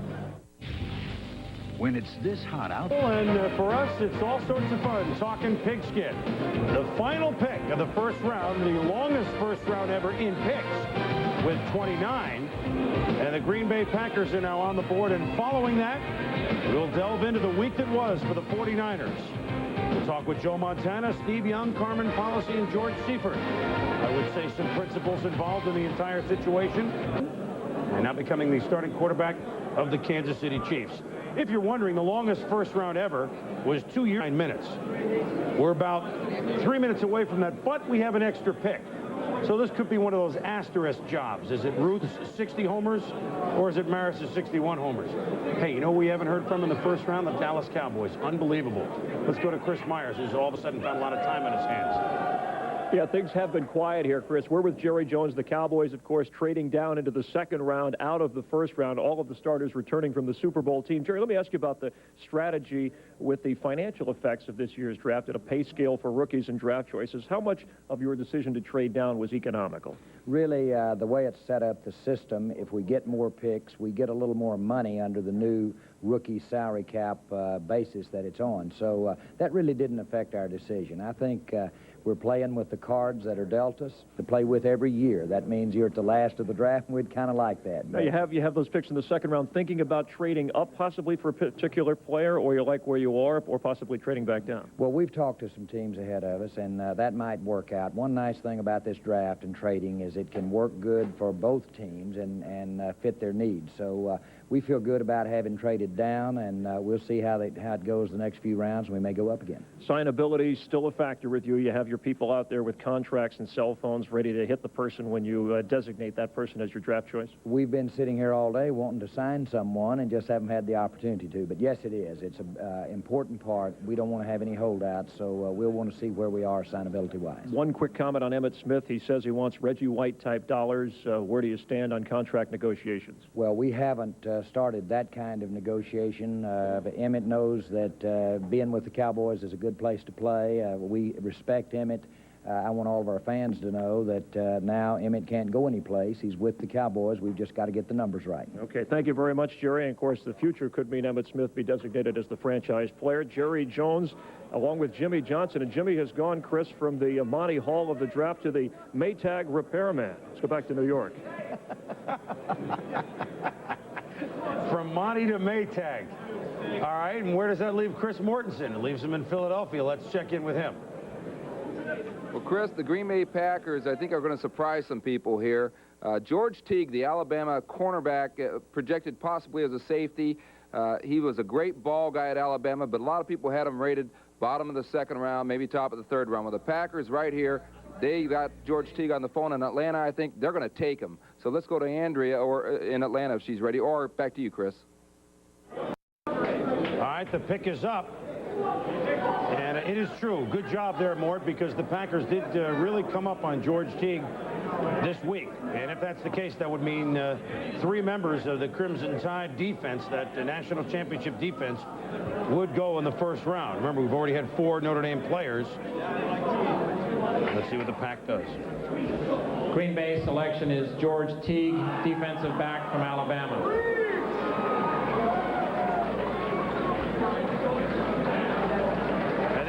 In Frankie's Sports Bar on the phone with either Mike Holmgren or Ron Wolf, I would imagine. And so the Tide rolling in just 1 shy of Notre Dame in the first round. And so the first round has ended at about 4:59. Actually, a little less than that. So we got 29 picks in less than we got 28 in 1991. Mel, we thought that there would be a run on corners at some point, and actually, after a slow start, the first corner didn't go till 17 to Carter to Washington. We ended up with, what, 1, 2, 3, 4, 5 in the last half of the draft. Surprised? Well, there's still some good ones available. Ryan McNeil from Miami, Carlton Gray from UCLA, still good cornerbacks on the board at this point in time. So teams in that early second round are going to be able to steal some pretty good football players. When you look at George Teague, what allowed him to surface as a possible first early second round stretch run in the last 4 or 5 games. You know, he had the big interception against Miami in the championship game, played well at the All-Star games. Combine workout, didn't participate there. Individual workout was pretty good. This is the interception that turned that game around for Alabama, allowed them to pull away. Here's where he caught Lamar Thomas in the open field, stripped the football, showed that he has straight-ahead speed. The question with Teague is how well he moves laterally. That turning motion's not as smooth as some of the other cornerbacks. The debate with Teague will be, is he a cornerback? Is he a safety? You remember, after 5 games this year, he was almost benched at Alabama. Then he rallied late. To me, this is a gamble that the Packers were willing to take at the last pick in the first round, passing up McNeil and Gray. Well, the Packers have taken Simmons at linebacker, and they've taken a corner. They got Reggie White. They got Bill Moss. They got a real developing linebacker in Tony Bennett, who left his heart at Lambeau Field. If Holland comes back from injury, they got the cornerback last year that they took early on. Buckley. Buckley. Got an interesting defense to go with an interesting offense. All right, we've got coming up after a brief timeout, as promised, and my goodness, we're right on time. The train pulls in on schedule here. The week that was. We'll talk with Joe Montana, Steve Young, Carmen Policy, George Seifert. Well, Joe Montana's moving. Eric, we have completed a almost 5-hour, 29-pick first round of the draft. Seattle and New England on the board as the second-round picks go for 10 minutes apiece. Seattle will probably go offensive line or a corner. There are some good ones there that are left. It all pales in comparison to what the 49ers have done. Now, what are we putting up pictures of Yale Burton, Abraham Tittle, John Brody, and Billy Kilmer for in 1961? Well, those were the quarterbacks then by then head coach Red Hickey. And he made a decision that an aging veteran named Y.A. Tittle should be shipped away, and the youngsters, Brody and Kilmer, should have a shot. Certainly, Kilmer and Brody both proved to be outstanding quarterbacks. Brody with the Niners, Kilmer later on with the Redskins. But Y.A. Tittle went on to play for the New York Giants and lead Ali Sherman's club to Eastern Conference titles in 1961, 1962, and 1963. In having a dinner with George Seifert and the 49ers brass last month, he said, "Why'd you bring up the name of Red Hickey?" George Seifert, as a youngster, went to Kezar Stadium to watch the Niners play, and he said, "I always hated Red Hickey for letting Y.A. Tittle get away when I thought he had years left." So that's part of the dilemma that George was faced with does he let Joe Montana go away, as now has happened, and keep the younger guys in Steve Young, Steve Bono. It was a dilemma that George really fought with. A lot of people don't think he's honest with this, but I know for a fact that he grappled with this for a long, long time. He's standing by now at the 49ers headquarters in Santa Clara with our Fred Edelstein. Gentlemen? Thanks, Chris. As you know, after another sleepy week from the history of the San Francisco 49ers, here is George Seifert. Doesn't look too bad for worse of wear. How do you feel now at the end of this week? Well, I feel good, Fred. I feel good about the draft picks, and it's the fellows that we were able to draft are the players that we were looking to draft and felt as though this is the way it would work out, and we're excited about the fact that we were able to get the picks that we wanted and at the same time come up with a couple of extra draft picks. Down twice. Right. And evidently we're hoping would be there when it came time to take these back-to-back picks. How sure were you about it? How antsy were you as these picks were coming out? And what was your reaction when Miami picked and they didn't take your guy? Yeah, well, there's one of excitement because I think you gamble, obviously, in a situation like this, and you've worked for months and months or years or whatever and put an awful lot of time and effort and money into a draft, and you get to this point now where you're gambling all of that investment, and I think the fellows upstairs did an outstanding job, Carmen Policy and John McVay and everybody else that's dealing with the draft and attempting to make these trades. And so it worked out fine, and we're very excited about it. Well, seeing that it worked out well, you came into this draft after we can't avoid what happened this week. It was very, very big news. It was very, very draining for you. You come into this thing. In retrospect, do you have any second thoughts about what you did in terms of the Montana situation? Would you have done anything differently? Well, I can't say that I'm excited about the fact, certainly, that Joe Montana is not with us any longer. I think we've enjoyed many, many outstanding seasons here, and Joe's meant a great deal to this franchise and certainly a great deal to what's happened while I've been here as a coach. A lot of my success certainly can be attributed to what Joe's done.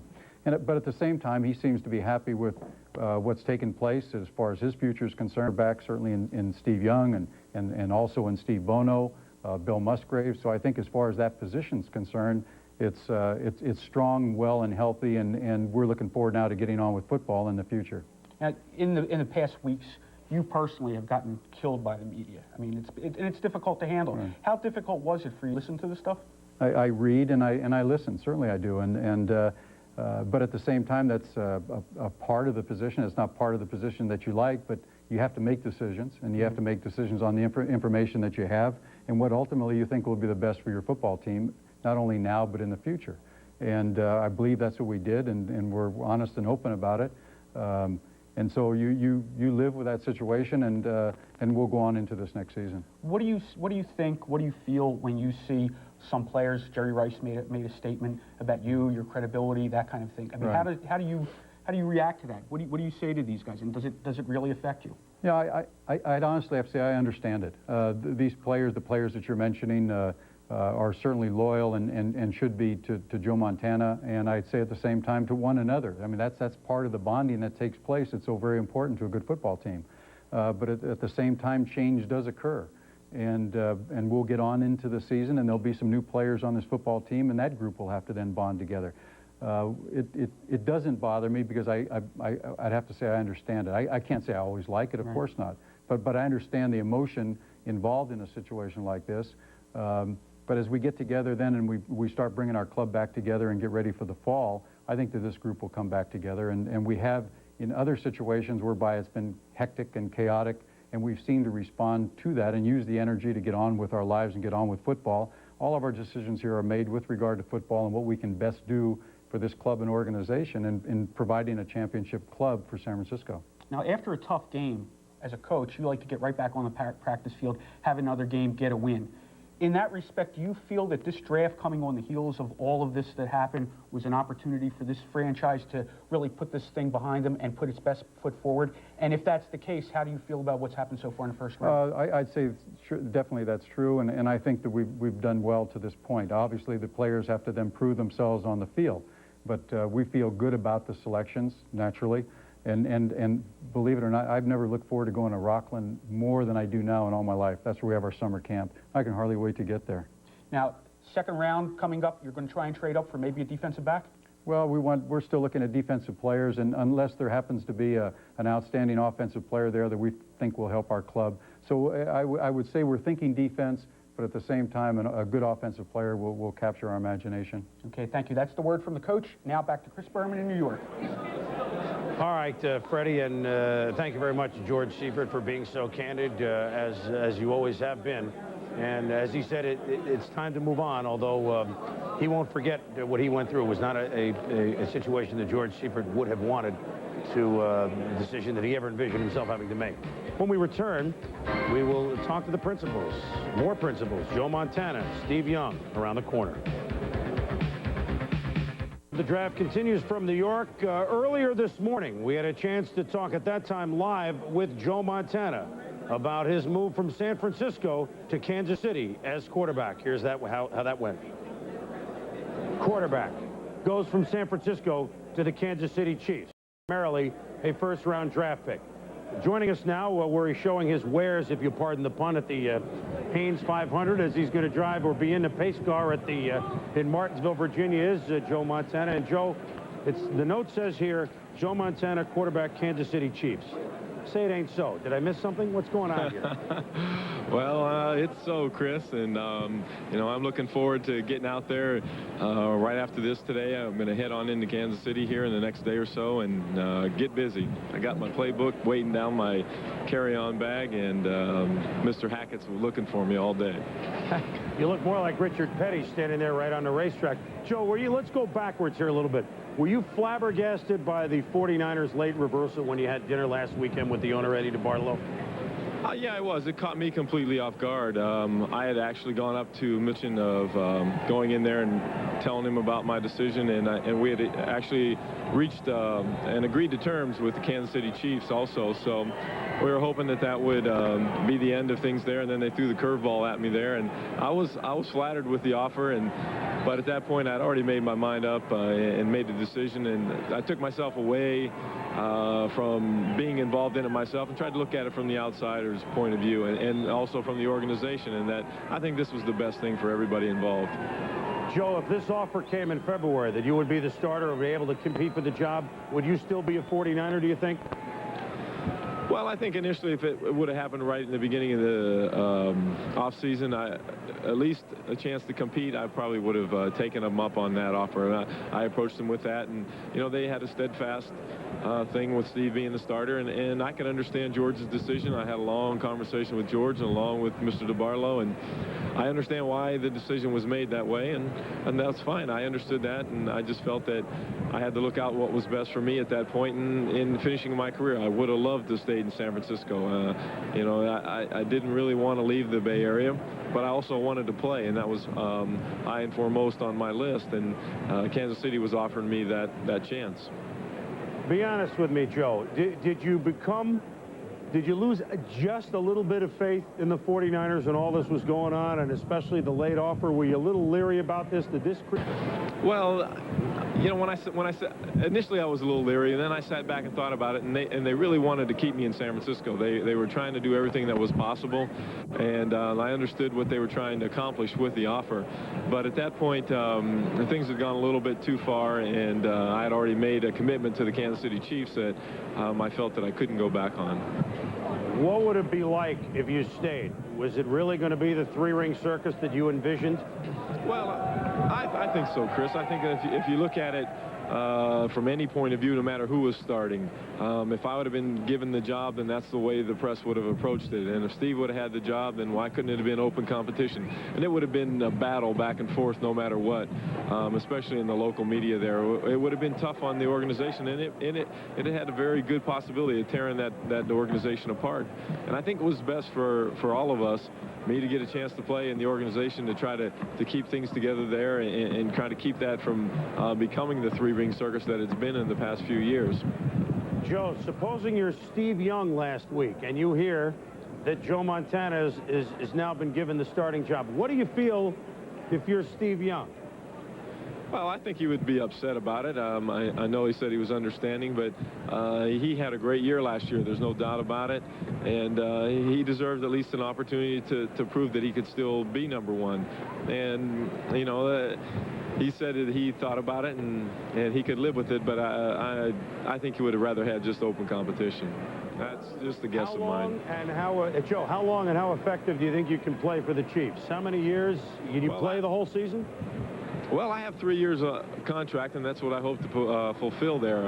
Hopefully, with the incision of Paul Hackett in his style of offense, I'll be able to get in and get into the game and contribute right away to the offense. You know, I look forward to getting in there, and you know, everybody's worried about the AstroTurf and injuries, and that doesn't really matter to me. There's going to be some type of injury throughout the year. There's going to be a bruise here or a bruise there. I mean, that's just all part of the game. That happens to everybody, not just it won't just happen just to me. Real quickly, are you nervous about this opportunity in Kansas City?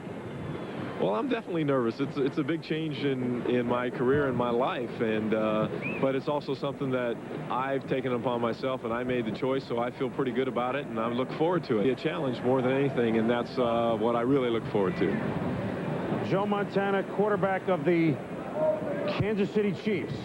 Career after 14 years in the Bay Area, and have fun today at the race. Oh, thanks, Chris. Have you seen my new helmet here? That's his old helmet right there, the flag of the 49ers. Going to be strange to see Joe Montana, you know, just like Joe Namath ended as a Ram, and Johnny Unitas ended as a lightning bolt, the high tops with the San Diego Chargers uniform. Now goes on to the Kansas City Chiefs, and Steve Young is just about by his lonesome. He's yawning. Come on, Steve, get fired up. We'll be talking with him in a moment. Now, Sports Illustrated brings you all the thrills of the Cowboys' super season. In this sensational new video, Cowboys Super Bowl champions. It's free with your paid subscription to Sports Illustrated, the best way to get inside the action for over 24 million readers. How about them Cowboys? The boys are back, so call this toll-free number now and let Sports Illustrated make sure you're with them every step of the way on their run to glory. Call now and you'll also get the special commemorative issue free with your paid subscription. It captures the Cowboys in championship style. And get 54 issues of Sports Illustrated for only $1.39 an issue. It's an off-the-cover price. For quicker delivery, use your credit card. The 2 free gifts give you the thrills of the past year. Dallas, your Cowboys are the champions. Sports Illustrated gives you the great moments yet to come. Nobody's into sports like Sports Illustrated. Get into it.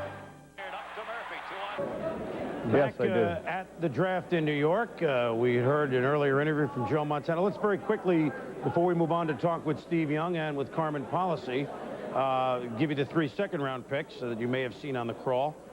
Seattle, cornerback, chose cornerback Carlton Gray from UCLA, the first pick of the second round. Chris Slade, an interesting defensive end, linebacker, pass rusher from Virginia, goes to New England. Phoenix took offensive tackle Ben Coleman from Wake Forest.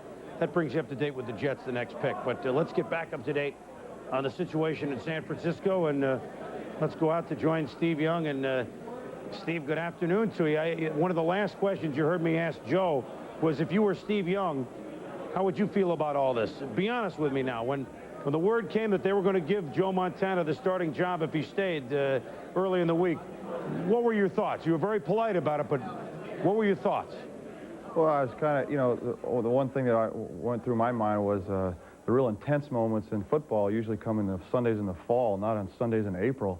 Well, I'm getting ready to take my last final in law school, so I just kind of wanted to let it play out. I didn't want to have too much emotion at that moment. There was a lot of things going on. It was very intense. And so, on the most part, Boomer, I just kind of sat back and took a deep breath and realized that this is April and kind of slept on it and let it unfold. When the season ended last year, did you have an inkling that that they would say no, that you were still the starter? I mean, was that your understanding after the loss to Dallas and you talked with George? It was no surprise when he made that announcement? No, I mean, we had really developed something. I'd grown into that spot starting for 2 years, and there was so much emotion that goes with football. Football is so much psych that we had kind of developed a rapport between all the guys and made that transition. And so, despite the fact that, you know, it had been unsettled for many, many years, or a couple of years, that I was ready for about anything. And really, like Joe said, the only thing you want to do is compete. And so that's one. And the funny thing is, in the last 6 years, it's been competition, and it's been very productive for the 49ers. So, you know, I had a very open mind coming off of the last season. You've had to bite your tongue, obviously, for a long time, but waiting for your chance and playing behind a legend. There's been some talk this week about question of trust between some, you know, the organization and the players and all. I mean, Were you wavering on that? Jerry Rice was vocal about it. Did those thoughts go through your mind as well? Well, I think that you have to look at it in the broad perspective. I've been here with the 49ers 6 years. In a lot of ways, I've been in the bunker with them, battling things out, you know, with a lot of commitment and loyalty. And Mr. DeBartolo, when I first came into the team, talked about a family. And within a family, there can be a lot of, you know, little cat fights between the different members of the family, whether it's brothers or sisters or whatever. But the biggest part of it is that when it gets outside of the family, no one touches the family. And so in many ways, you know, these are just little inner workings that we'll work out as a team. We'll air out. It's April, Boomer. You know, we got 4 months before Rockland, or 3 at least, exhibition games. So we got a lot of time to air these things out. You heard George. You saw how conciliatory he was and understanding. You know Mr. DeBartolo. You know Carmen. You know Jerry. So it's just plenty of time to kind of air these things out and get us back on the right track. Steve, you have played behind or in perhaps the largest shadow ever cast on another player. The shadow of Joe Montana is now gone. You certainly had an MVP season last year, so it's not as if you suffered on the field, but how much of a better player do you think you now can be knowing that there is no shadow, at least he's not there at training camp and on the bench?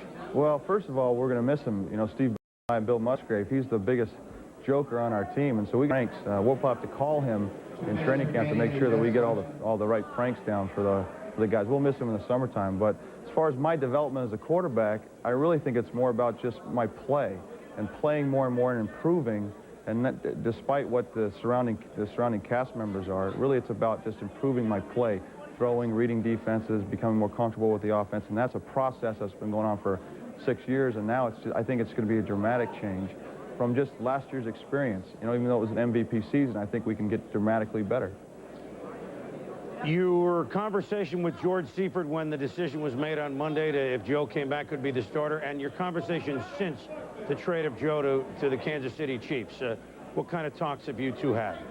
Well, I talked to George for the first time in a week about 2 days ago, and you know, we've had a very good relationship, and in many ways this last year became very close in a sense that, you know, as a coach and a player going through the battles of each week, this was my first full season really as a starter, and so we developed that rapport of communication, open lines. So we just kind of talked things out, and he realized that a lot of things had transpired in 7 days since we had talked, and we just air those things out and move on. And George Seifert's one of the best coaches in the league, and I just got to.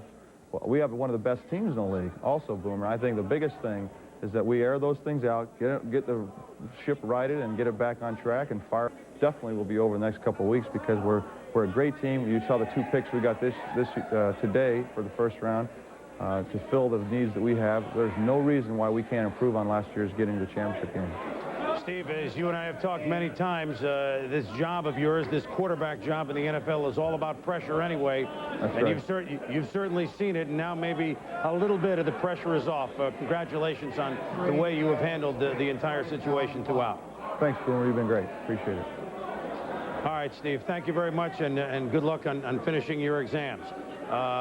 We will talk with Carmen Policy, the president of the San Francisco 49ers, in a moment, but since the Jets are on the board and since the gallery gods are mildly interested, Don Weiss gets the duties at the podium for round 2. Let's pick up that pick. Detroit Lions, on a choice obtained from the New York Jets, select Ryan McNeil, defensive back, Miami.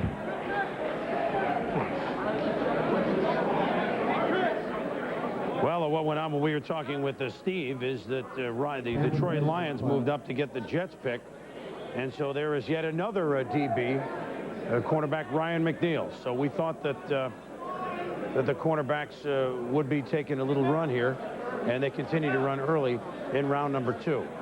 Well, we've heard from George Seifert, we've heard from Joe Montana, we've heard from Steve Young, and then the San Francisco 49ers, Carmen Policy. We'll be back in a moment with Carmen. Draft, one of the nicest things about our involvement with professional sports, and specifically the NFL, are the caliber of people that you meet in the league. We've talked to 3 Class A individuals already, and George Seifert, Joe Montana, and Steve Young. And there's certainly none better in the front office, both as an administrator and as a human being, than the president of the 49ers, who joins us now from the Niners headquarters in Santa Clara, Carmen Policy. Good afternoon, sir.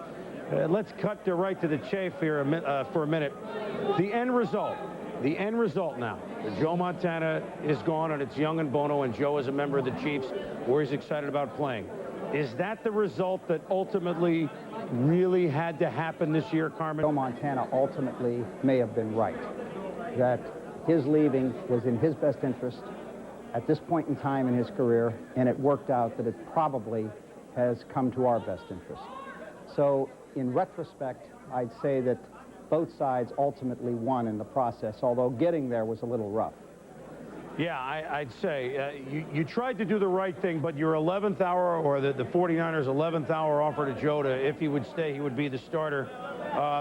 Did that make the 49ers, in retrospect, look pretty bad, Carmen, for a while?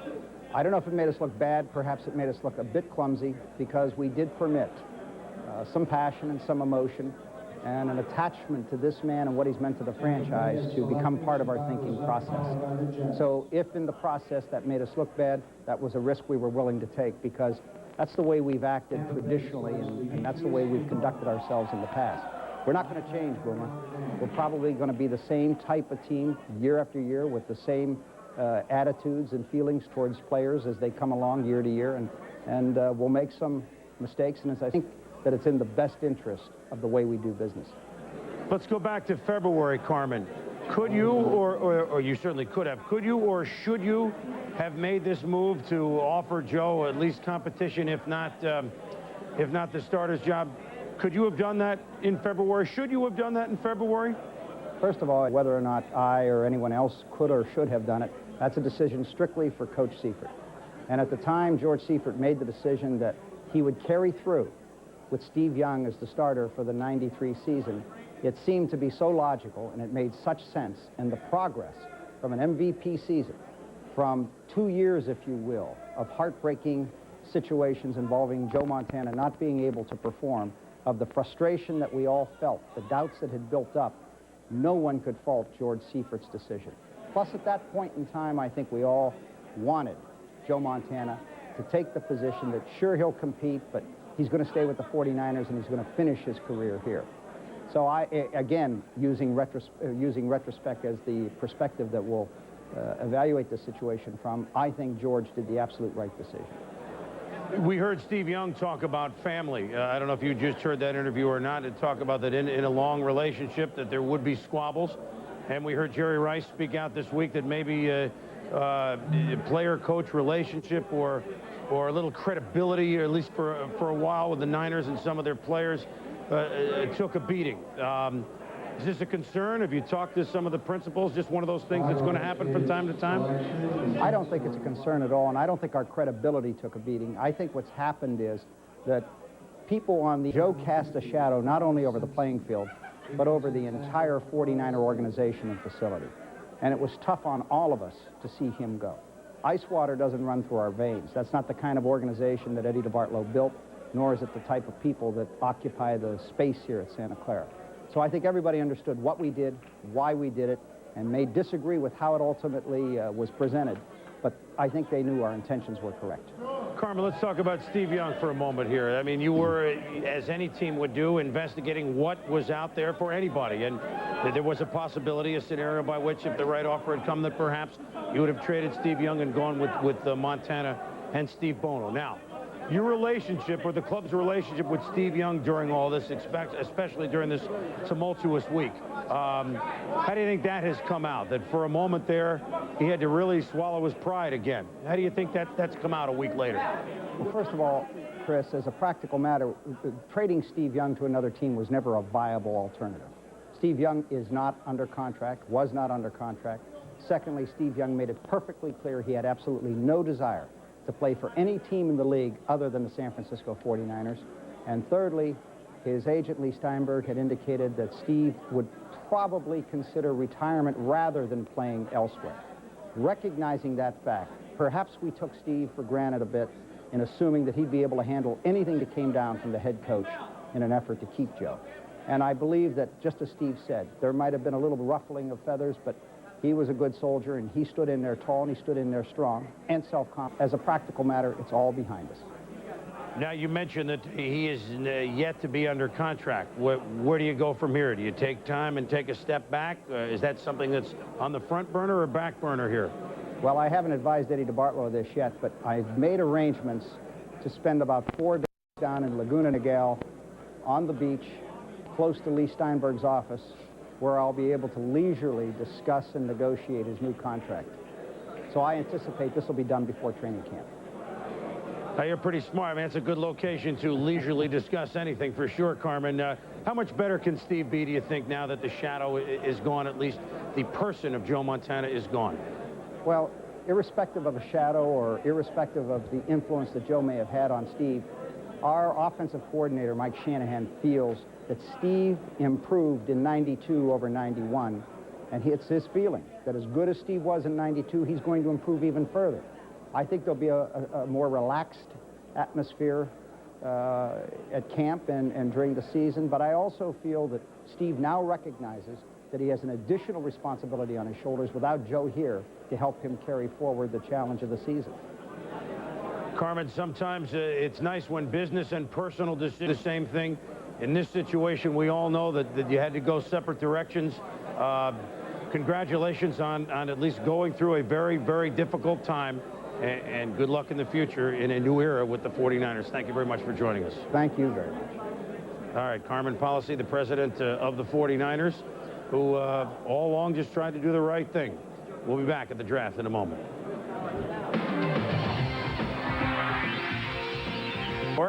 With the live coverage, the 58th NFL Draft, our 14th here on ESPN. We told you that starting the second round, Carlton Gray went to Seattle, a corner. Here are the next 5 picks in the second round, which brings you up to date. Chris Slade, an interesting rock and roll band in the early 70s, and the cousin of Terry Kirby, the running back of Virginia. He's the first Cavalier to go. He goes to the Patriots, a pass rusher.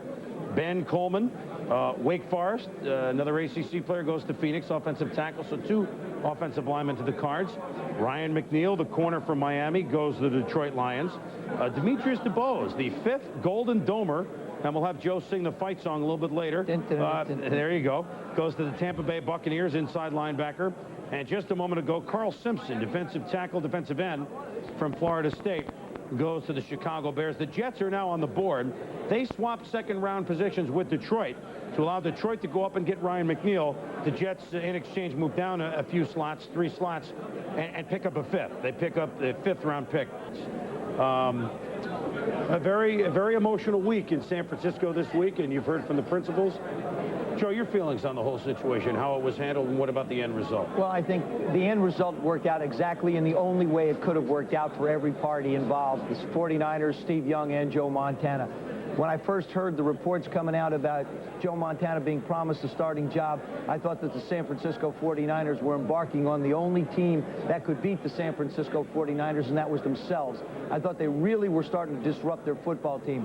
Steve Young had earned the right to be a starter. There wasn't any question. And it was nice to hear Carmen Policy say, well, we might have taken advantage of Steve's loyalty a little bit when we went ahead and made this commitment, and George said that Joe would have been the starter. I really respect Carmen Policy for coming out, because I felt like that's exactly what they did. Steve Young has done an awful lot. He has been a trooper. He's earned the right to be the starting quarterback of the San Francisco 49ers. Joe Montana has earned the right to be someplace else, to give himself an opportunity to be a starting quarterback in the National Football League and continue the legend and the legacy. So in the beginning, it looked like it was going to be ugly. It turned out everybody landed on their feet, and rose petals are falling all over Kansas City and San Francisco. Let's go up to New England now and get comments from our compatriot, if you will, Tom Jackson. Your thoughts on after 14 years, Joe Montana moving on to the Kansas City Chiefs? Well, Chris, I have to agree with Joe. I think it was a situation that wasn't handled as well as it might have been from the start, but I think certainly it has worked out well in the end. Great players in this league just want to play. I don't know how many times we had the conversation over the course of the season when the speculation was that Joe Montana would be coming back at the end of the year, but I can remember numerous times that we both agreed Joe Montana is not going to be the backup. I don't care where he is, it's not going to happen. And I think that once he made that clear to the 49ers, I think there was a little bit of panic in there. You know, can we afford to let Joe go? We have to keep Steve Young. one. He has earned the right to have the starting job. I think Joe may have looked at it and said, look, the best thing for me is, even though I'd like to end my career in San Francisco, I want to move on. I want to have a chance to be successful. And I think that right now everybody's feeling good about the deal. But as I said, great players just want to play the game. Well, and now, Tommy, he will play the game with the Kansas City Chiefs, who we haven't talked about today because they've lost their first-round pick for Joe, and they don't have a second-round pick either. And they have to be all sorts of excited. That's no knock on David Craig. There's only one Joe Montana. He'll make their wide receiver core and their tight ends, which aren't great. He'll make them a lot better right away. And it's in a conference where a pickup on offense and a diversity for the Kansas City Chiefs gives Joe a shot to get back to the Super Bowl, albeit in a different conference, and albeit in another uniform. The Jets, by the way, have taken Coleman Rudolph, the defensive tackle from Georgia Tech. So the Jets made their pick. We will continue from in New York in just a moment at the draft.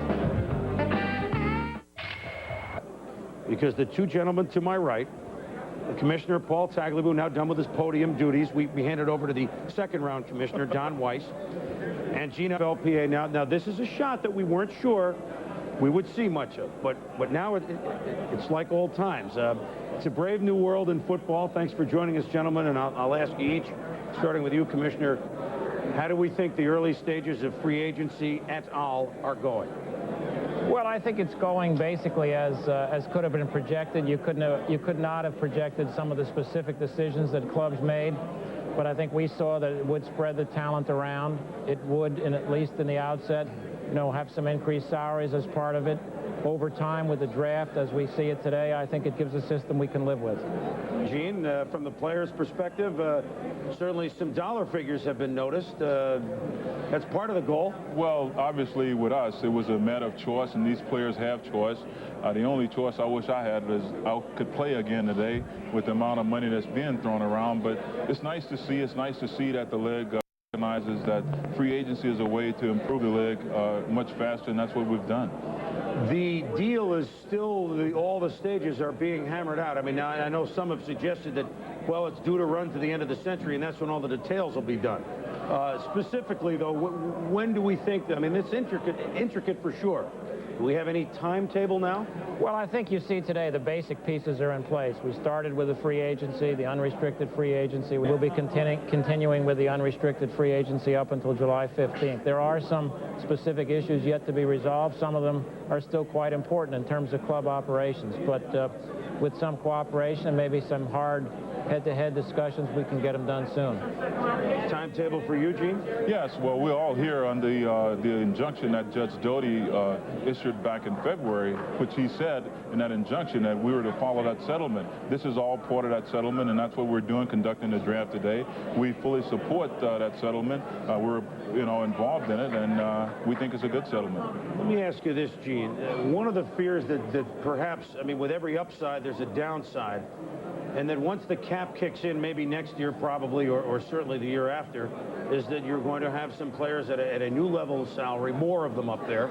You'll have some youngsters, a little less proven players at lower. But in the middle, that there may be a total have and a have-not, and some veteran players who aren't, maybe will suffer. Is that a fear from the player's side? No, it's not a fear from the player's side, because what we have designed is a system that rewards performance. And that's really the players that should be getting paid. Under the old system, we still had a system that rewarded performance, but people didn't look at it that way. Now, when an owner says there's no more money, there's no more money, and we all understand that. But this is about performance, and that's the way that it should be judged. Commissioner, a thinking hat for a moment. Keith Jackson, Webster Slaughter, Garen Veras in one scenario. Will there be compensatory picks a la the Reggie White to those teams? The same thing with Jackson and White being Philadelphia. And there's another case, perhaps, coming out with the one before it with Leslie O'Neill and company in California. Have we not seen the end to awards in money to some of the players or picks? Well, I think that with Keith Jackson and Webster Slaughter, Garen Veras, if there are choices, obviously it's going to be in next year's draft as part of the normal process of compensatory picks that goes with free agency. Next year we'll have 28 additional picks that will go to clubs that lose quality free agents. So I think that Jackson and Slaughter and those players will be part of that process, possibly. With respect to the other players you mentioned, Leslie O'Neal, I don't see anything changing from the agreement that was presented to the judge in February and again in recent weeks. It is so far-reaching, the basic agreement, but yet what, and you might each have a different answer, what's the greatest area of satisfaction that the players and the owners of the league would have on what was accomplished? Obviously, everybody's satisfied to move ahead, but there might be, each of you may have a different answer on a specific area. Gene? Well, I think what this agreement shows is basically a compromise on everyone's part. I mean, the league had to compromise, and so did the players, and that was the only way we were able to resolve this. Obviously, if we didn't compromise, we could have been litigating for the next 15 to 20 years, and we didn't want that. We knew it was time to settle. We had a victory out of McNeil, and the league recognized that it was time, and we all knew, and Paul worked very hard at this. I mean, he kept his people involved, we kept our people involved, and we were able to get there. None of us were really happy with the outcome. That's what told us both that it was the right deal, because people were crying on both sides. The area for the league that you thought was most important to get behind you, Paul? Well, I think the most important thing was to get us out of court and to keep a structure. I think Gene recognizes, as I recognize, you need some structure. Now, this particular structure involves a compromise with very, very real free agency, very, very real choice for the veteran players. And we were able to do that because we kept some other elements of structure in there. The transition player concept, the early restricted free agency at the end of 4 years, plus the draft. So I think overall it's a balanced compromise that is in the best interests of everybody in the league. There are still things yet to be resolved, but let's assume they eventually will. I know a big assumption, but less of one than it used to be. Where's the most important energies now from the league and the players? What's the next really big, not so much battle, but really big mountain to climb? Well, I think the next big challenge for us, frankly, is expansion. It'll be good for the fans. I think it'll be great for the players. We'll create another 110 jobs, something like that, maybe more. We'll create 2 new papers where the NFL will be hot as part of expansion. So for me, that's a big part of it. And I know that Gene shares that perspective. We'd like to get on with expansion. It's been almost 2 decades since we haven't had it. The other big thing, we make this agreement work by continuing to work together and not in a confrontational way. Before I go to Eugene for a minute on expansion, I mean, it was announced that this fall would be the 2 clubs, you think, and then they would start play. Why don't you bring the fans up to date on that? Well, we're targeting decisions in the fall on selecting the 2 new expansion cities and then putting those teams on the field within 2 seasons, 1995. And we hope to be able to keep to that timetable. Gene, where's your next biggest effort? Well, I guess my biggest effort is probably the same as Paul's. I mean, we understand what this league has to do, and it has to grow. We have to make revenues grow, and we have to do whatever is possible to make those revenues grow. We've lost several years. We not actually wasted a lot of money, but a lot has been lost through litigation. We have to regain that momentum that we had in the early 80s and take it into the 90s, into the year 2000. We want to be a part of that agenda, and we want to help lead that agenda, and that's what this whole settlement is all about. Well, 2 gentlemen that love the game of football and understand that it's a very special game. One who's in Canton, Ohio, or at least the bus is in Canton, Ohio. I don't want to move you there yet, Gene. And another one who was taken over from a Hall of Fame commissioner and has now steered the league and the players together to a basic agreement that, frankly, didn't look like would ever get done. We congratulate you on what you've done, and good luck in the future. There's a lot of work ahead. Thank you. Thank you. All right. Commissioner Paul Tagliabue and Gene Upshaw. A picture that, frankly, we hadn't seen that often. It's a good one. We'll be back in New York in a moment. The chandeliers must mean we're back at the Marriott Marquis for the 58th draft. And we're about a third of the way through round number 2. Oh, by the way, the day began with a couple of quarterbacks picked, Bledsoe and Meyer, which we'll talk about in a moment. But one team that we talked about early in the first hour about what would they do at quarterback, the Tampa Bay Buccaneers. Sam Weish, certainly an offensive mind, has his own ideas. He's at Buccaneer headquarters with our Brad Nessler. Brad? Yeah, Chris, the quarterback situation in Tampa Bay, I guess you're happy with it, Sam. We talked about it quite a bit yesterday. You've got a guy that's older than your quarterback coach, who I guess is your starting quarterback, Steve, and then we'll talk about your defensive picks that you made today. Yeah, well, we're the only team in the National Football League that has a quarterback-coach controversy underway at the moment. But no, we've got Steve DeBerg is the oldest player in the National Football League, but he's in tremendous shape right now because he's worked so hard. He's taking care of himself. Craig Erickson is a player who's taken a team to the national championship at the University of Miami. And Mike Pawlowski is one of those feisty guys who'll probably be one of the darlings of the neighborhood here because he is just such a scrapper. So we've got 3 good players. I really have been here before, honestly. I have seen the change of the guard, and I think we have an idea of what it looks like when you pick out another starter, and we've got one in camp. I guess you never say never, but no possibility now that you try to make a move for a different quarterback? Yeah, well, correct. You never say never, because if a better guy comes along, you always go for the best guy. But right now we're comfortable with this one. Believe me, we're comfortable with it. It's hard for me to convince a lot of our fans just yet because they haven't seen these young guys on the field like we have day in, day out at practice. But if a better guy came along that we thought would help us win, sure we do. In the Buck camp today's got to be Floyd Peters, your defensive coordinator. You went defensive with both picks. We talked about Curry earlier. You just took DeBose, the linebacker from Notre Dame. Maybe you didn't expect him to be there, huh? Well, we knew it would be close. It was right along in here, and we thought there were a couple of people that really were in love with him and might take him late in the first. So it's a good position for us, a good pick at this time. Floyd is very happy. He has promised to name his next grandchild after me, so we're in good shape. Now, this helps us. We're now a deeper team on defense than we've been in championship teams, and we haven't been there a long time. We're trying to get there. Are deep. They're not just good on the front line. All right, so Hardy Nickerson, the addition free agency-wise, and now DeBose, the linebacking core has gotten much stronger. The whole defense has gotten stronger here in Tampa. Thanks, Sam. Let's go back to Chris. All right, guys, thank you very much. And, of course, maybe new things we'll see out of the team clad in the orange pants. They got off to a good September, but then, well, Sam wants 4 months like he had a 3-1 September. Well, a long time ago, way back at the beginning of round number 1, Drew Bledsoe, quarterback, Washington State, was the first selection by the New England Patriots. And we heard Joe's comments about Bledsoe and what kind of quarterback he thought he would be and what he needed to work on. Rick Meyer, quarterback Notre Dame, the second pick, went to the Seattle Seahawks. Here's Joe on Meyer. Rick Meyer possesses the coveted combination of athletic ability and arm strength. But what I like most about him is his versatility.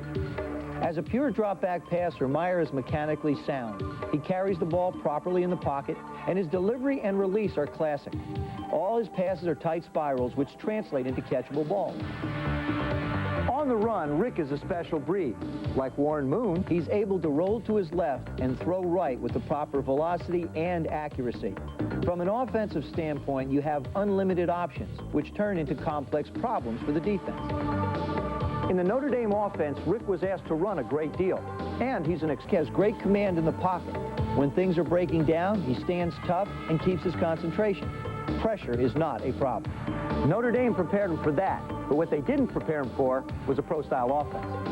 I think a lot of people have talked about how I haven't been able to throw a lot of passes while I've been in school, and I knew that going in when I made my decision to go to Notre Dame. I felt comfortable with the offense that they were running. I knew we were going to use the running backs, and that's what it takes to win. I just want to be a part of a winning team, and hopefully that's going to carry on and help me in the future. Rick Meyer, a heck of a future in the Kingdom with the Seattle Seahawks. Joe, you got to know these guys a little bit, and obviously you followed Meyer since he followed your footsteps a little bit. Rate these guys. Compare, contrast, get a report card on him. First, let me talk a little bit about Rick Meyer. I think here's a young man who has tremendous, as you can see, he has tremendous ability, but Drew Bledsoe, I think, has the advantage as far as arm strength goes. Rick Meyer throws a tighter spiral. When you watch him on film, the ball comes out real tight. It's easy for receivers to catch. When I talk about pass repertoire, I talk about the deep outs, the cross the middle, down the middle with the post, the fades. Both of these young men have the ability to throw every pass that's required at the professional level. Bledsoe gets the ball out a little bit quicker. That's a product of being in a passing style offense.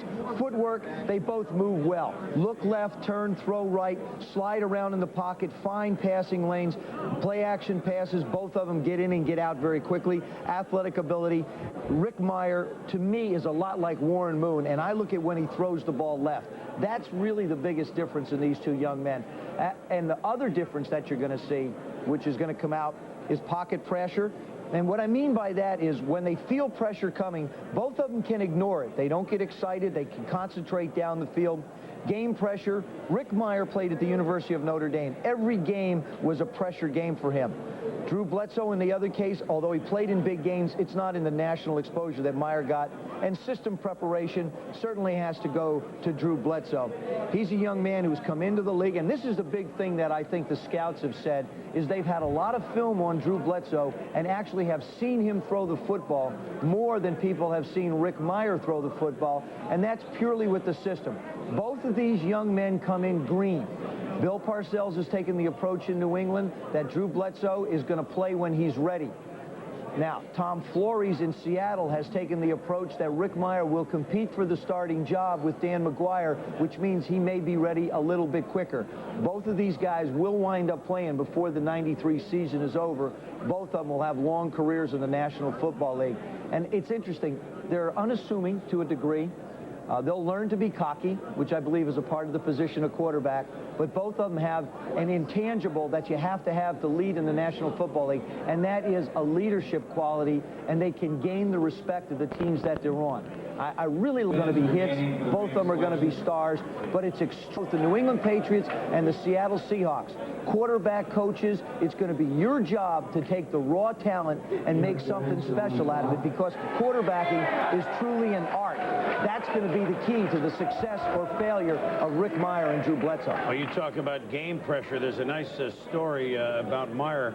What was the Penn State game, which was one of the many nip and tuckers. About a minute and a half to go. They needed to score to win the game, and he said, "A pretty good game we got going on here, huh?" Exactly. Either that or he said it to Lou Holtz, and then everyone nearly fainted, and then, of course, he let him down the field. So we've had the first two quarterbacks gone 6 hours ago, Mel Kiper. We had a feeling that we certainly wouldn't hear any others while we were on. We may not hear of any other quarterbacks for a while. Is there a sleeper that may come up here late second or in the third round? I think the quarterbacks right now, Chris, would be Mark Brunell and Billy Joe Hobart, both from the University of Washington. They figure somewhere in that third, fourth round area. Gino Torretta, similar position. Then it's a major drop-off down to some developmental types like John Bonds at Northern Arizona, Jeff Lutz at Southwest State in Minnesota, Shane Matthews in Florida, also regarded as a career backup type. He could drop into the 6th, 7th round. All right, so quarterbacks, some of the positions. Quarterback being one of them, linebacker certainly being another one. There is a trade in the second round of that pick, but the 49ers, who have been awfully busy today, have moved up now into the middle of the second round. They've taken the Raiders' second round pick at 41, and the Raiders have taken theirs at 56, so in exchange, the Raiders get a third to allow the Niners a win positions, all right, if you're scoring at home. We will get you caught up on everything that's happening inside. Outside, a great day at the Seaport here. Inside the elevator. The elevators go up, up, up, up, up, up, up. And we're about midway through the second round here at the NFL Draft. To get you caught up, we told you Coleman Rudolph, defensive tackle, Georgia Tech, went to the Jets. Then a couple of tight ends. Tony McGee, the one-time basketball player from Michigan, went to the Cincinnati Bengals, a team that unloaded Rodney Holman, so there's a shift again with Cincinnati, changing personnel. Roger Harper, safety, goes to Atlanta to further shore up that area for them. Troy Drayton, tight end from Penn State, goes to the Rams. And Mike Strahan, defensive end from Texas Southern, the first pick. Giants did not have a first-round pick being spent supplementally, if you will, last season for quarterback Dave Brown. And so now the Giants get on the board with the 40th overall selection in Strahan. The Giants now have Dan Reeves. Most of the discussion at the time that was going on when they were looking at Wanstead and others for coach. Boy, Dan Reeves, he's not the first choice. Well, you know, that conversation should just be put by the boards, because I think in Reeves, stability, in Phil Simms at quarterback, stability, LT back stability, the Giants may not be up to playoff level yet, but in that division, Joe, whereas Washington and Philly is going down, the Giants may now be swinging back upwards. Do you agree with that assessment? I do, Chris. And I think the one thing that the New York Giants have done is they've gained back a lot of the respectability that they've lost over the last couple of years. The key word for the Giants is respect. You bring Phil Simms back, you gain respect on the offense.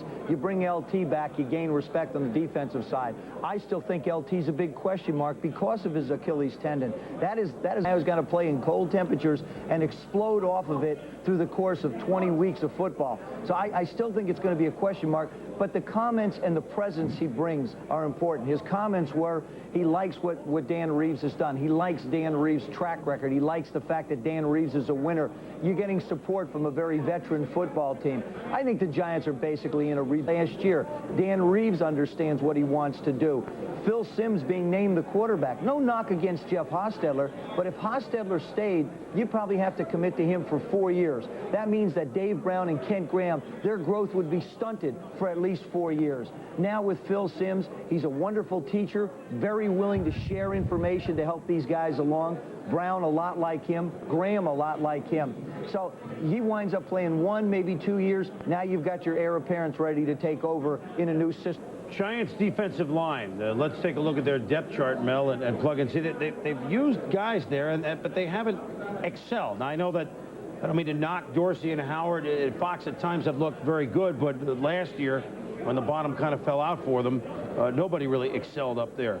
Strahan and the Giants up front. Is he a good match for them? He is. You see their most productive pass rusher, Keith Hamilton, a fourth-round pick last year out of Pitt, came on strong late. They needed a defensive end. Mike Strahan from Texas Southern's a guy that has good size at 6'4", 265. Had 19 sacks in the Southwestern Athletic Conference for Texas Southern. Did a heck of a job. The thing about Strahan, you have to remember, he's only 21 years of age. He's only played 5 years of football, which means he's coming into his own right now with the proper coaching. The sky's the limit. He showed at the Senior Bowl he could go head-to-head with the best offensive lineman in the country and do a job. And at this point, it probably got down to Strahan, Footman, Kevin Williams, Sterling Palmer. Some very good players slid down to the Giants, and they end up with a player comparable to some of those defensive ends that may have gone in the late first round.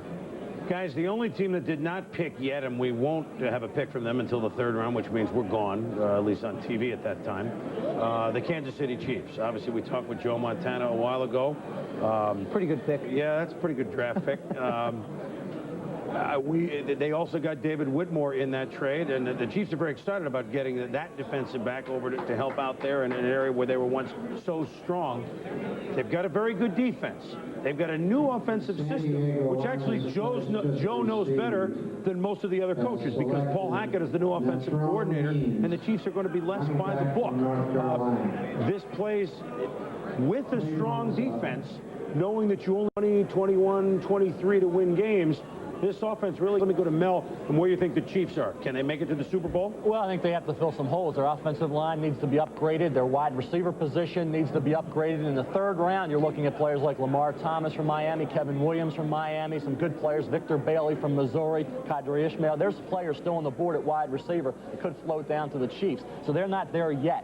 But certainly their defense is pretty much intact. To me, the offensive line needs to be shored up, and you certainly have to get Joe Montana more weapons than he has right now. Well, the other thing, too, is now taking into consideration the running backs are going to assume an entirely different role in this particular style of offense. Christian Okoye could become expendable. He's 31 years old, getting a little bit older. Barry Word, you're expecting productivity out of him. And Williams definitely becomes the key man as far as the backs go.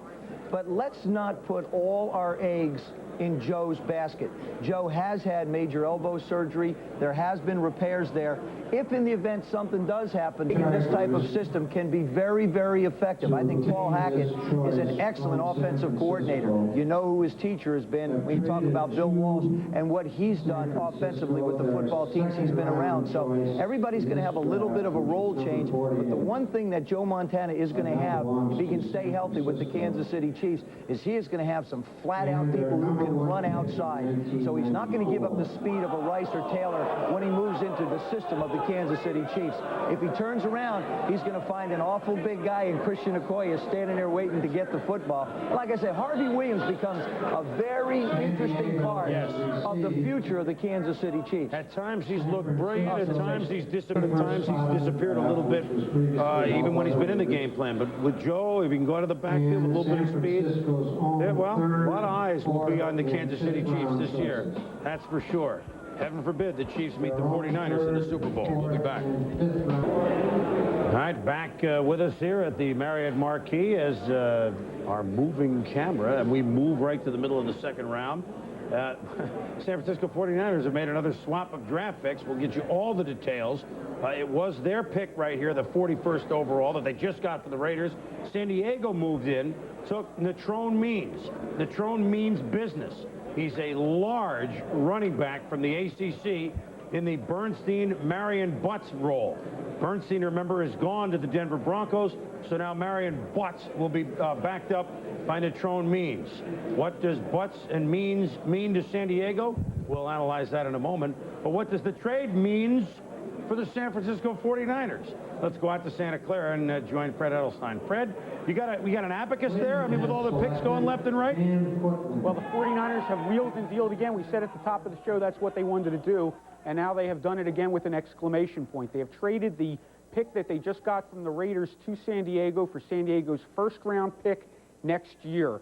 Then they turned around and they traded their third, fourth, and fifth picks for San Diego's second-round pick this year. And one interesting thing about this, remember during the Montana situation, bring that up again, the big problem between the Chiefs and the 49ers was that the Chiefs wanted the second-round pick of the 49ers. Well, they wouldn't give it up. Now, the 49ers have, through very, very astute maneuvers,